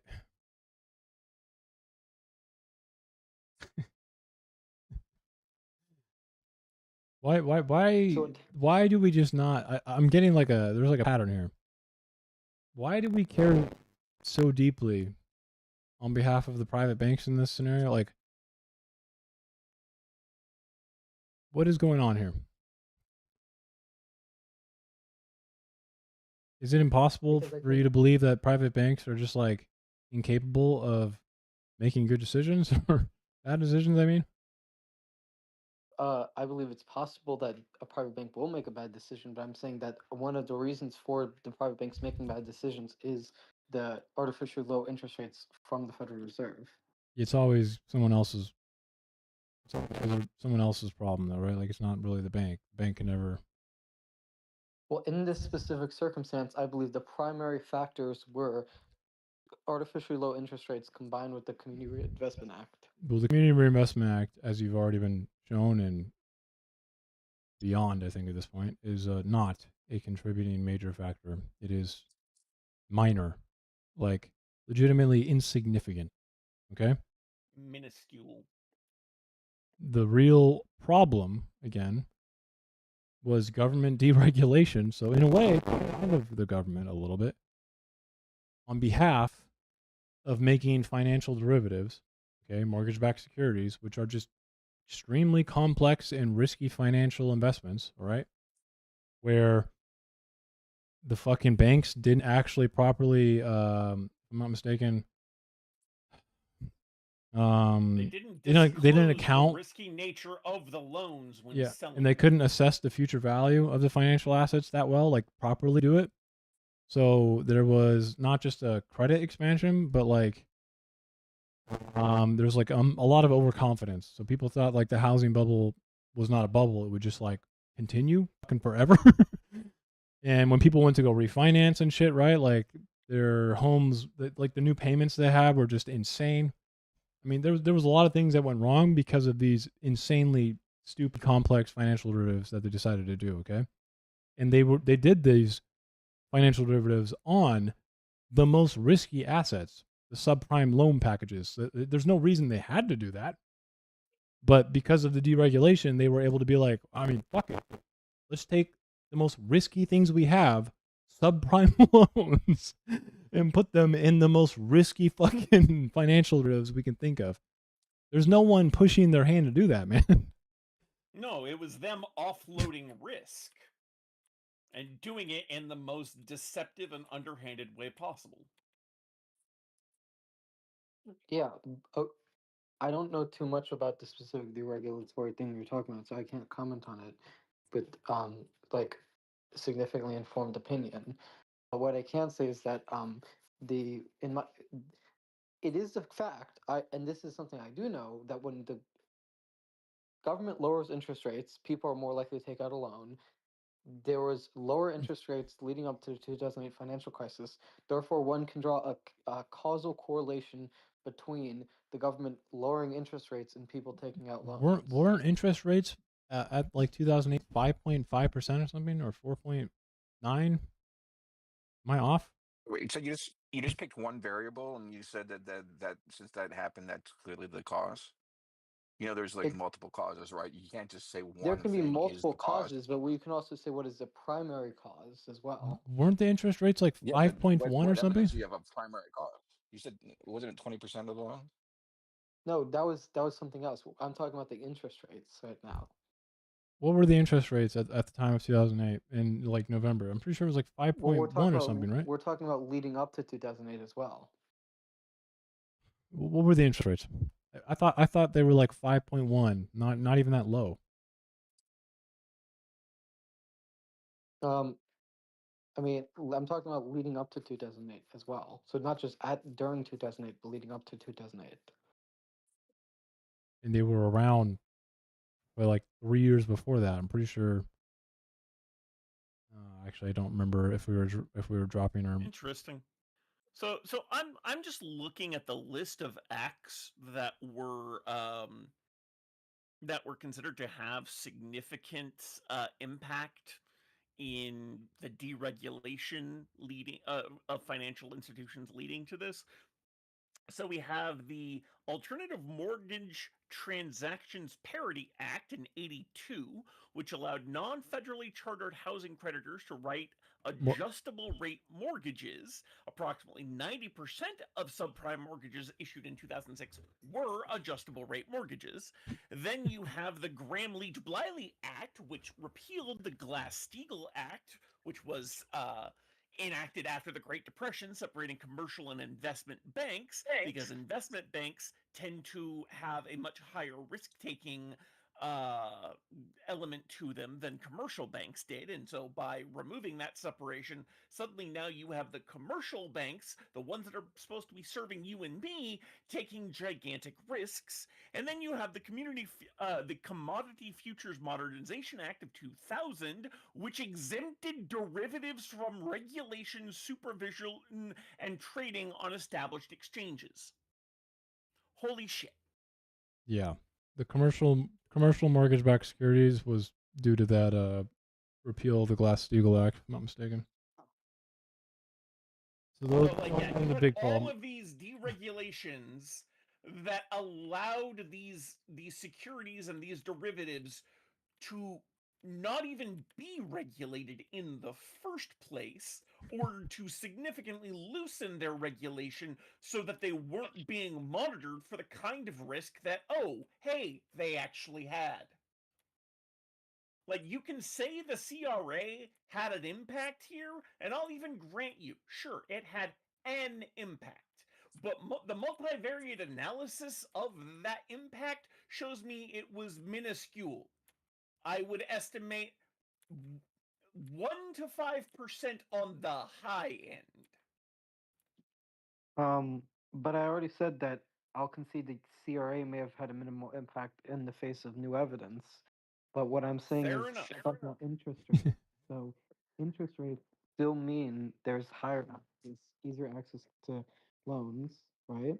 And if interest rates make loans easier access, then this means that those mortgage things you're referring to, there's an easier access to them I because was of like, lower I'm interest looking at rates. interest rates, man. It's for 30-year loans, which is what we'd be talking about. Okay, 30-year loans.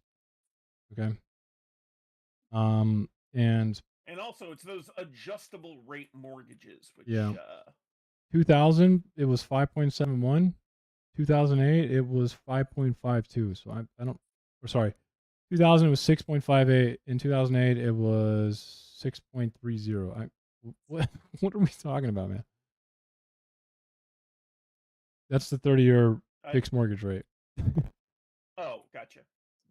Well, which is more. shouldn't we look at the interest rates from the time that people took them out? I mean, No, doesn't well, change the much problem before is that. No, that it doesn't change at all before that. It's still well, 6.62. it yeah, the problem there is that the fixed rate mortgages weren't the issue. It was the adjustable rate Yeah. mortgages that were. And the reason, like, Yeah. you say that it was the Fed reducing interest rates, but the problem there is actually that the banks didn't reduce the interest rates on these adjustable rate With mortgages the federal in interest rate. proportion Yeah. to the federal interest rate, meaning that the the actual loans themselves were harder for people to pay off Yep. than they needed to And then when they be, went to go thus refinance or anything, increasing fuck. yeah, then or thus increasing the risk that that people were taking on, and thus driving mortgages that when they were initially made uh, probably wouldn't have been subprime, but were made subprime as a result. As a result of increasing the interest rates? No, just As a not result of of changing the not adjustable. Yeah. of not lowering the adjustable rate mortgages in proportion with the lowered interest rates that the Fed was issuing. Okay, so it was because the banks didn't lower interest. So well, the banks didn't lower interest rates when the Fed did. In proportion, yeah. Thus increasing the risk of the loans. That's part of it, anyways. Yeah, because they have to pay more. Yeah, because now people have to pay more on their mortgage payments because the interest rates haven't gone down with the rest of the economy, which makes them more risky by nature because hey, suddenly I can't, it's harder to pay off my mortgage. It's gotten more expensive because that's how adjustable rate mortgages work and why I hate them. And why Like the I fact hate that the them. bank can just say, "Okay, we're gonna charge you more interest on this now," is fucking insane to me. Sorry, I hate banks in general. Doesn't matter if they're central and federally regulated or private. Yeah, They're they're fucking scum. they're not really your friend, no matter what. Banks are not your friend. They are a vehicle for turning your money into their money. I mean, I think we need banks in order to finance. I'm not saying we don't need banks. I can hate them and still recognize their Yeah, necessity. AnCom has heard me ask him this before when I was asking him how the vehicle for investment will work in like a communist society, and the unfortunate truth, and I think we both hate it, is that the banks are kind of necessary in the system we know right now. But that doesn't mean we don't have to like them. Like, I don't have to like the banks to recognize that. Yeah, in our current monetary system, they're kind of necessary, and it sucks.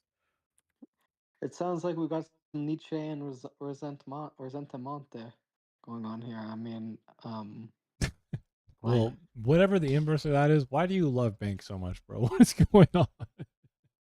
well, I just don't like. It's not that I don't love almost anything other than my family and God. Like, I love. I mean, I like my friends. It's even a stretch to say that I love my friends. I mean, One Well, would argue I love my friends, but I like mean, banks there's have very got to few be pretty things this high up world. there, man, because you seem to run to their defense, at least in our conversations today, far more often than I care to like try to count. I just don't like the government intervening in the economy because I value freedom. Now you can say, well, freedom from and freedom to and all this, but like the bottom line is, I believe that free markets are effective because of the decentralization of information that they allow. Now, when it comes to the specific part about I deregulation, to agree. be honest, this is new to I me. agree, though. What I'm not understanding is why you give so much credence to banks, which do the same thing. Why? Because Why? they are part of a because at least in a free market, they would have decentralization. No, they wouldn't. See, That's why I'm. this idea that a free market, like the freer a market is, the more decentralized it is Not true. mildly absurd to me, because monopoly, the less regulation you have, the more free the markets are, the more monopolies have the ability to do their thing and monopolize. They have a far worse, or they have a far more negative impact on competition than any government regulation. No, Especially. Not because one any, of the but no, that's practically just not any. true. Because government, one of the reasons for monopolies is because of My the fact God. that the government regulates small businesses, and that bureaucratic regulation makes starting a business more difficult than it has to be. Oh my god. Yeah, and a monopoly, and a large business buying up all the small businesses, or just pricing them out of the market My because business. economies Yep. of scale are a thing. Yeah, those totally don't have an impact. Holy I mean, shit. barriers to entry are a The thing. Yeah. regulatory burden, the regulatory burden of a business by the government is a relatively small portion of their barrier to entry. A much larger portion is when you have a giant behemoth of a company like Walmart or Amazon making your little business completely unsustainable, because there's no way in hell you can ever compete with the mega low prices that they can, because they have these giant pieces of infrastructure that they have been able to build. Depends on the industry Just too, can't right? compete with Yeah, that. Depends on the usually not industry. in like the best way either. But like I don't remember who we were talking about this, but we were just talking about like I think it was a law in Mississippi where you couldn't underprice gas because some one gas station was pricing 5 cents below anyone else because it was more about what they were sold inside than outside than the gas, and they had to make a regulation to stop them from underpricing. So Free markets. the government's saving us from cheap gas. I mean, that's not the goal, That's though. Otherwise, ridiculous. The thing is all the other that gas stations would have monopolies, been the other gas station. yeah, like what you said is true about barriers to entry. Okay, energy. It's just you can't just like turn off your brain when it comes to the reality of like what a monopoly and what capital does. I mean, capitalism. It's like the first thing you learn in macroeconomics is what does capitalism do? It makes monopolies. It's like probably chapter 1.2. I want to say. And it's not because capitalism bad. I mean, some people might say that. I think it has its downs. It's just unchecked capitalism will inevitably end up in a monopoly. The government can actually make monopolies, right? I can think of like ISPs being a problem because of government regulation in a way. There's also arguments to be made that like we don't want simple small barriers to entry when we don't want anyone to make an airplane because when you're on your way to go see your family, which you said you loved earlier, you fucking die because the plane's not fucking made well. That's a problem, right? So we don't want like anyone to make planes if they can't make them properly. That's a high barrier to entry. Kind of sucks, but we also don't want people dying on their way to go see their loved ones. So I mean, I get what you're saying about the barrier to entry. It's just, Yeah, but a lot. I guess my point is that a lot of the barriers to entry are unnecessary. It's not like the plane example. are they? Like, and if you're gonna ask me, well, what regulation are you pointing to? I can't point to one specific What? regulation. I'm just saying, as a What do you whole, we're overly mean? bureaucratic. What do you mean you can't point to one? I can. I mean, if I You want me to point to one right now? I can do it for you.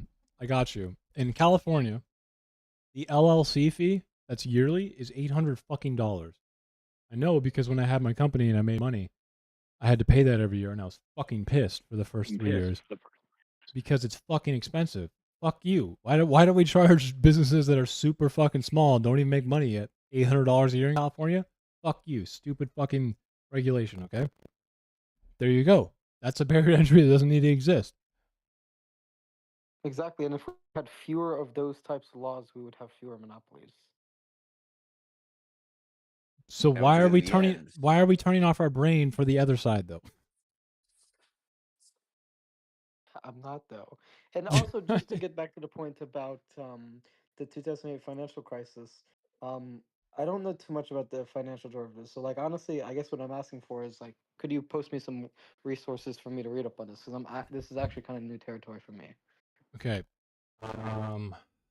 whatever you do, your first source should never be the Heritage Foundation. That is true. Well, I don't care what source you give me. I'll take a look at it, but please do post a source in the VC chat. Yeah, I got you. I'll give you an overview by the UNC. Okay, University of Chapel Hill. Have a good night. Yeah, I need to get off too as well. I said I was going to get off forever. Thank you, AnCom, for the stream. We'll do another one, okay? Yep. Definitely. Talk to you later. But I'll give you an overview of commercial mortgage-backed securitization. All right, it's from University of North Carolina, Chapel Hill, and I think that'd probably be a good. It's not like about the financial crisis. It's just it tells you about the role it took place in the 80s. I want to say. I want to say around like 1988 is when private companies, commercial institutions were starting to do these things. Okay, and they're extremely risky because the advent of the internet as well also made it so they didn't really know what effect it was having. Like they're super high risk investments. They're complex derivatives again, so which means like there's a mathematical approach to it as well. And honestly, it just became like a powder keg, like dynamite, but instead of dynamite, it was nitroglycerin just in the air. But I'll give you a link for it, okay? Okay, but just know, like, if if I see reason to believe that the loans were at a lower interest rate at coming up to 2008, The 30 I already told you the 30-year loan, okay, or sorry, the 30-year mortgage interest rate, all right? Fixed one was 6.8 in 1979 or something, and then it was 6.52 in 2008. The problem is not the fixed interest rate, which is kind of tied to the interest rate of the US government. The problem is adjustable interest rates that these banks decided to give out because they knew they could take advantage of people and give them really low down payments and then just increase the interest rates, make them adjustable, right? And then it fuck people over in the long run. So they intentionally made these extremely risky endeavors, and then after the deregulation, continued to make the most risky fucking derivatives on the most risky fucking liabilities they had. Okay, and that's fine. But what I'm saying is, if I find some evidence to the contrary, in the sense that I find that they actually did adjust the interest rates to be to where they didn't raise the interest rates, then I would change my mind on that. Well, Was again, they want the highest interest rate. The banks want the highest interest rate. I know, but what I'm saying is they might not. If I find evidence that they didn't raise it after they gave the loan at a lower interest rate, then I won't believe that. What do you mean? I'm Adjustable. saying It's adjustable interest rates. okay. Is your claim is that they gave the interest rate at a low interest rate and then they raised the interest rate after they gave the loan? No, that's not what adjustable interest rate is. Adjustable interest rates That's what your claim is. No, an adjustable interest rate, okay, is fixed for an initial period. So what happened is people got these subprime loan packages, okay, and then for the first 10 years or so, the fucking interest rate is like a little bit lower. Okay? So the bank would entice people to get these That's what I said. That's what I said. That's what I said. That's what I already said. So you asked me if you can find evidence against this, because why would you try and do that? We've already told you, and there's plenty of evidence to show that most of the fucking loans were adjustable rate mortgages. It was like 85%. What I'm saying is, if your claim is that the adjustable loans were at a low interest rate to begin with, and then they raise the interest rate, that's your claim. That is a fact. That's what happened. They were Okay, somewhat lower for like but I'm 5 saying to 10 that's what years. I said. That's what I said your claim is. That, and you said no, even though that's what I said your claim is. Okay, well then I misspoke, because no, they were adjustable rate mortgages. Okay, so what I'm saying is, if I find evidence to the contrary, then I'll change my mind on that. Fine, you're not going to. 80% of the fucking subprime mortgages in the fucking financial crisis or more were adjustable rate mortgages. I don't know what you're trying to find, but Adjustable doesn't necessarily mean that they gave it at a lower interest rate to begin with. Right? What was that? I'm sorry, you're breaking up. no, I'm just not close to my mic. when the I'm saying initial rate ends, man, the first rate, the interest rate will most definitely increase significantly. necessarily? No, not necessarily. It's just a fact. If you're gonna be looking a long time, is all I'm saying. Okay.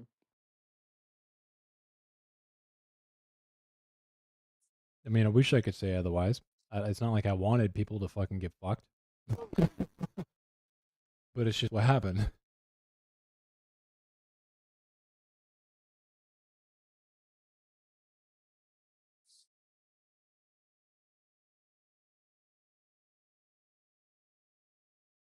Anyway, And again, there's prime adjustable rates as well. So prime loans and then subprime, right? Even the prime, there was like a massive amount of prime adjustable rates. Yeah. Well, anyway, I don't know about that, but I'll look into it. I'll read it. But anyway, Yep. I think you got to get going. Yeah, I'm gonna get off because yeah. Good night. I've streamed for like 8 hours a day. Oh, you're gonna stream tomorrow? I probably will, but yeah, take Xbox advice. The Heritage Foundation is not going to help you figure anything out, man. Okay, and how long are you gonna stream tomorrow? Are you gonna stream like 3 or 4 hours? I probably will stream a certain amount of time. I have no idea. I go with the flow.